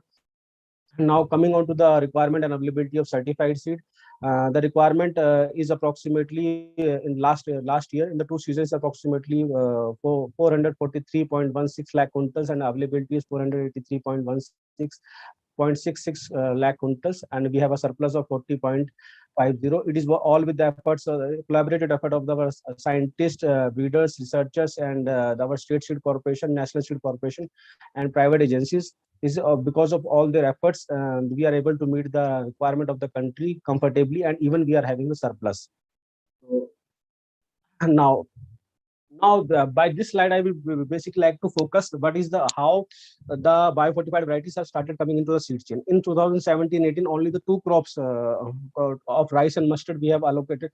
We have allocated the biofortified varieties of only two crops, and in the first column I have shown the total allocation in case of the in the crops and allocation of biofortified varieties. So all this has been started in 2017-18, and from the next years you can see the crops has been increased. In the 2018-19, the indents of biofortified varieties have started coming, and we have allotted biofortified varieties in wheat, rice, and mustard. And after that, in 1920, we have started allocating wheat, rice, mustard, pulse millet, and lentil. And similarly, the quantities has started also increasing. In 2017-18, there is only allocation of 26.31 quintals, which has gone up to 422.34 quintals in 18-19. And in 1920, the total allocation was 734.06 quintals. And in 2000 last year, the total allocation was 1608.62 quintals. So it could be seen from this slide that the number of crop that in which biofortified varieties are there is increasing year after year, and the contribution in the allocation is also increasing. So as far as the availability of certified seed of the biofortified varieties is there, I have just mentioned what is the total availability of seed of that particular crop in case of wheat. In year 2020-21, the total requirement, the total availability of wheat seed was 151.44 lakh quintals, and in that the availability of biofortified seed of wheat is 2.4900 lakh quintals. In rice, the figure doesn't comes because the multiplication doesn't takes place. In case of mustard, the total requirement was 3.08. Total availability was of 3.08 lakhs, and the total availability of biofortified mustard seed is 0.065 lakh quintals. So in these crops, the total availability of seed was 263.26 lakh quintals, and the total availability of biofortified seed in that year was 2.55, which is approximately 1%. Now coming on to the next years, in the next year, the tentative, whatever the allocations that we have done, we have made a tentative assessment what is the certified seed available in the next 3 years. So based on that, we the allocation that we have done in 1920 of different biofortified crops, in case of wheat, in case of rice, in case of mustard, in case of pulse millet and lentil, is total quantity we have allocated is 734.06 quintals, and the total tentative availability of the seed, if we multiplied it into from breeder to foundation and foundation certified in as per the SMR prescribed by the government of India, would be into 2020-21-22 would be 5,45,070 quintals, which is approximately 20. If we keep the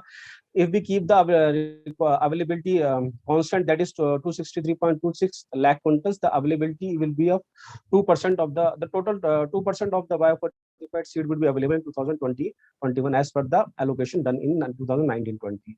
Similarly, whatever the allocation that we have done in 2020-21 of the biofortified in all the 5 crops, the biofortified varieties, we have done an assessment as per the SMR, and the total allocation of the biofortified of different varieties in 5 crops of the biofortified seed was 1608.62 quintals, and from that the total availability would be 13,89,671.25, which is approximately 5.20%. So it is evident from this slide that gradually the share of the biofortified varieties is increasing in the seed chain. Previously it was 1%, then it increased to 2.02%, 0.04%, and now it's if the multiplication takes place as assumed, it would be approximately 5%. So it is because all with the efforts of the with the breeders and with the seed division, the collaboration is there. We used to call meeting with the different indenters, and those meeting under the chairmanship of Joint Secretary Seed and ADG Seed, we used to collaborate between different indenting agencies, and the concerned breeder used to give a detailed presentation of the detailed overview of the varieties which are biofortified to the indenters, so that they gets motivated and they used to incorporate more and more of the biofortified varieties in their indents. So gradually we are working on this strategy, and I hope that in the coming years more and more of the biofortified varieties would come in the seed chain, and the percentage of the biofortified seed will definitely increase. But still there are some challenges that we are facing in incorporation of the biofortified varieties in the seed chain. First one is the mindset of the farmers and the seed producing agency is very difficult to change. They are not it is not an easy task to motivate them to incorporate the new varieties that are biofortified in the seed production system, and ultimately to make them reach to the farmers. The yield potential of biofortified variety should be at par with the other varieties. It is also a challenge. Generally, it is presumed that the yield potential is not up to the mark with other varieties, but it is not the case like that. The biofortified varieties are at par with other varieties. And one more issue is the identification of the commercial produce of the biofortified variety. It means that how to distinguish the produce that is coming in the market is from the biofortified varieties and from or it is from the normal varieties. So it is also a challenge.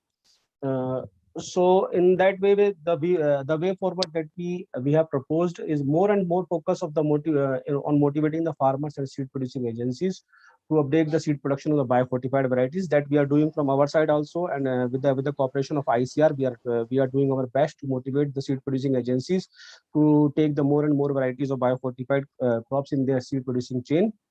Development of quick and easy techniques and methods for identification of biofortified varieties produce. Higher remuneration to the farmers that are producing biofortified varieties, and development of more varieties suitable for the different agroclimatic regions. So that if the more varieties are available, the more area will be covered in the entire country under the biofortified crops.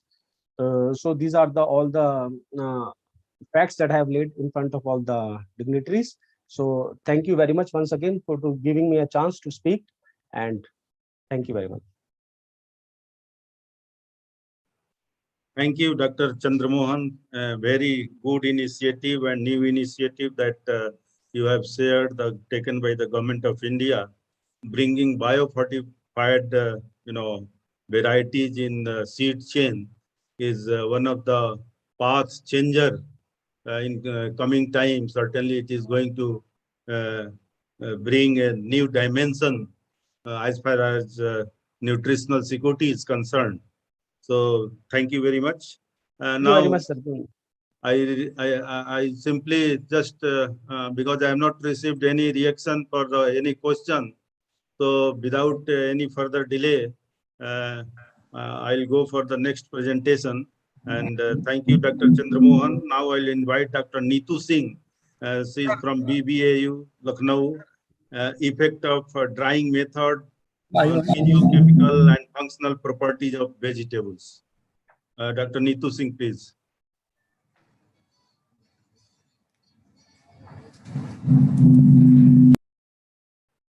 Dr. Neetu, you are here? Hello. Yeah, you are here? Yes, sir. I am audible. Yeah, please go ahead. Share your presentation and then you can go ahead. Yes, sir. Yes, sir. Yeah, I'm sure.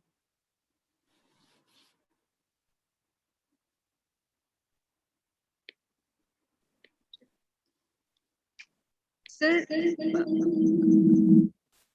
Pandit sir, I want to tell you that Neetu madam is the student.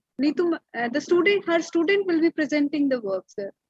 Okay. Anukriti, she is the presenter, sir. Okay.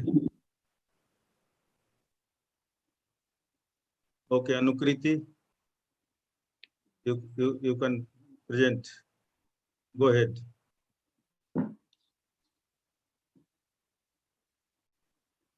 Sir, is that visible? Yeah, visible and audible also. Please go ahead. Okay, thank you, sir. So good evening to all respected ADG sir, speakers, organizers and delegates. I am Anjiti from BBAU Lucknow. My topic is effect of drying methods on physiochemical and functional properties of vegetables. So little intro.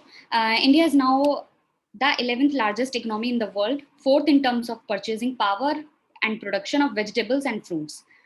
Total production is about 220 million tons per year, but 30% of that never reaches the consumer table. Some states in India offer government offers subsidies of up to 80% to farmers for encouraging the use of solar energy.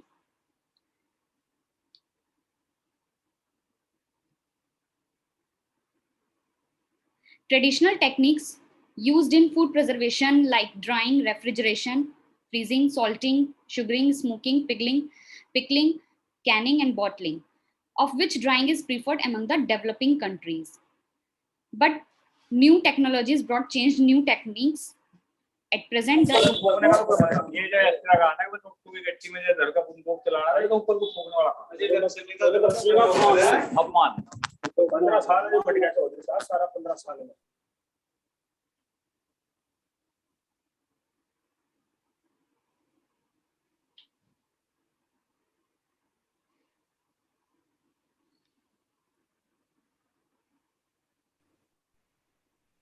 Hello.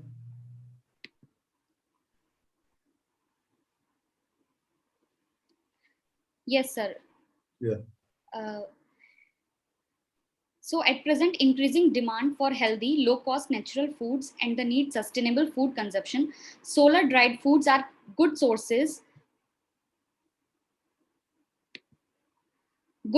of quick energy and wholesome nutrition. Since the only thing lost during preservation is moisture, drying makes produce lighter, smaller, and less likely to spoil. Food losses in the developing world are thought to be 50% of the fruits and vegetables grown and 20% of harvested food.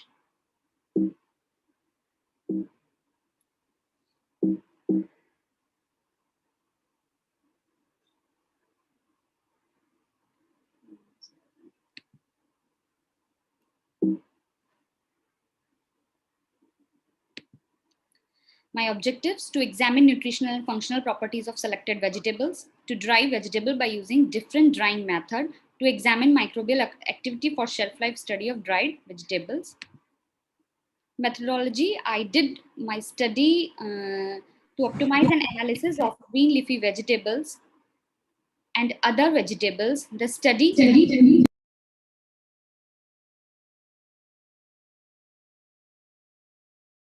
Nagar, Lucknow. Each part includes a period of study time, sample size, selected study sample, and sampling techniques.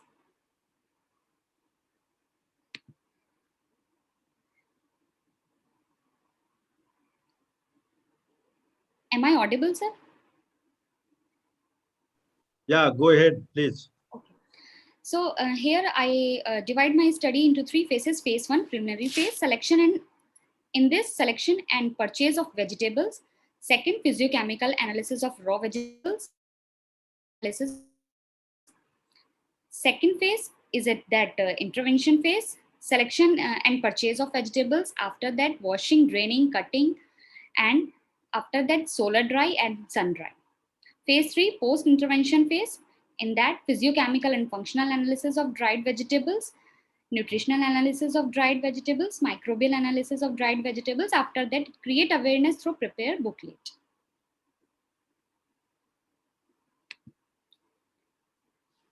Phase 1, we collect sample collection and preparation. Second, we dry, sun dry and solar dry. In phase 3, physical property analysis and chemical analysis. These are the raw vegetables. My products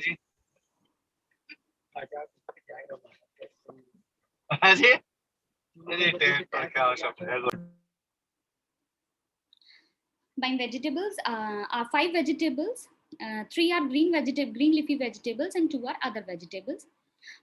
This is a spinach, fenugreek, chenopodium, tomato, and cauliflower. Drying and quality interaction. First, food. Example: vegetable, fruits, seeds, grains, marine products, meat, etc. are all heat sensitive products. Thermal dry causes physical, chemical, biochemical effects such as cracking, crystallization, precipitation of solutes, migration of solute components, etc. And high temperature and presence of oxygen are undesirable. Low temperature and lower oxygen vacuum drying yield better products at higher cost.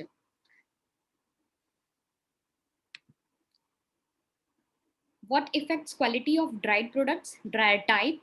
Drying often degrades quality. Exceptions are few. Drying conditions, temperature, pressure, humidity, air, velocity, etc. Drying condition for all quality products.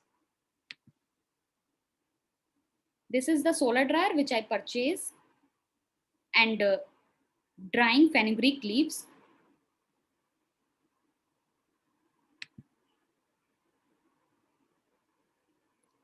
This is drying spinach leaves.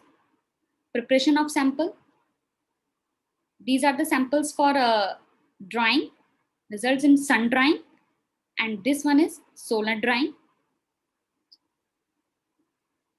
For chemical and physical analysis, we turned into powder form. Effect of ash content. Maximum of percentage of ash achieved from sample treated with solar dryer in relative to sun dryer. Impact of bulk density. Effect of drying mechanism on bulk density of samples. Outcomes depicted that both solar dryer and sun dryer systems have lowered the bulk density on all treated samples. In spinach, fenugreek, and cauliflower, the reduction level of bulk density was less, while in high reduction, chenopodium and tomato. Impact of fruit density. Influence of drying process into density process brought highly down in treated samples. In comparison, chenopodium true density was seen very low. Cauliflower and tomato has moderate reduction was seen. Variability in angle of response on drying. It was absorbed that under the sun has lower angle of response in comparison to solar dryer. Effect of chlorophyll. Sun dry reduced the chlorophyll level among the all treated samples in comparison to solar dryer. Chenopodium has high level of chlorophyll. Can you conclude? Yes, sir. Variation in water absorption capacity of samples on drying. Water absorption in samples. Solar dryer have higher water absorption capacity, while under the sun has lower water absorption capacity. Drying in hydration capacity on drying. It also results obtained, which results I obtained, dried samples had under the sun have lower hydration capacity while have higher in solar dryer. Change in swallowing index of vegetable samples. Outcomes elaborated that samples dried under the solar dryer have high swallowing index while under the sun dryer have low swallowing index. So conclude, physical properties of vegetables powder. Vegetable powder are temperature dependent. Mainly all are depend on temperature depend, which we dry under the sun. What is the temperature of sun? Particle size dependent, and treatment has effect on it. Powder of vegetables treated under solar dryer was found more compact structure with more moisture content, less angle of response, high true density, bulk density, hydration level as compared to the sun dry leaf powder. The solar dried can be better method of drying for storage of vegetables related to sun drying method. That product quality of green leafy vegetable of wider acceptability. Solar dryer broadly applied in various sectors: agriculture, food crops such as fruits, vegetables, grains, seeds, herbs, etc. Finally, in the processing variables, that the final quality of the solar dryer products are the drying time as well as exposure period to sunlight. The drying rate of product is important as It influences the physical and climate changes and therefore affects both the quality and acceptance of the product by consumers. So here I complete my presentation. Thank you, sir.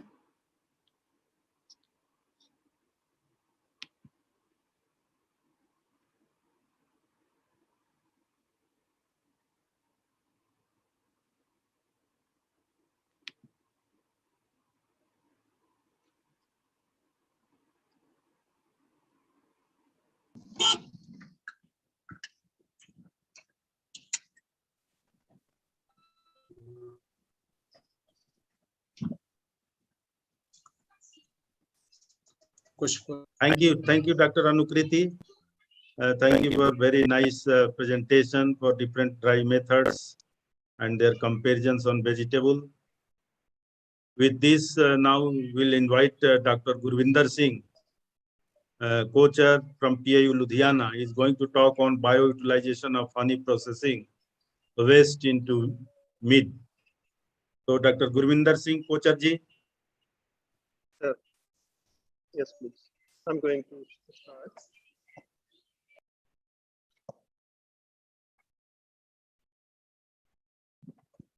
Can you share your screen?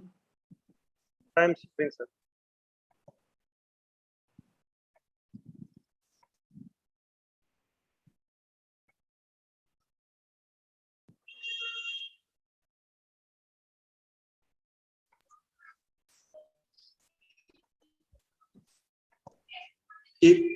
If he is not ready, then I may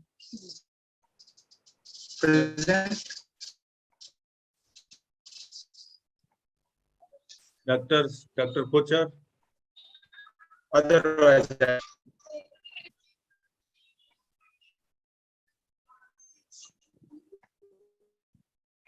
am not able to share.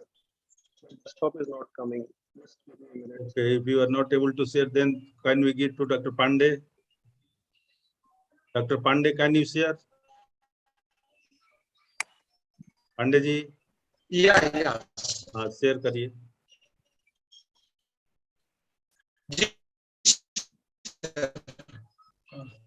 Is sir visible? It will be visible. So far it is not visible. Yeah, come back.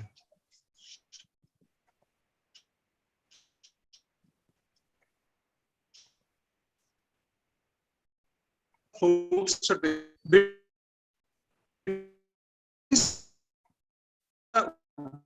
milligram. Even associations recommend that if anybody is taking more than 100 milligram, that is 90 gram to these are fruits and vegetables. So for that sake, our foods are very important. 50% vitamin A's requirement is also completed by to these are fruits and vegetables. Coming to this your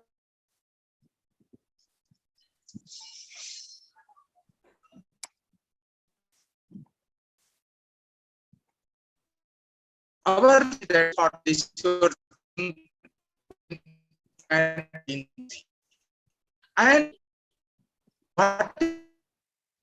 in terms of this your money 6% GDP.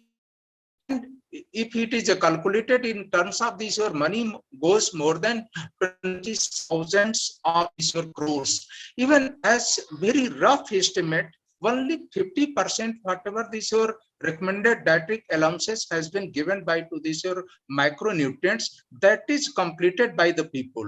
So in nuts, we can say that the 50% of the patients are unable to take to this your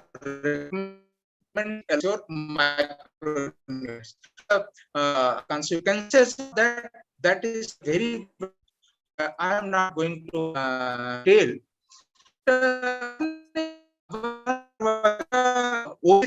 Obesity, he was correlating to this or overconsumptions, but recent findings say that the obesity is not due to this overconsumptions. It is also related to this or micronutrient deficiency. Recent research clearly said that this is the disorder, and this disorder is also with this your micronutrient deficiency. And whatever to this your obesity, 50% Western population is the obese, And obesity doesn't come alone.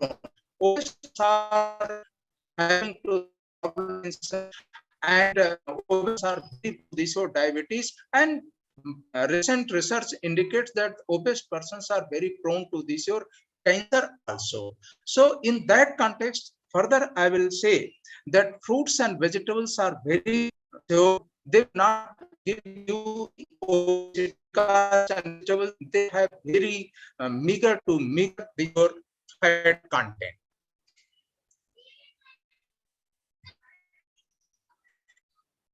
And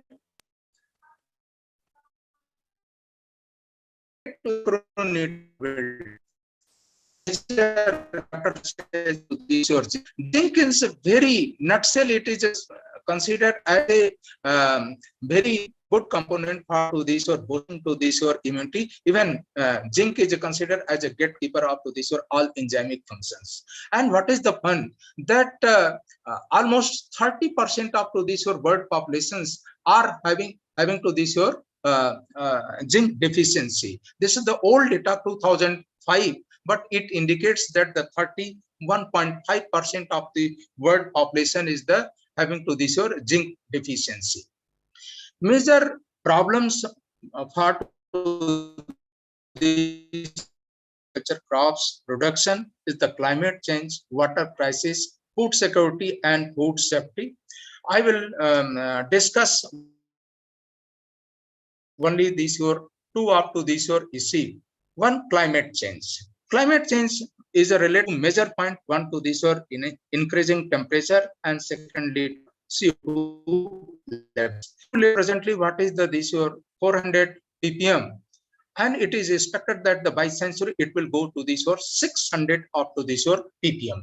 Increasing CO2 level, how it will cause to this your vitamin and other micronutrient deficiency, that is the major problems. Even Dr. Sukla's one, this is your paper cutting was also that target the climate, but I will say never target to this your climate, as this your climate is a concern that will cause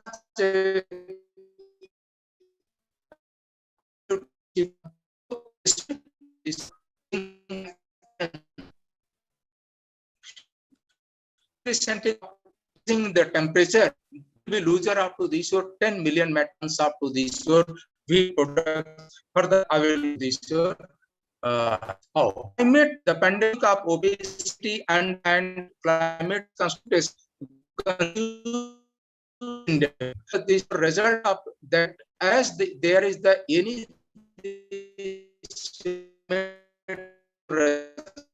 all sort of micronutrients problems. This probably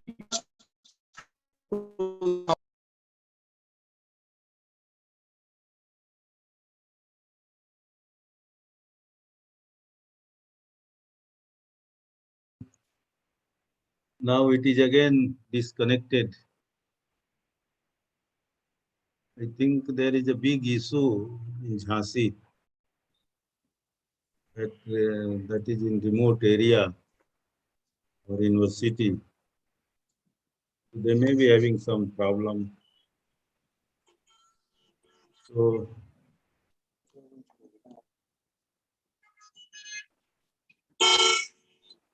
what about Dr. Gurvinder Singh Kochar presentation? Is it okay? Yes, sir, it is fine. Ready? Yes, sir. Huh? It is ready. If it is ready, then your line is clear. चले? आप पांडे साहब आ गए क्या? Sir, now it is connected, sir. नहीं, problem बहुत major लग रहा है. Now it is okay, sir. Look. चलिए करिए.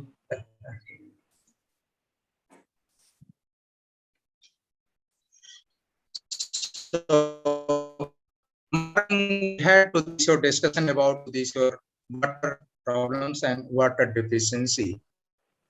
And in that context, I will say that most of to this your our horticultural crops and especially the underutilized vegetables, what I have selected for to this your today's topic, they require very less waters and they are very climate resilient crops. And water, how that is the water crisis that has been very nicely explained. I will go to this your next up to this your waters productivity.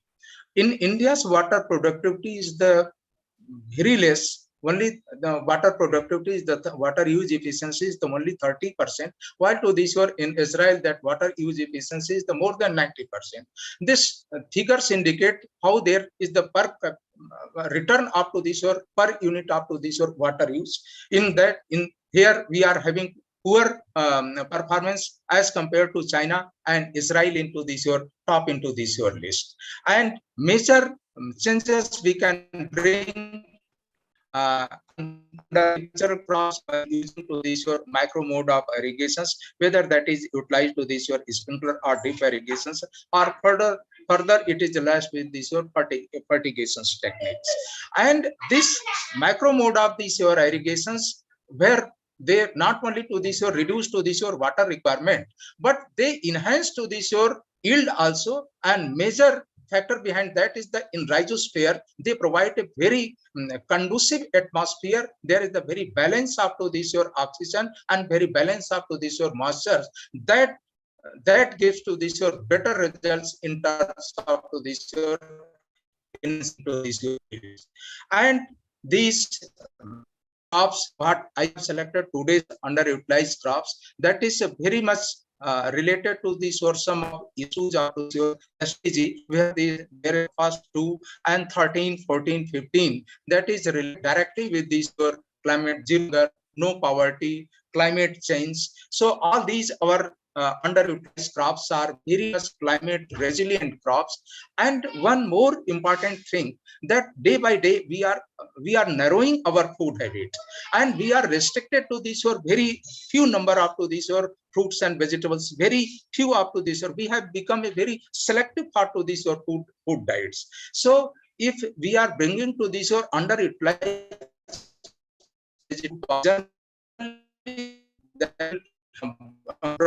to food habits, and automatically our body get more micronutrients, more minerals, and will be able to this micronutrients.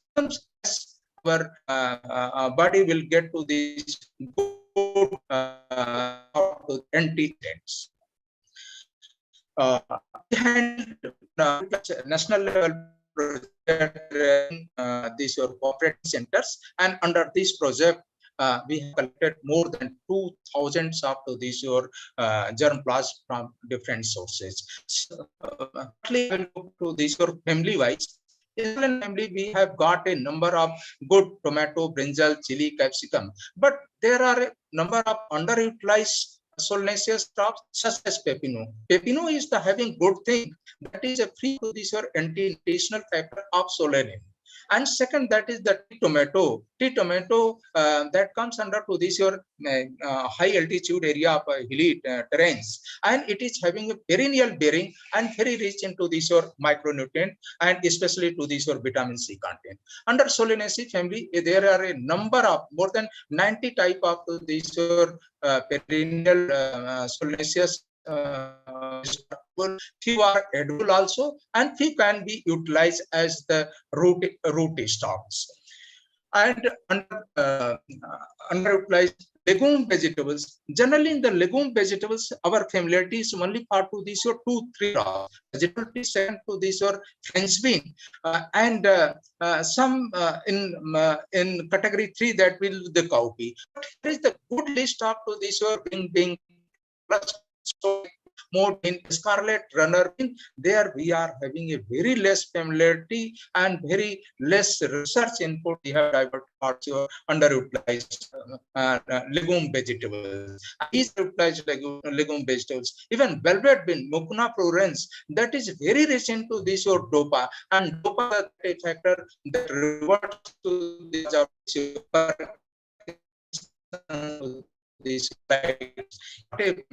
good cross on Dalicus or same. We collected a good this RLB Jhansi. There are more than have collected from different parts of this year. Major passages we are having this year, selecting to these your genotypes which are photoinsensitive and side by side is the thermo-insensitive. If both these characters are incorporated into this your genotype, certainly we will be able to this or reduce to this your gestation period, and a very prolific bearer up to this your Dolichos bean we can give. Jack bean and sword bean, that under one genus, that is the Canavellae ensiformis and Canavellae gladiata, that we have planted even harsh conditions of our RLBCU. This Canavellae ensiformis, Jack bean, that come into this your without irrigation in rain-fed conditions in very stony soil, and it's these are edible pots, the edible, and very good part to this or intercrop into different perennial crops also. Only problem of her to these under Canavellae ensiformis and gladiata, there is two anti-nutritional factor, canavellae A and canavellae B. And if any these your breeder along with to these your biochemist are working and solving the problems, certainly these two crops, Canavellae ensiformis and gladiata, that is boon part to these worst climatic conditions. Winged bean, it's every part is the edible. It's a this or leaves is edible. It's a tuberous roots is edible. It's a pods are edible. Problem happens. This crops comes very well under to this or northeast conditions. Problem happens that very long gestation periods. Only this your breeding approach is needed to reduce its gestation period. Certainly that will be the very commendable work part to this your winged bean.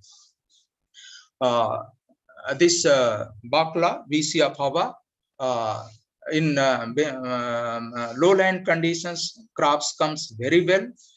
For the vegetable sake, we are searching to this your genotype that is free from to this your parchment layer, because to this as a vegetables. And secondly, problems happen to this drop.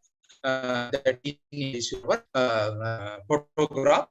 Crop is rich in Upa compound, and that will by suggestions to your consumers that in season they must take 2 3 days to just avoid to this your Alzheimer's and to this your Parkinson's disease. Single family cucurbitaceae, that gives the most 20 types of to this your edible vegetables, right down to this your salad, to this your gherkin, to this your cucumber, and dessert pepper to the muskmelon, to this your watermelon, and a number of good vegetables. And apart from major utilized cucurbits, there are a number of underutilized cucurbits, such as this your sweet gourd or Momoitica cochinchiensis, Momoitica dioica, even Sesame idule into Dr. Pandey sir, can you conclude? Yeah, sir. Please. This is the photograph of to this your Momoitica dioica. This crops comes under to this your forest area in Bundelkhand areas, and this Momoitica is so rich to this your calcium content. Even the market I search about to this your 100 rupees kg cost, it goes. Only problems happens part to this your it's a this your propagation purpose. Propagation, because that is the dioecious nature of these your plants, and it's a major propagation is done by to these your tuberous roots, and nobody wants to, or nobody share to this your tuberous root, because once this your tuberous roots is dug out, plants will die. So simple techniques I have developed for to this your treating to this your IBA and getting it's this your propagules, and only you have to take care that male and female plots are staminate and pistillate plants, they are so very different. And same way to this your Momoitica cochinchiensis. Momoitica cochinchiensis is not coming to the Bundelkhand region. It's a major belt into this your Gorakhpur, to this your Bihar, to this your West Bengal, and in the Mizoram that has been has got a good of its this your collections. And in that list, Asgard, Benincasa hispida, it has been considered one of this very good root stocks, and mostly it's this your utilization is a part of this or making to this your sweet purpose. And Chocho, Sesame idule, 30 years back, I reported farm to this your Mizoram. That is a plant is having the highest yield into this your Mizoram conditions. Only it needs this your good this your training up to this your bower systems. Underutilized alliums, I will not go into the details because in alliums there are more than 700 species. Only our familiarity is the only 2-3 crops as the onion and garlic. But there are chives and chives that comes under to this your good conditions. Like this is the photograph of to this your our Jhansi's conditions. Like that is the only having to this your slow, it's a this your seedling development. Otherwise, that crops is the very good. And a very group, very broad, very big group up to this your edible leafy greens. But our restrictions are our this your familiarity with the very 5-6 only up to this your edible leafy greens. There are more than 60 type up to this your edible leafy greens, and leafy greens we must take in our diet at least 110 grams per day, because this is having such type of this your big pigments that needs for to this your enriching our to this your macular region up to this your eyes. So their good emphasis can be given for to this your different species up to this your amaranth, Indian spinach to this your bacilla, chenopod to this your even we have given emphasis not only to this your amaranthus to this your mural, but amaranthi colors and others. And in recent past to this your curry leaf and to this your domestic have also got a very good attentions. Domestic, there are a very good scope of to this your domestic, and one of these your domestic species Dow hardai that is having 38% of its this your oil content, and in domestic it's a leaf, it's a this your pods, it's a this your flowers, fruits. Even presently this your India has become a exporting countries up to this your domestic also. Morning and Dr. Sukla and a number of speakers have told about to this your how this your our soil is the 30% deficient into this your thing, 20% into this your boron content, and in all that conditions our these vegetables are very good. And finally one good steps can be taken, Dr. Pandey sir, for to this your grafting into this your vegetables. We have got a very good hand on to this your grafting into fruit plants, but our knowledge to this your vegetable grafting is the very less. But in grafting we can make a very commendable progress. Even I allotted one work to this your students at our Pasikhat College, and he utilized a 5-6 up to this your wild text up to this your brinjal, and out of that solanum tormum that gave a very good to this your its compatibility, and even that give to this very good control onto this your wilt disease, that is very much problems. And secondly that control to this your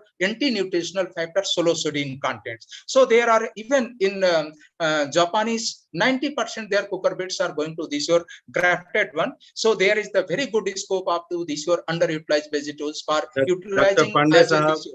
And Dr. Pandey finally, sahab, we have another session.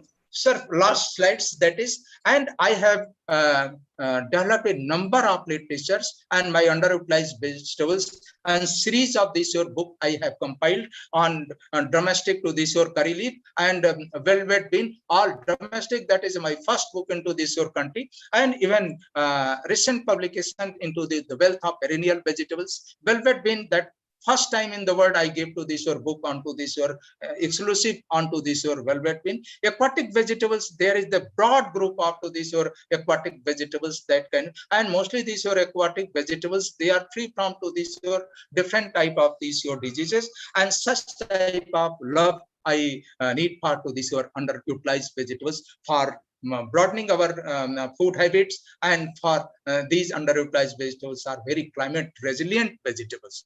So thanks sir. Repeatedly I was getting to this your interruption into our PPT presentations. You considered that, and I thanks to these your organizers for giving me opportunity to share my views. Thanks sir. Thank you, Dr. Pandey sahab. Thank you for very nice presentation. In fact, we wanted to see all your PPT, but due to lack of time, we couldn't see all.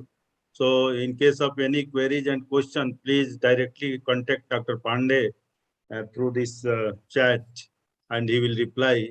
So with this, thank you so much, Dr. Pandey Sahab. Now we'll go for the next presentation.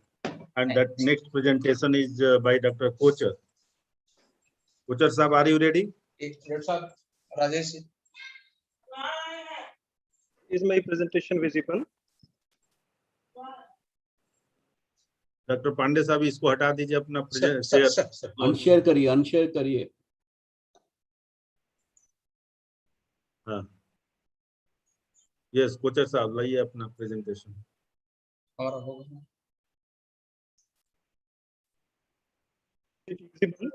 yeah you go to slide mode and then go ahead.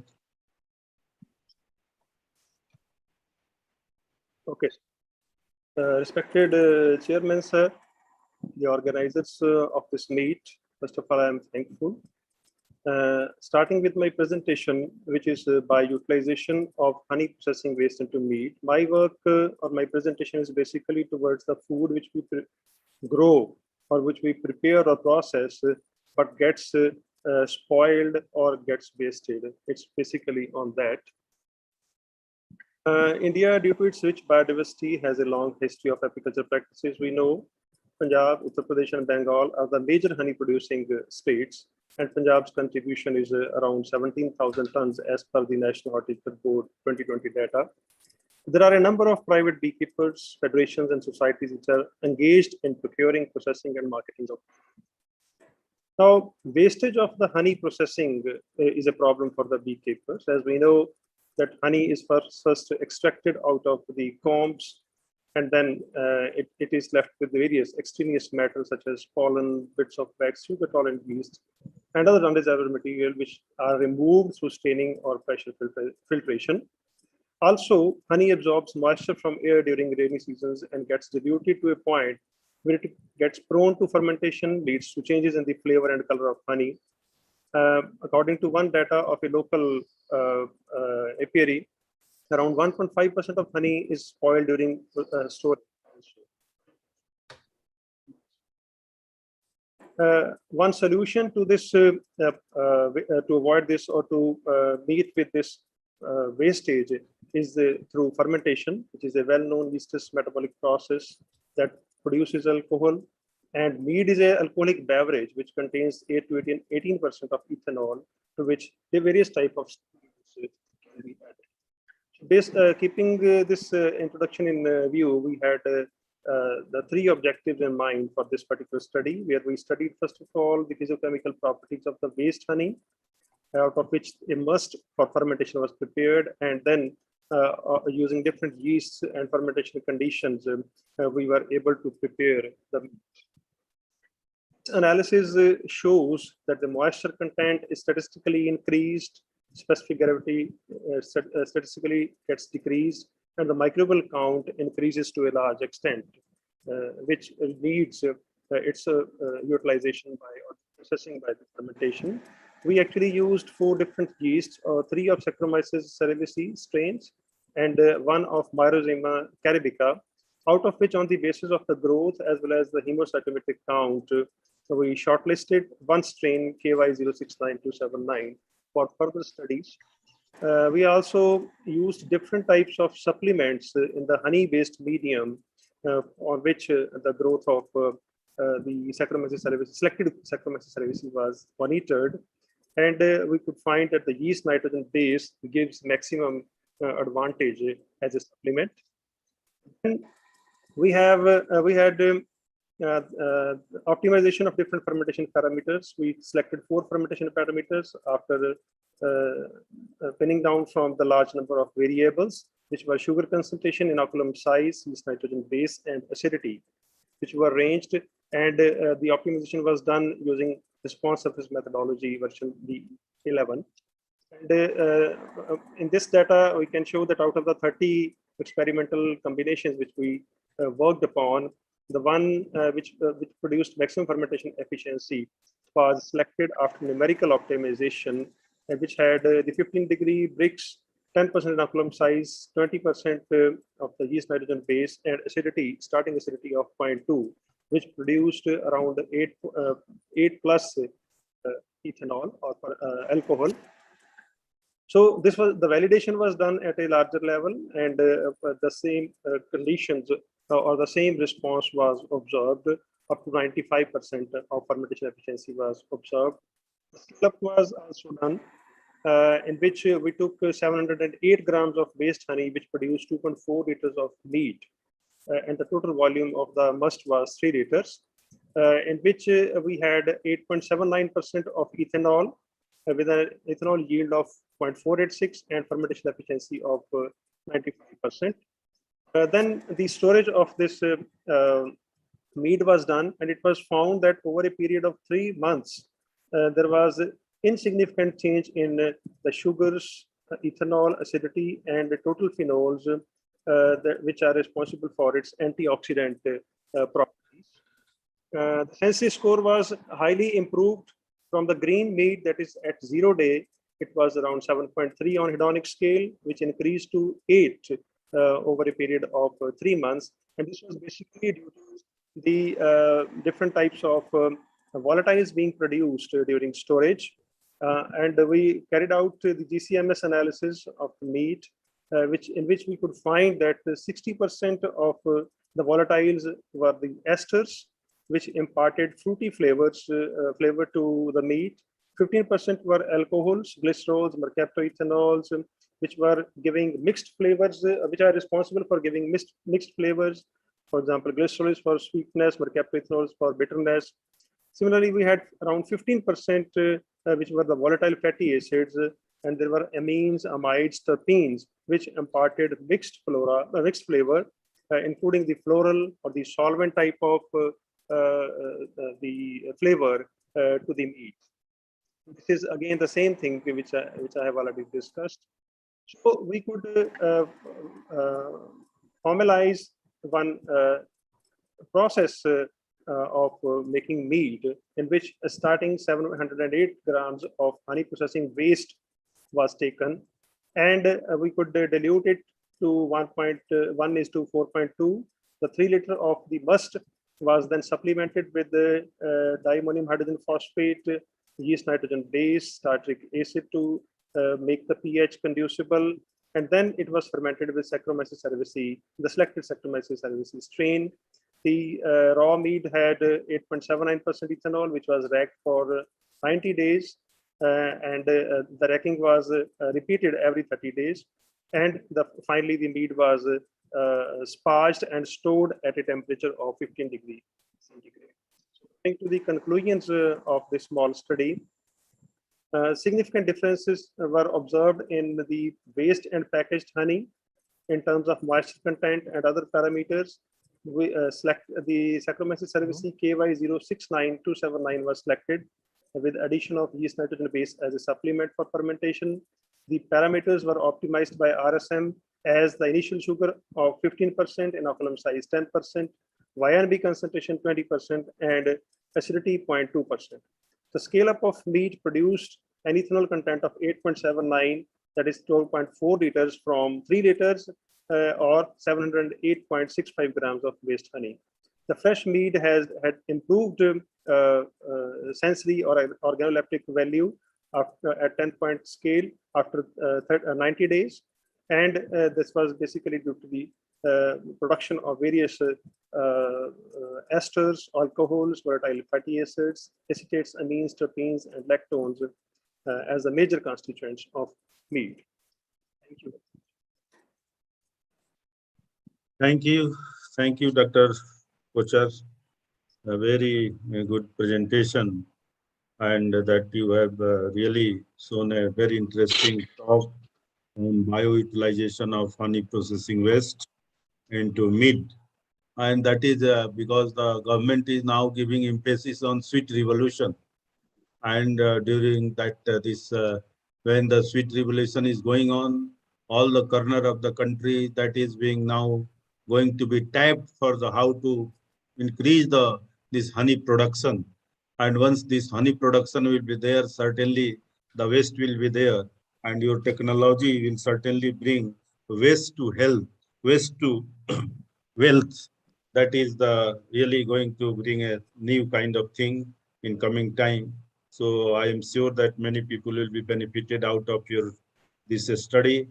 And in case of any query, please, you can contact Dr. Kocher directly. He is a professor from PAU Ludhiana. So with this, thank you very much. And now we can go for the last presentation, and that is by Dr. Vinita Singh from MIT University. Is going to talk on the food and nutrition security, a sustainable approach to combat malnutrition among rural children. Dr. Vinita Singh. Yes, sir. Should I share my screen, sir? Yeah, please go ahead.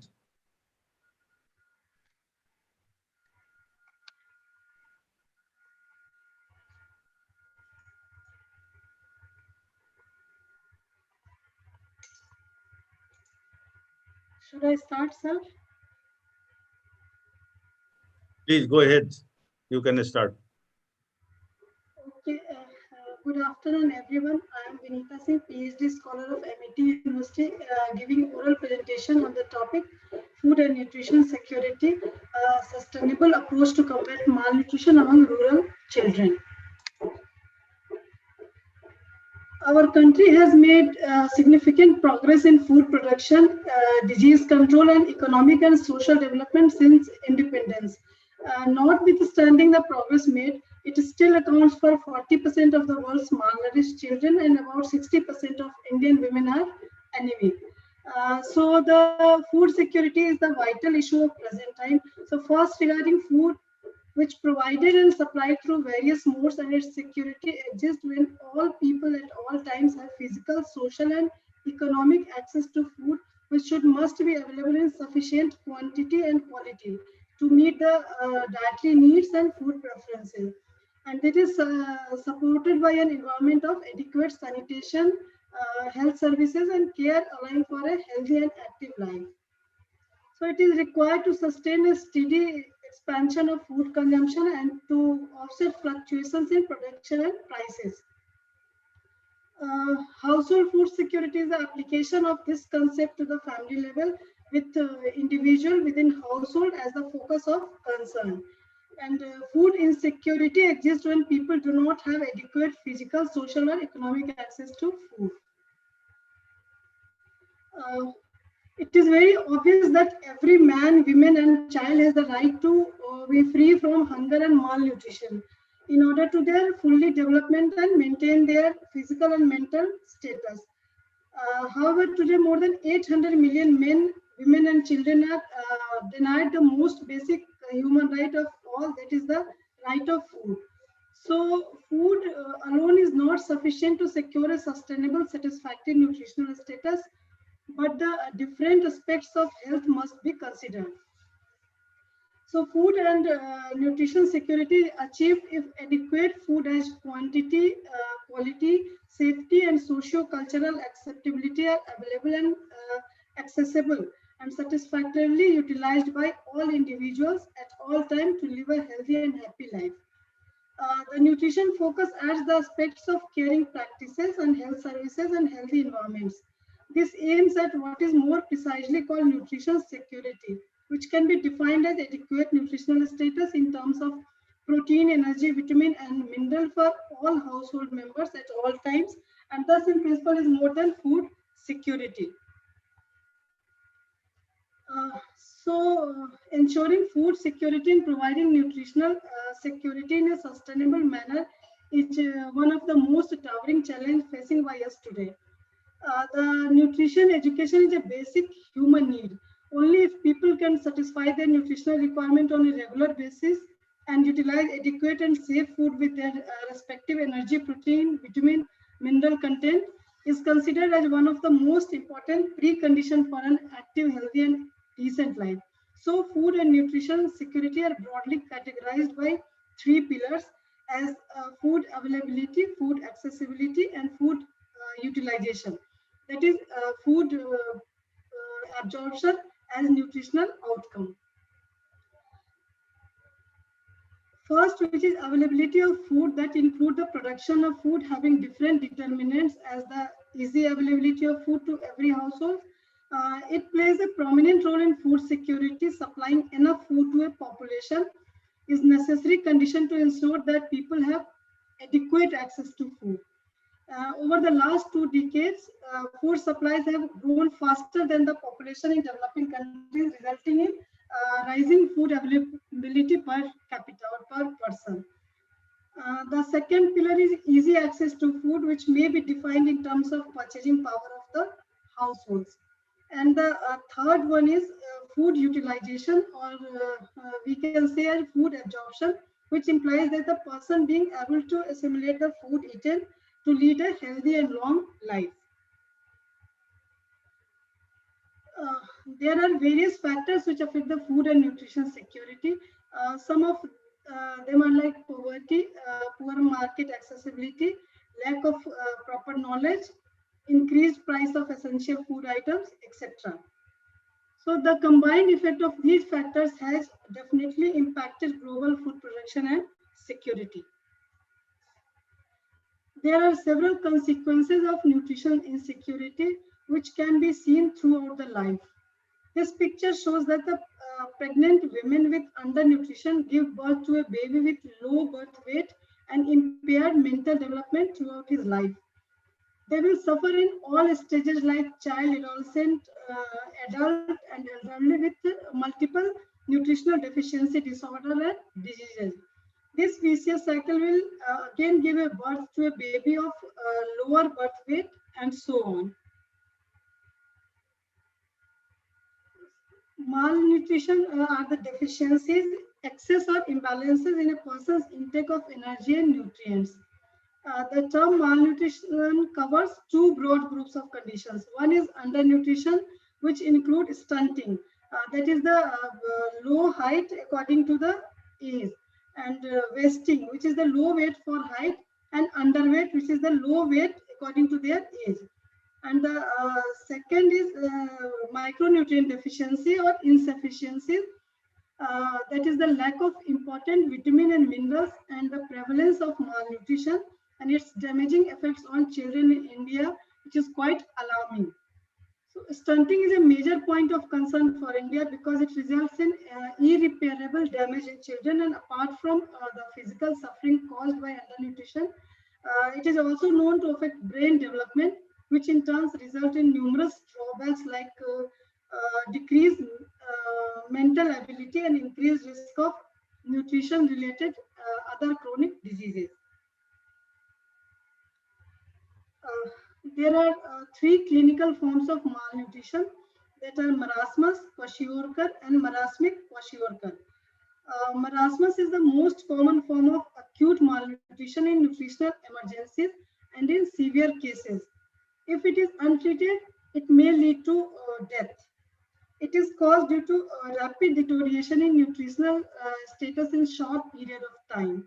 It is characterized by severe loss of fat and muscles, which the body breaks down to provide energy to the body. It can affect both children and adults. And the symptoms of marasmus are like weight loss, diarrhea, dehydration, stomach shrinking, etc. And kwashiorkor occurs due to severe protein deficiency in the diet. The diet that mainly contains carbohydrate can lead to this condition among children, because requirement is very high during the age group of for the age group of children. Dr. Singh, can you conclude? Oh yeah, just one more slide is there. The symptom of kwashiorkor like inability to grow, edema, swelling of the hands and feet, stomach bulging, etc. And the third one is marasmic kwashiorkor, which is the condition caused due to lack of both protein and energy in the body. According to National Family Health Survey 4, which was conducted in year 2015-16, the maximum number of children of below 5 years, that was 38.45%, which were stunted, having short height according to their age.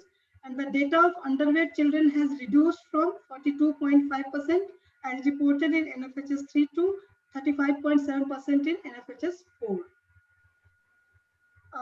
These are the different strategies which can be helpful in preventing the malnutrition among children, like well-designed food-based interventions combined with use of appropriate supplements and supported by health and nutrition education, which can further be improve the diets of vulnerable population in a relatively short period of time.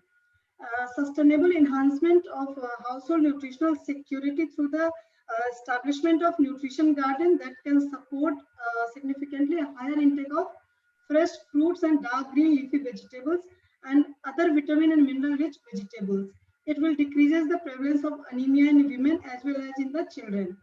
And improved nutritional status is very much associated with better child health and their survival. Good nutrition in early days of pregnancy has the greatest positive impact on birth outcomes, and a more sustainable approach for subsistence farming household is diversification of their food production, which can fulfill the macro and micronutrient deficiency in the local diet. So it can be concluded that the nutritional security should be achieved through both the quantity and quality of food products. Important strategies to improve the nutrition security are like promotion of industrial fortified products, promotion of enhancement of diversified agricultural production, empowerment of rural women providing nutrition education, etc. Complementary nutrition and therapeutic supplementation for children and fortification and supplementation for mothers should also receive priority in this regard. So in order to tackle a widespread problem of nutrition, it might be necessary to move in nutrition interventions that addresses the immediate determinants of nutrition and devote new and aggressive focus on nutrition that addresses the underlying causes of undernutrition. Promoting food security offers various opportunities to encourage financial and development in cost-efficient ways. And children continue to be the world's hope for a brighter, safer future, and there must be a global effort in eradicating a problem that stops them from reaching their maximum level of physical and mental potential. Thank you. Thank you. Thank you, Dr. Singh, for a very good presentation about the food and nutrition security. With this, we'll now completing our all presentations. Of course, time is little bit more, but no issue. We have learned many things. Yeah. Can you mute yourself, please? So you can now close this presentation from your desk. So thank you very much. Now we have 10 presentations, 5 invited paper and 5 oral paper presentations we have. Before I go further, I'll request the co-chairman, Dr. BP Singh Saab, is the CMD Bioseed Hyderabad. So I request Dr. Singh to say a few words before we conclude. Thank you, Dr. Pandey, and it's really my pleasure indeed to co-chair this sessions with you. And I think what I have seen, throughout the sessions, there is a very good variability of the, research works, presentation, review, where we have seen, the things from starting from horticulture, biofortification, and, all other basic research.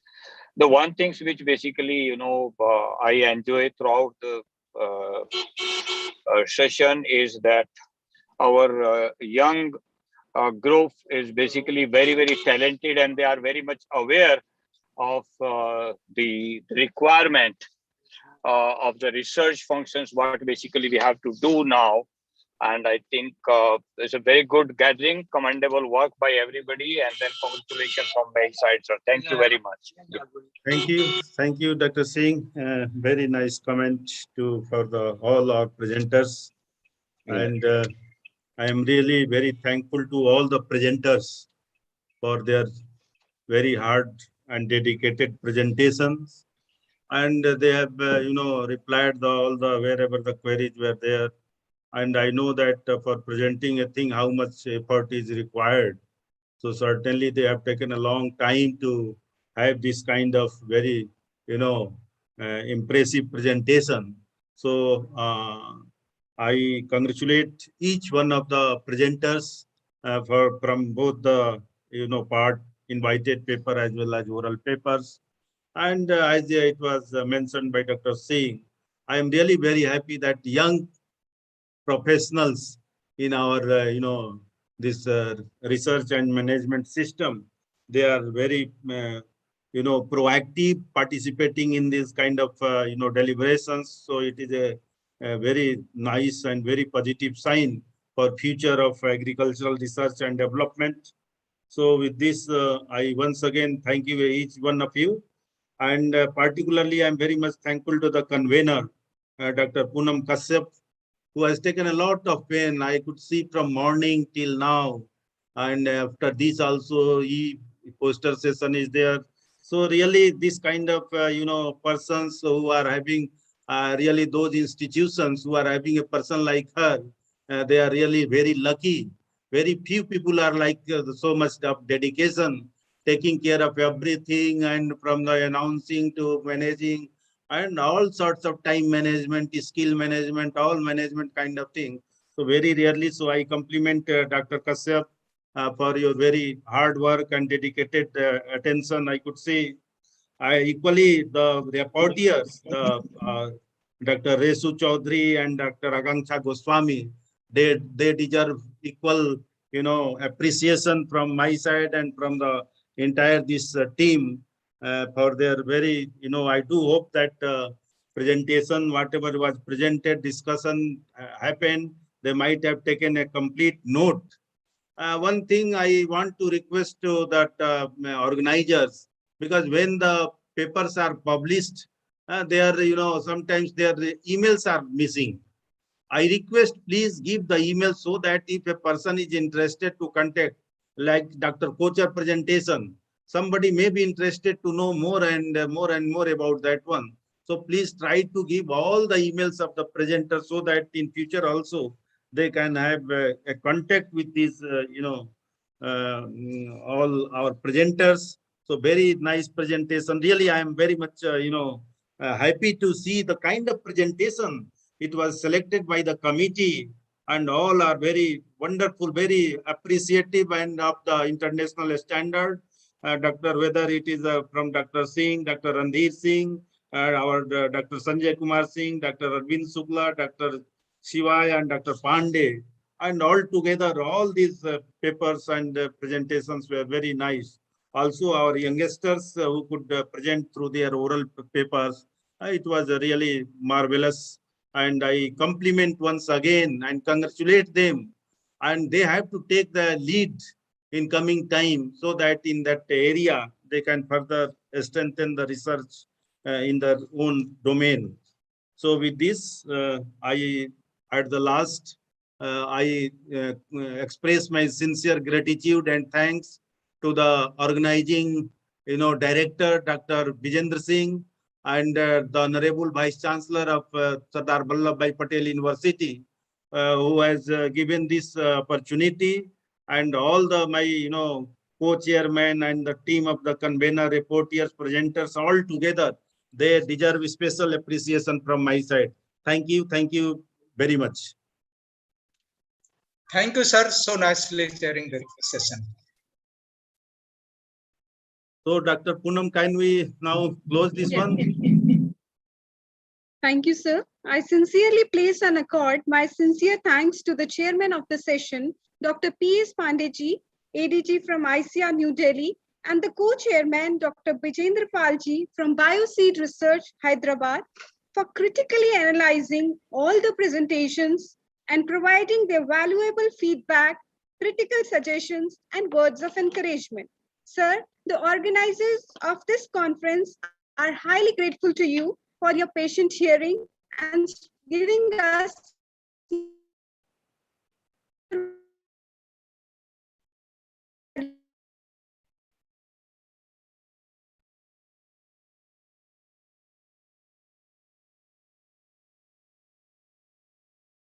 So I think we can leave it now, Doctor. He is having some problem, I think. During this session, Some connectivity issue again, I think. I have a small announcement that we have received more than 100 posters for this conference. However, The हाँ, format for all the posters is अच्छा not अच्छा मैं बस आ रहा हूँ 2 minute एक conference Therefore, चल रही है तो it कर is लेते हैं हाँ, हाँ। humbly requested to kindly send a single slide in the PPT form at the Gmail ID globalmeet2002@gmail.com. Kindly share all the posters at this email ID by today so that it can be scrutinized and can be critically analyzed by the committee for further evaluation. So today's technical session is over. We shall be meeting tomorrow, and I hope that tomorrow also you all will be sparing your valuable time and will ensure your presence in the conference. I thank all the worthy guests, participants for the active participation, and also the staff of this university in arranging this program in a nice manner. Thank you everyone for your valuable time. Have a good evening. Thank you. Thank you सबको नमस्कार. Thank you.